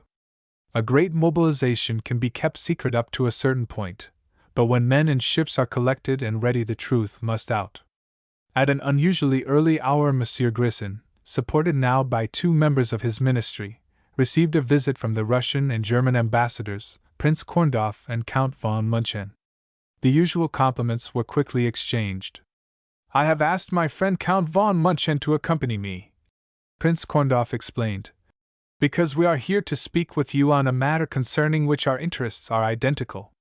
You have read the demands which England has dared to lay before my master with reference to the encounter in the North Sea. Monsieur Grisson bowed. I have studied them with great interest, he admitted.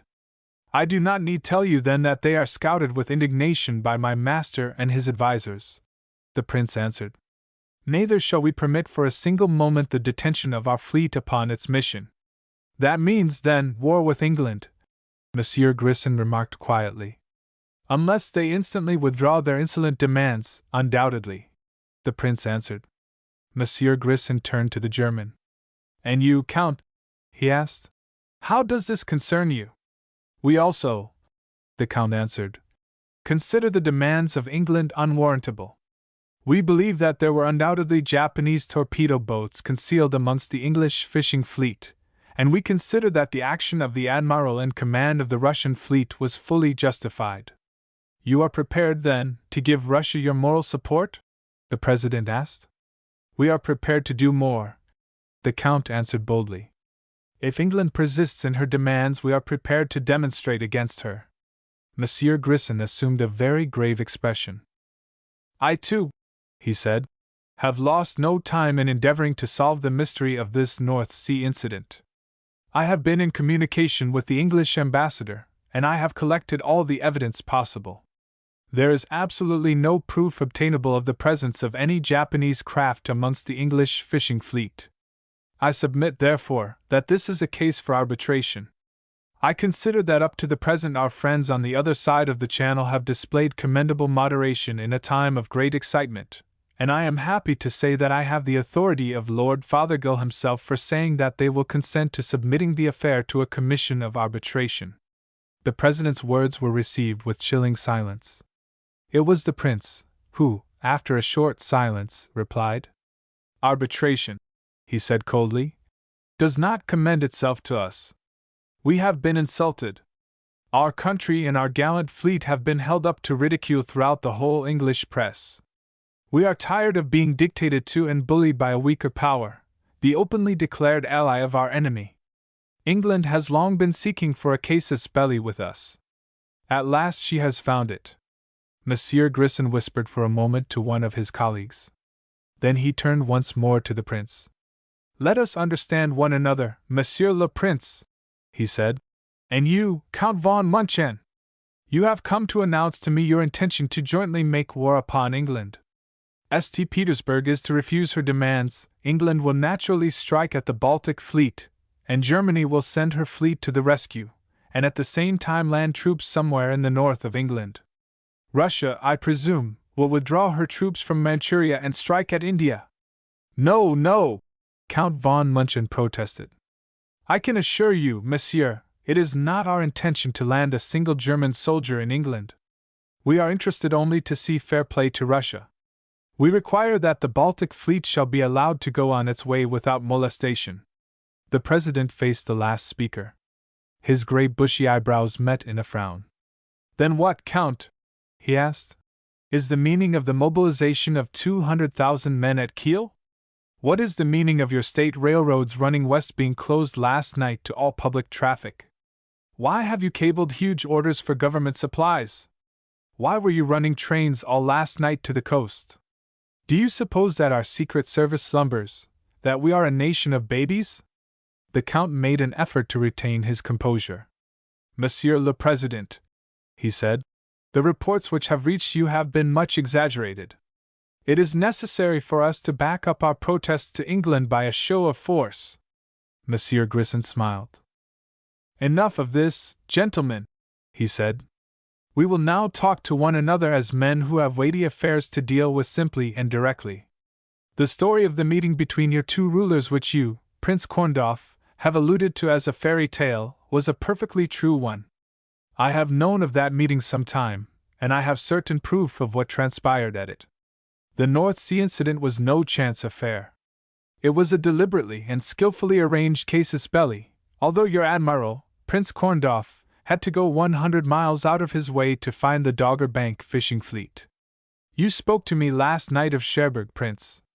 I think that after all your Secret Service is scarcely so successful as mine, for I can assure you that you will find there all that is to be found today at Kiel. The Prince was amazed. But Monsieur le Président, he exclaimed, you cannot mean you, our ally. The President extended a forefinger. It was no part of our alliance, he said sternly, that you should make a secret treaty with another power, and keep hidden from us no less a scheme than the invasion of England. My cabinet have dealt with this matter on its own merits. I have the honor to tell you, gentlemen, that I have concluded an alliance with England to come into effect in the case of your carrying out your present intention. For every army corps you succeed in landing in England, I too shall land one, only, I think, with less difficulty, and for every German ship which clears for action in the North Sea, 2 French ones will be prepared to meet her. I think, Monsieur le Président, he said stiffly, that this discussion had better be postponed until after I have had an opportunity of communicating with my imperial master. I must confess, sir, that your attitude is a complete surprise to me. As you will, sir, the President answered. I am perhaps more a man of affairs than a diplomatist, and I have spoken to you with less reserve than is altogether customary. But I shall never believe that diplomacy which chooses the dark and tortuous ways of intrigue and misrepresentation is best calculated to uphold and strengthen the destinies of a great nation. I wish you good morning, gentlemen. For 48 hours the war fever raged, and the pendulum swung backwards and forwards. The cables between Berlin and St. Petersburg were never idle. There was a rumor, amongst those behind the scenes, of an enormous bribe offered to France in return for her neutrality alone. Its instantaneous and scornful refusal practically brought the crisis to an end. The German host melted away, and the Baltic fleet passed on. St. Petersburg accepted the British demands, and a commission of arbitration was appointed. Henri de Bergerac read out the news from the morning paper, and yawned. "C'est fini, l'affaire Pointon," he remarked. "You can get ready as soon as you like, Guy. I am going to take you into Paris to your sister." Guy looked up eagerly. "My pardon?" he asked. The Vicomte made a wry face. "Heavens!" he exclaimed. "I forgot that there were still explanations to make. Fill your abominable pipe, mon ami, and think that tomorrow or the next day you may be in your beloved England. Think how well we have guarded you here when a dozen men were loose in Paris who would have killed you on sight. Remember that in the underground history of England you will be known always as the man who saved his country. I shouldn't wonder in the least if you weren't decorated when you get home. Think of all these things hard." "All right," Guy answered. "Go ahead. You never killed anyone. The duel was a fake. You were not exactly sober. That was entirely our fault, and we had to invent some plan to induce you to come into hiding peacefully. Voilà tout! It is forgiven?" Guy laughed a great laugh of relief. "Rather!" he exclaimed. "What an ass I must have seemed, asking that old Johnny for a pardon." The Vicomte smiled. The old Johnny, Guy, was the President of France. He wanted to know afterwards what the devil you meant. Guy rose to his feet. "If you tell me anything else," he said, "I shall want to punch your head." The Vicomte laughed. "Come," he said, "I will return you to your adorable sister." Chapter 15. A Merry Meeting. Monsieur Albert was not often surprised, and still less often did he show it. The party, however, who trooped cheerily into his little restaurant at something after midnight on this particular morning, succeeded in placing him at a disadvantage. First there was the Vicomte de Bergerac, one of his most important and influential patrons for many reasons, whose presence alone was more than sufficient guarantee for whoever might follow. Then there was the Marquise de St. Ethel, one of the haute noblesse, to welcome whom was a surpassing honor. And then Monsieur Guy Pointon, the young English gentleman, whose single appearance here a few weeks back had started all the undercurrents of political intrigue, and who for the justification of French journalism should at that moment have been slowly dying at the morgue. And with him the beautiful young English lady who had come in search of him, and who, as she had left the place in the small hours of the morning with Monsieur Louis, should certainly not now have reappeared as charming and as brilliant as ever, her eyes soft with happiness, and her laugh making music more wonderful than the violins of his little orchestra. And following her the broad-shouldered young Englishman, Sir George Duncombe, who had once entertained a very dangerous little party in his private room upstairs, and against whom the dictum had gone forth. And following him the Englishman with the heavy glasses, whom l'affaire Pointon had also brought before to his café, and with whom Mademoiselle from Austria had talked long and earnestly. And lastly Monsieur Spencer, the English journalist, also with a black cross after his name, but seemingly altogether unconscious of it. Monsieur Albert was not altogether at his best. Such a mixture of sheep and goats confused him. It was the Vicomte who, together with the head waiter, arranged a redistribution of tables so that the whole party could sit together. It was the Vicomte who constituted himself host. He summoned Monsieur Albert to him. "Albert," he said, with a little wave of the hand, "these ladies and gentlemen are my friends. To quote the words of my charming young companion here, Monsieur Guy Pointon, whom you may possibly remember." Monsieur Albert bowed. "We are on the bust. I do not know the precise significance of the phrase any more than I suppose you do, but it means amongst other things a desire for the best you have to eat and to drink. Bring Pomerin 92, Albert, and send word to your chef that we desire to eat without being hungry." Monsieur Albert hurried away, glad of the opportunity to escape. Guy leaned back in his chair and looked around with interest. "Same old place," he remarked. "And by Jove, there's the young lady from Austria." The young lady from Austria paid her bill and departed somewhat hastily. The Vicomte smiled. "I think we shall frighten a few of them away tonight," he remarked. "The wine!" Good! We shall need magnums to drown our regrets, if indeed our English friends desert us tomorrow. Monsieur Guy Pointon, unconscious maker of history and savior of your country, I congratulate you upon your whole skin, and I drink your health. Guy drank, and laughing, refilled his glass. And to you, the best of amateur conspirators and most charming of hosts, he said. Come soon to England and bring your automobile, and we will conspire against you with a policeman and a stopwatch. The Vicomte sighed and glanced towards Phyllis. In happier circumstances, he murmured, and then catching the Marquise's eye, he was silent. The band played English music, and the chef sent them up a wonderful omelette. Mademoiselle Ermine, from the Folies Bergères, danced in the small space between the tables, and the Vicomte, buying a cluster of pink roses from the flower girl, sent them across to her with a diamond pin in the ribbon. The Marquise rebuked him half seriously, but he only laughed. Tonight, he said, is the end of a great adventure. We amateurs have justified our existence. Tonight I give away all that I choose.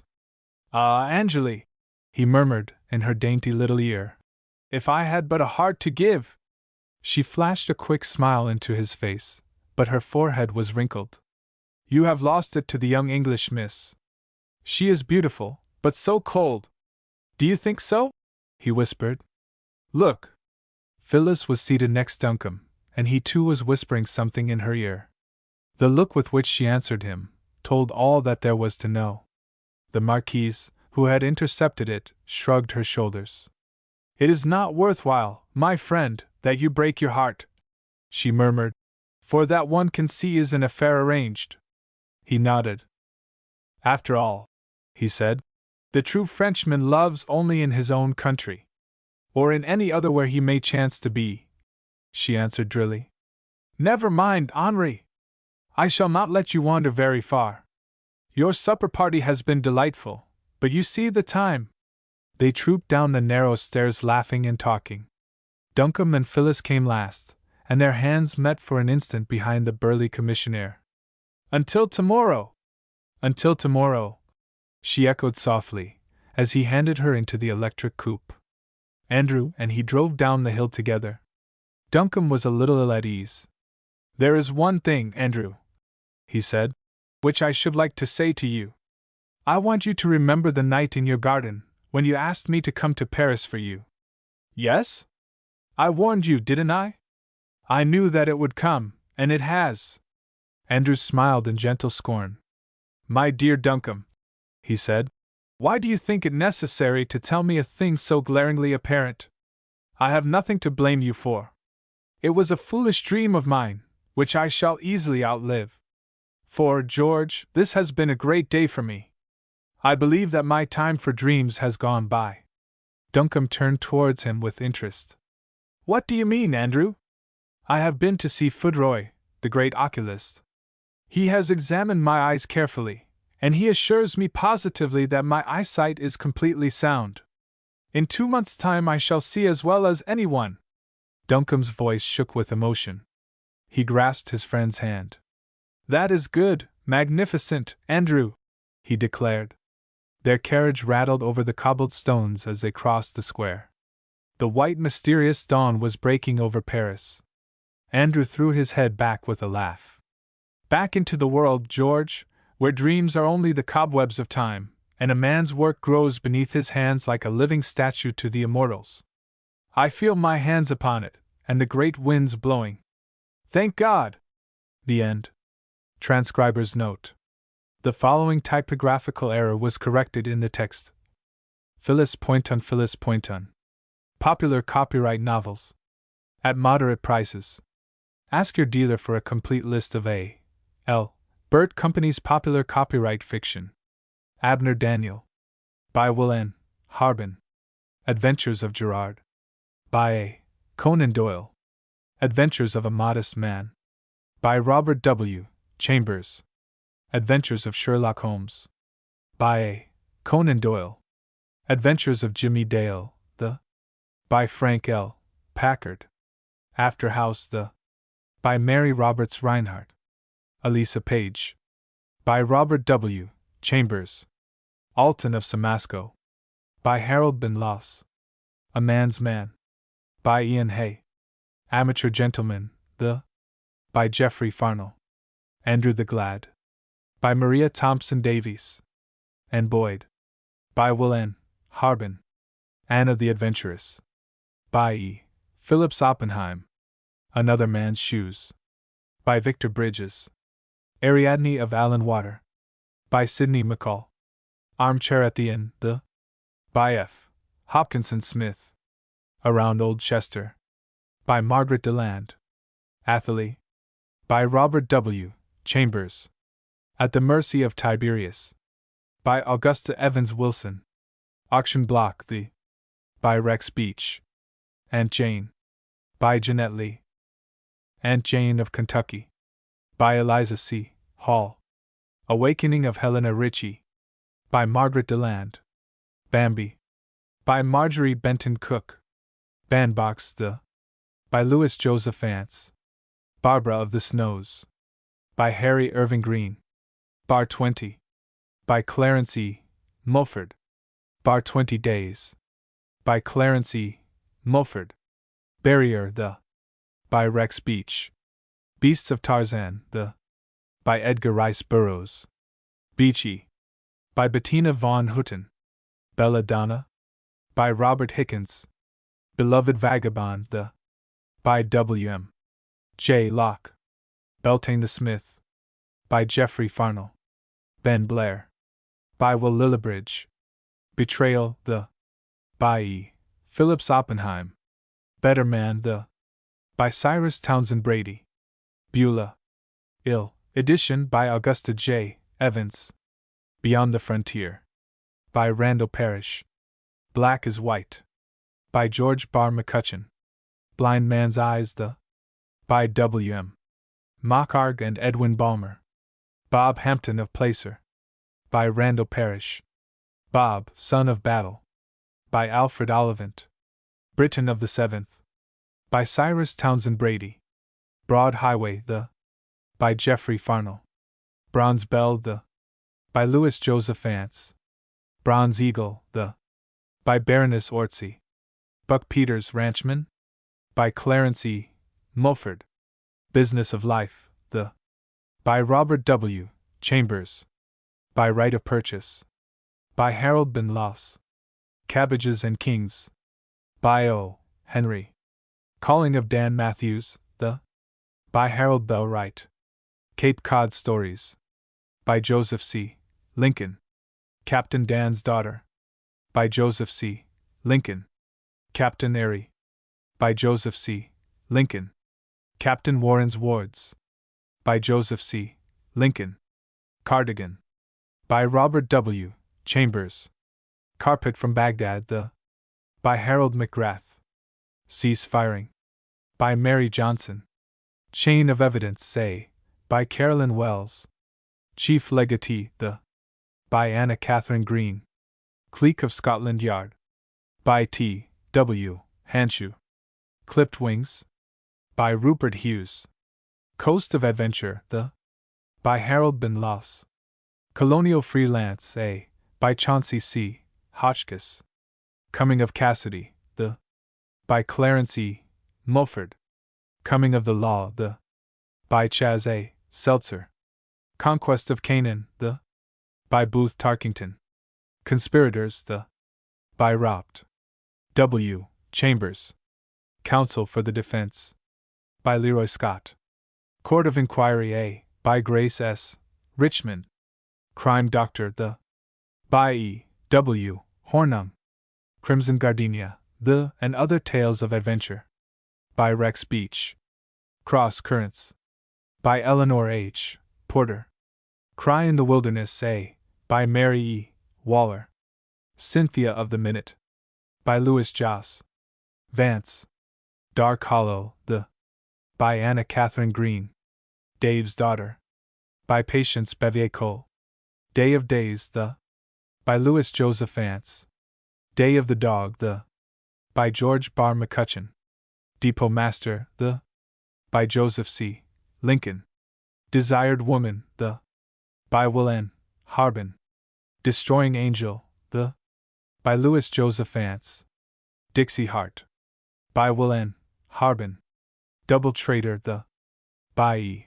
Phillips Oppenheim. Drusilla with a Million. By Elizabeth Cooper. Eagle of the Empire, the. By Cyrus Townsend Brady. El Dorado. By Baroness Orczy. Elusive Isabel. By Jacques Futrelle. Empty Pockets. By Rupert Hughes. Enchanted Hat, the. By Harold McGrath. Eye of Dread, the. By Payne Erskine. Eyes of the World, the. By Harold Bell Wright. Felix O'Day. By F. Hopkinson Smith. 50 to 40 or Fight. By Emerson Hough. Fighting Chance, the. By Robert W. Chambers. Financier, the. By Theodore Dreiser. Flamstead Quarries. By Mary E. Waller. Flying Mercury, the. By Eleanor M. Ingram. For a Maiden Brave. By Chauncey C. Hotchkiss. For Million, the. By O. Henry. For Poole's Mystery, the. By Jean Webster. Fruitful Vine, the. By Robert Hickens. Get Rich Quick Wallingford. By George Randolph Chester. Gilbert Neal. By Will N. Harbin. Girl from His Town, the. By Marie Van Vorst. Girl of the Blue Ridge, A. By Payne Erskine. Girl Who Lived in the Woods, the. By Marjorie Benton Cook. Girl Who Won, the. By Beth Ellis. Glory of Clementina, the. By W. M. J. Locke. Glory of the Conquered, the. By Susan Glaspell. God's Country and the Woman. By James Oliver Cawood. God's Good Man. By Marie Corelli. Going Some. By Rex Beach. Gold Bag, the. By Carolyn Wells. Golden Slipper, the. By Anna Catherine Green. Golden Web, the. By Anthony Partridge. Gordon Craig. By Randall Parrish. Greater Love Hath No Man. By Frank L. Packard. Greyfriars Bobby. By Eleanor Atkinson. Guests of Hercules, the. By C. N. and A. M. Williamson. Halcyone. By Eleanor Glynn. Happy Island, sequel to Uncle William. By Jeanette Lee. Havoc. By E. Phillips Oppenheim. Heart of Philura, the. By Florence Kingsley. Heart of the Desert, the. By Honoré Wilsey.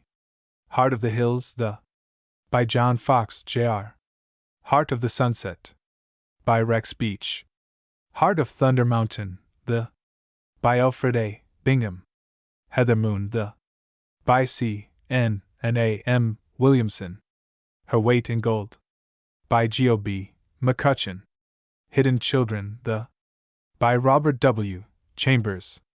Hoosier Volunteer, the. By Kate and Virgil D. Boyles. Hopalong Cassidy. By Clarence E. Mulford. How Leslie Loved. By Ann Warner. Hewin, Free Quaker. By S. Weir Mitchell, M.D. Husbands of Edith, the. By George Barr McCutcheon. I Conquered. By Harold Titus. Illustrious Prince, the. By E. Phillips Oppenheim. Idols. By William J. Locke. Indifference of Juliet, the. By Grace S. Richmond. Inez. Ill. Edition by Augusta J. Evans. Infelis. By Augusta Evans Wilson. In Her Own Right. By John Reed Scott. Initials Only. By Anna Catherine Green. In Another Girl's Shoes. By Berta Ruck. Inner Law, the. By Will N. Harbin. Innocent. By Marie Corelli. Insidious Dr. Fu Manchu, the. By Sax Rohmer. In the Brooding Wild. By Ridgewell Cullum. Intrigues, the. By Harold Ben Loss. Iron Trail, the. By Rex Beach. Iron Woman, the. By Margaret Deland. Ishmael. Ill, by Mrs. Southworth. Island of Regeneration, the. By Cyrus Townsend Brady. Island of Surprise, the. By Cyrus Townsend Brady. Japanette. By Robert W. Chambers. Jean of the Lazy A. By B. M. Bauer. Jean of the Marshes. by E. Phillips Oppenheim. Jenny Gerhardt. By Theodore Dreiser. Joyful Heather by Payne Erskine. Jude the Obscure. By Thomas Hardy. Judgment House by Gilbert Parker. Keeper of the Door by Ethel M. Dell. Keith of the Border. By Randall Parrish. Kent Knowles Quahog. By Joseph C. Lincoln. King Spruce. By Holman Day. Kingdom of Earth by Anthony Partridge. Knave of Diamonds by Ethel M. Dell. Lady and the Pirate by Emerson Hough. Lady Merton, Colonist by Mrs. Humphrey Ward. Landloper by Holman Day. Land of Long Ago by Eliza Calvert Hall. Last Try by John Reed Scott. Last Shot by Frederick N. Palmer. Last Trail by Zane Grey. Laughing Cavalier by Baroness Ortsey. Lawbreakers by Ridgewell Cullum. Lighted Way by E. Phillips Oppenheim. Lighting Conductor Discovers America by C. N. and A. M. Williamson. Lynn McLean. By Owen Wister. Little Brown Jug at Kildare by Meredith Nicholson. Lone Wolf by Louis Joseph Vance. Long Roll by Mary Johnson. Lonesome Land by B. M. Bauer. Lord Loveland Discovers America by C. N. and A. M. Williamson. Lost Ambassador by E. Phillips Oppenheim. Lost Prince by Francis Hodgson Burnett. Lost Road by Richard Harding Davis. Love Under Fire by Randall Parrish. Macaria. Ill. Edition by Augusta J. Evans. Maids of Paradise by Robert W. Chambers. Maid of the Forest by Randall Parrish. Maid of the Whispering Hills by Vingi Rowe. Making of Bobby Bennett by Randolph Chester. Making Money by Owen Johnson. Ma'am Linda by Will N. Harbin. Man Outside by Wyndham Martin. Man Trail by Henry Oyen. Marriage by H. G. Wells. Marriage of Theodora by Molly Elliott Sewell. Mary Moreland by Marie Van Vorst. Master Mummer by E. Phillips Oppenheim. Max by Catherine Cecil Thurston. Maxwell Mystery by Carolyn Wells. Mediator by Roy Norton. Memoirs of Sherlock Holmes by A. Conan Doyle. Mischief Maker by E. Phillips Oppenheim. Miss Gibby Galt by Kate Langley Bosher. Miss Philura's Wedding Gown by Florence Morse Kingsley. Molly MacDonald by Randall Parrish. Money Master by Gilbert Parker. Money Moon by Geoffrey Farnell. Motor Maid by C. N. and A. M. Williamson.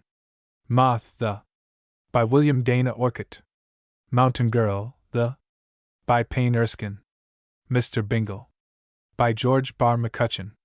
Mr. Grex of Monte Carlo by E. Phillips Oppenheim. Mr. Pratt by Joseph C. Lincoln. Mr. Pratt's Patience by Joseph C. Lincoln. Mrs. Balfame by Gertrude Atherton. Mrs. Red Pepper by Grace S. Richmond. My Demon Motor Boat by George Fitch.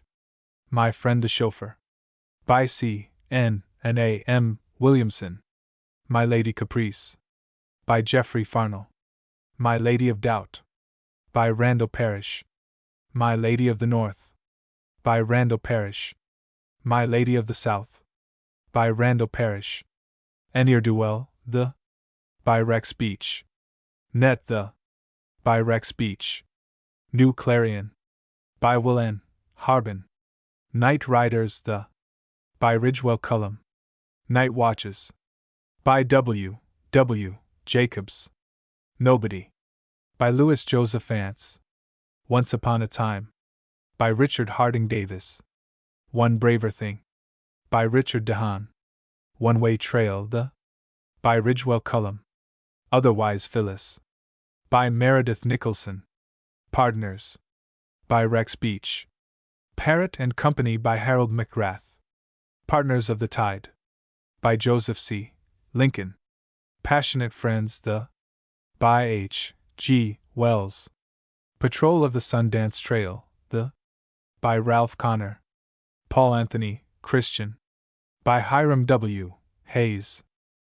Perch of the Devil, by Gertrude Atherton. Peter Ruff, by E. Phillips Oppenheim. People's Man A, by E. Phillips Oppenheim. Philip Steele, by James Oliver Cawood. Pigeon Island, by Harold McGrath. Place of Honeymoon, by Harold McGrath. Plunderer, by Roy Norton.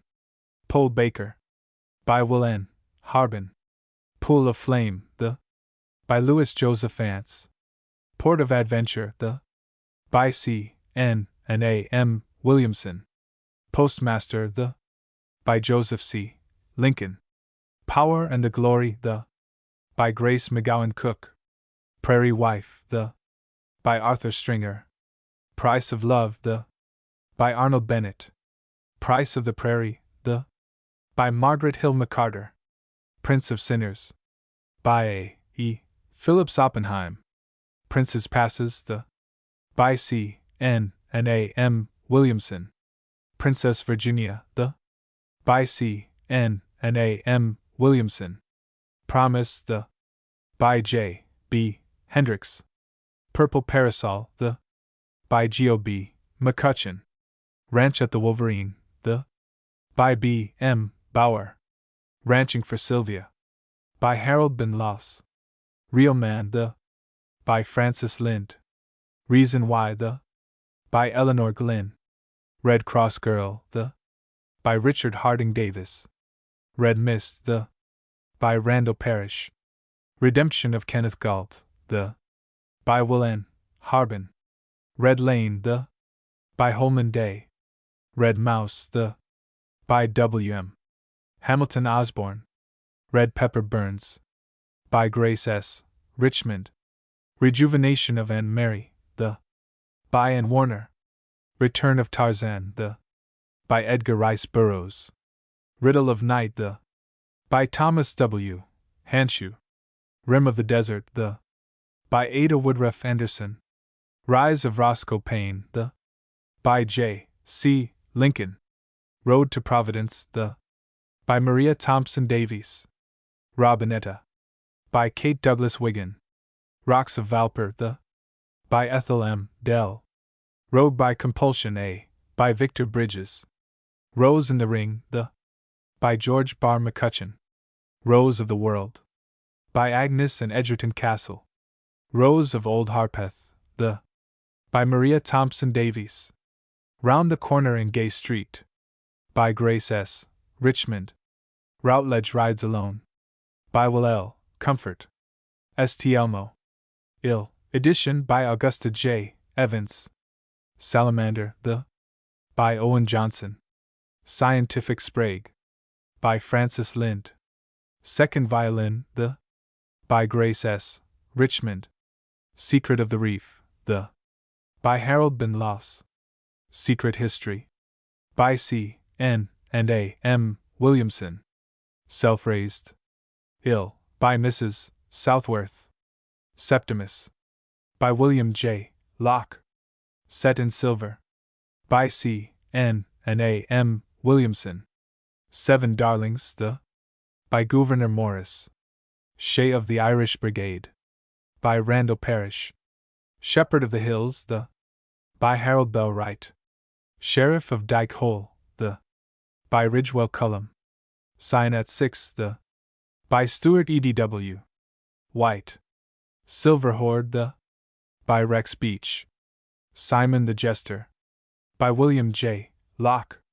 Siren of the Snows A, by Stanley Shaw. Sir Richard Comedy, by Lucas Mallet. 61st Second, by Owen Johnson. Slim Princess, By George Ade. Transcriber's notes. The following typographical errors were corrected in the text above. A. N. Williamson. A. M. Williamson. Caroline Wells. Marjorie Benton Cook. Marjorie Benton Cook. The list of books presented at the bottom of this text ended at The Slim Princess in the original scans that were used, probably due to missing pages. Other copies that were obtained did not include this list of books at all.